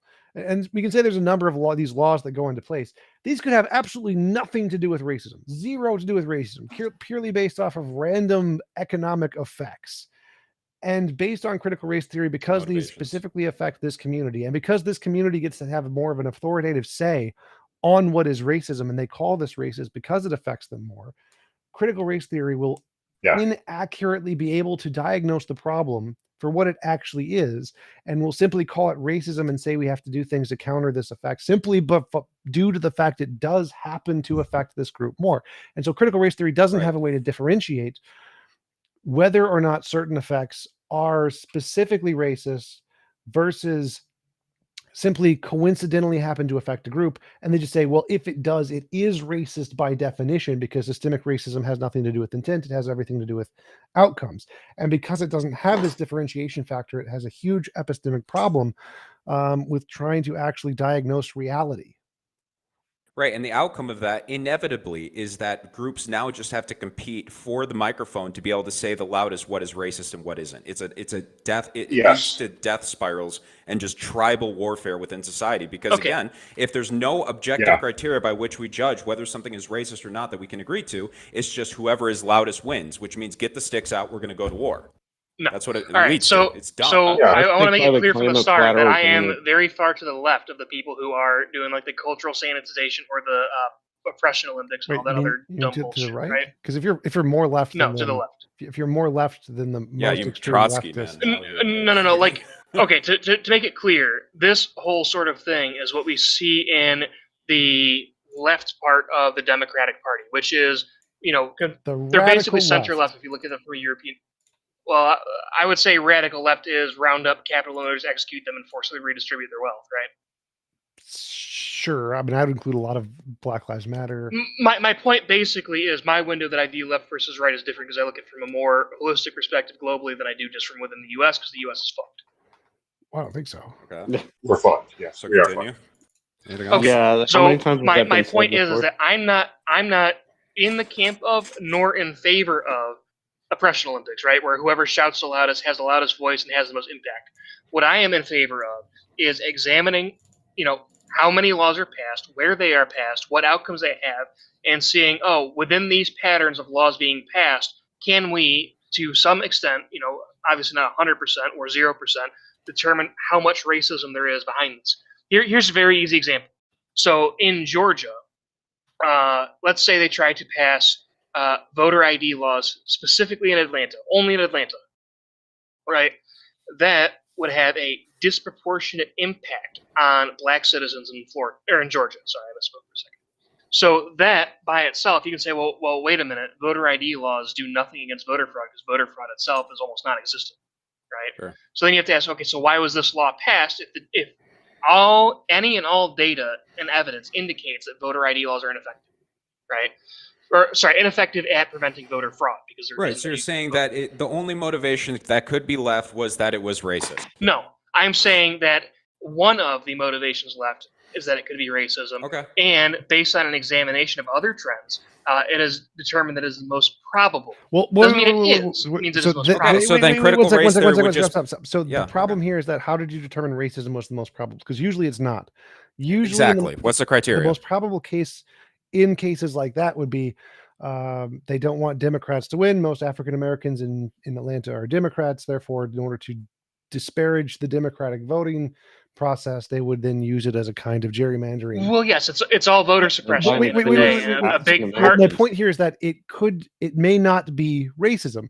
They could be targeting the Black community not because they are Black, but because they are Democrat, and so it's not racism at that case because it has nothing to do. Those with aren't race. mutually exclusive. Well, no, Those aren't mutually they exclusive. can be. But They can critical be. race theory Stop, would stop, make one second. one primary. A person in politics could specifically make a decision only because of the voter demographic and have zero racial component whatsoever. They have no racial motivation. They don't care about race at all. They could have absolutely zero racist motivation in this decision whatsoever, but you're trying to attribute it to racism because it affects African Americans more. This is the problem. This is the potato problem I was mentioning earlier, that the reason for the implementation of this law may have absolutely nothing to do with race whatsoever, but because it happens to affect a specific racial group, it then becomes labeled as racist. And the problem with the epistemology of CRT is that it can't differentiate. It has no way in its epistemology to differentiate these things. It doesn't exist. Right. And so when you say that there's some kind of more probabilistic way to assess that this is racism versus not racism, I don't know what you're talking about, because when I've researched critical race theory, they don't give you a way to do that. There is no such method anywhere. It's just assumed. Okay. So I have a parallel, right? And keep in mind, right, like I've very clearly defined and outlined how I view critical race theory. So just making it clear, not so much for T-Jump, but more for Balian, that anything outside of how I define it, I have nothing to do with. It's not part of my perspective. So responding to T-Jump, it is, at the end of the day, right, there's no such thing as objective racism. You know, it's all subjective at the end of the day. But it's intent hunting. Like you're just sitting there Let hunting me down a finish certain my intent. fucking Wait, I didn't. sentence. Shut up and let me What do finish you my mean? sentence. What do you mean there are no objective reasons? What do you mean by that sentence? Okay, so what I mean by that is we can only get to 99.99999%, right? Because Of what? even if a politician proposes a law that says, I don't like black people, I hate black people, I don't want them to vote, you cannot then determine that every single person who votes for that politician, gives them the authority to pass that law, has that same intent, right? I'm lost. So you can only get as close to 100% as possible. I don't understand what you mean. You approach 100%, but you don't reach it. No, I still have no idea what you mean by objective reasons. That's a pretty horrible law. Like what? So what I mean by objective is no determination of whether racism is present or not can reach 0 or 100% when we are evaluating. Well, sure, but nothing can, essentially. The only thing we have absolute knowledge of is yeah, that's my point. So what? But what he's saying is that critical race theory doesn't. No, present that's not a objective counter argument. It doesn't present Yeah. objective criteria by which to judge things as yes, you know, because being there are no motivated by objective ra- criteria. Wait. Right. Stop, So again, stop, it's stop. I don't hunting care. motivation Wait, I and don't- intent, which is Sure so there is. losers. Wait. There Like, you are You just gave an objective example. criterion. There are absolutely. You don't need to get to 100% or 0% to have objective criterion. Science is an objective criterion that can increase the probability to significant degrees based off of p-values and accepted methodology to objectively increase the probability of knowledge. So what I want from you is, what is your accepted methodological means that is equivalent to science that can tell us whether or not a particular law was racist or not? Okay, so it's in the same realm as class evidence. Are you familiar? Yes. Okay, so within class evidence, when there is X probability of Y occurring, you then take that and you multiply it against every other instance of X probability of Y occurring to say, because there are so many things that happen in sequence, it is more likely than not I can attribute, thing X to thing Y. Yes, but again, in every case, that can pretty much be boiled down to like, I don't want Democrats to vote. Gerrymandering. It has nothing to do with race in modern politics, at least. Well, right, but you can observe a clear pattern going back to like Reagan and with the inception of the Southern strategy, right? Well, yeah, there's definitely cases where it did happen. I 100% agree. There were absolutely cases of racism in the past. And we can objectively see that in cases like where Nixon and Reagan specifically say we're making these drug laws to target the African American community. So yeah, that's clear racism. Gun control was another easy example. Sure, here. So But there are you absolutely- can support these laws. You can wait, support these those- laws we- from an anti-racist perspective. Sure, but right? that's irrelevant. So That's just irrelevant. because That's you irrelevant. So but I'm much more but interested in conversing with T-Jump because he's actually intelligent. But the point here but is that CRT posits that the only motivation typically for these things is race without any No, it doesn't- it doesn't. statistical analysis. It doesn't say that. It doesn't say that's the only. No, but it does not say that's the only motivation. They don't care if there are other motivations. That's irrelevant. CRT literally doesn't care if there is a rational motivation for it or not. They don't care. They only care if racism is a motivation. Even if there's other motivations that are correct, they don't care. It's still racism. So they make no difference to whether or not there are other reasons. T-Jump, let me posit something to you. Let's say, just for the sake of moving this discussion forward, you cannot definitively in any circumstance with any law determine that racism was the motivating factor. Let's just say, for the sake of the argument, that you can't determine that at all. Sure. So at that point, would you or would you not examine laws individually that have disproportionate outcomes? So I'm basically breaking I down would the concept of analyze systemic the racism. effect of the laws economically and the effect of the laws on a sociological level, independent of any racial consideration. So if the law benefited society, if it made a lot of money, I wouldn't care about the racial factor at all. I'd be like, what is this law designed to do? Does it work? Right. So effect, not motivation. Right. You're Yes. focusing on the effect, not the motivation. I've been focusing on the effect from the start. I think you're talking to me in that one. So the way Oh, the way okay. I Sorry, would I wasn't sure who he was talking to. the way I would assess the law is not based off of the outcome of how it affects a race. I would base it off of the outcome of how it affects the community, the income, the job creation, the lowering the crime rates.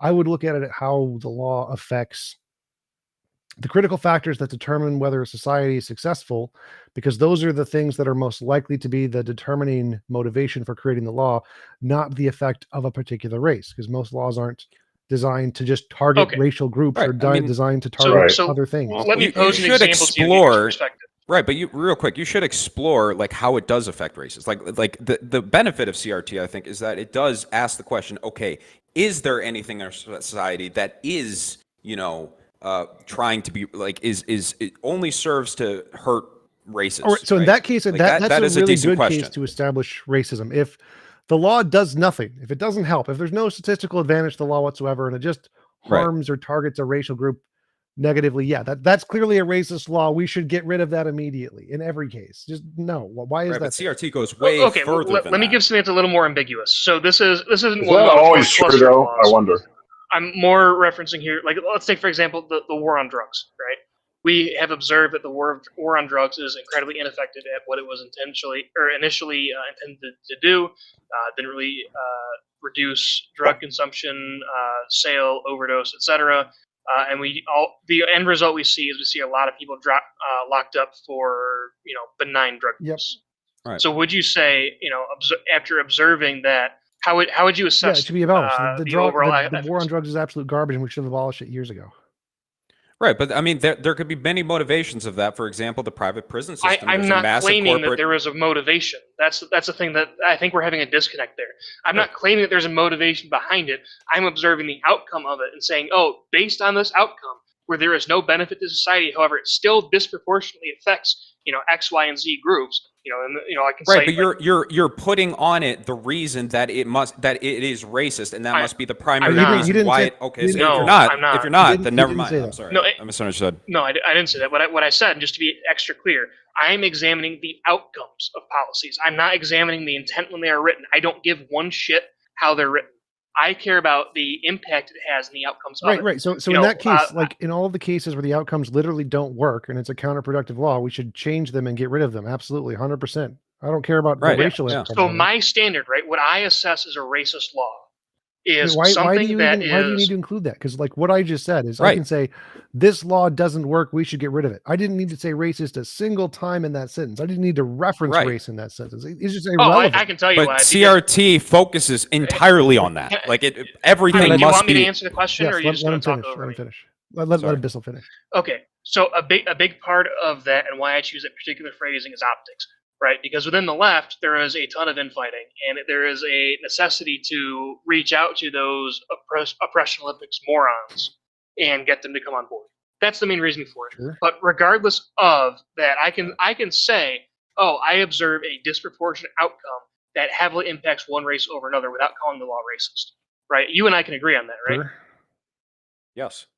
Okay, so then to you, right, if I am appealing to you, then I will not mention that the law is racist because there's no necessity for me to, because you look at it from the perspective of, oh, whether or not the law is racist doesn't matter because we're not looking at the intent of the law, we're looking at the outcomes. However, for people that are on the left, I have a severe disdain for liberals, mainly people in like Dianne Feinstein, Nancy Pelosi, like that kind of era of liberal. Where Bill Maher is another easy one, where they look more at the optics of things, and these are the people that are very obsessed with like cultural sanitization, oppression Olympics, etc. So I want to appeal to as broad an audience on the left and center as possible to make sure that we can have the most people possible opposing these things. Do I believe internally that these laws are racist in intent? I honestly literally don't give a shit. I care specifically about the outcomes. Well, can I I guess the discussion was about CRT. Yeah, but the CRT, I like the issue with CRT in this discussion is that you can't really trust like a racial conscious lens to make the determination of something being racist or not racist, because everything's racist under a racially conscious lens. Where have I said in this conversation that everything is racist? So just to please, clarify, please adjust what I've said. I'm not saying you are. I'm saying Okay, that well, then talk to me specifically instead the of lens the straw man itself. you'd like to the point he's No, making no. is a very good point here. So if I wanted to try to convince a bunch of people to follow me, and I could say, he's a Nazi, don't follow him, follow me because he's a Nazi. Like that word is going to trigger people into thinking he's bad, he's evil, so it's a poisoning the well kind of a thing. And so that using the term racism is like calling someone a Nazi. There may be no logic or rationale or evidence behind it whatsoever, but it can be used to motivate people away from a particular position because it's an ad hominem fallacy, like calling someone a Nazi. And so I think that no question, that usage of the term racism in the way that you're using it in order to try to appeal to a base of people on the left is no different than me going up to somebody and calling them a Nazi because I wanted other people to follow me. It's just using a trigger word to make their emotions dislike the opposing position and like your position more without providing any evidence. And so that's why I'm against. Yeah, welcome right, to and it has politics. the negative effect of poisoning the well. Like you said, it makes the discourse worse, and then that opens you up to opens the discourse up to all kinds of other terrible errors that can lead us in terrible directions. I'll disagree with that because I very clearly define my terms before I use them or I clarify if asked. You just said that you will use the word racism when talking to leftists because it will motivate them. No, not the leftists, the liberals. There's a distinction. Or for me, they're the same. I'm a center leftist. So. Right. To people who would buy into that racism, who are harping on racism as to people who would listen to that and it would get them engaged. And it's yes. To the people who don't view class as the fundamental underlying issue and view race instead. Yes, those are the people that I'm appealing to. The people that are educate those people. The people that are on my portion of the left already understand that it's a fundamental issue of class, not necessarily race, and just divide and conquer tactics by capital owners to prevent, basically upward socioeconomic mobility, right? So I don't have to explain things to people that are in my camp that already know. It's more trying to draw the people a bit to the right of me, like the standard moderate liberals in the U.S. That's where that phrasing comes in because they're too stupid to understand. I just want to draw attention that I think the conversation moved from the main topic, which was the method. I thought that the idea of CRT is a methodology to investigate certain actions or whatever, something like that, not your personal opinion. No, CRT as racism, right? If we can chalk it up as like connotation versus denotation. The denotation regarding critical race theory is what I mentioned earlier. It's examining laws, as they're written, and separating the intent from the outcomes of the laws. Now, if we take in the connotation or the colloquial understanding, however you want to phrase it, that includes a lot more, and that goes into the white liberal bullshit that I hate in the U.S., right? Well, I think you got the backward. Denotation would be the actual principles. Connotation would be the implications, the abstract implications. My understanding was denotation is dictionary definition, connotation is colloquial interpretation. Right, and I think yours would be the colloquial interpretation. I think like the dictionary definition or the denotation of critical race theory would be like the actual principles they use to establish truth factors in this context. Connotation. I mean, I'm going all the way back to the origin of critical race theory, not looking at critical race theory as it's outlined in 2023, right? Critical race theory, I'm pretty sure, is one of the critical race theory. When at its origin was a legal theory taught, specifically in law school for law students. That mentioned what I said. It's examining the outcomes of law and detaching that from the intent of the laws. The issue that I have with that is that like you're following your. Wait, that seems way too abstract to include the word race in the term. If it's critical race theory, then it's examining the effect as it pertains to race. Right? Let me make this really easy for you. Critical theory would be the abstract. Bolin, let me make this really easy for you. Do you believe that there's laws are crafted? Real easy for me, dude. Again, like you're including race in the term. One sec, I gotta go, guys. So good talking to you. See you next thanks, Sunday. All right.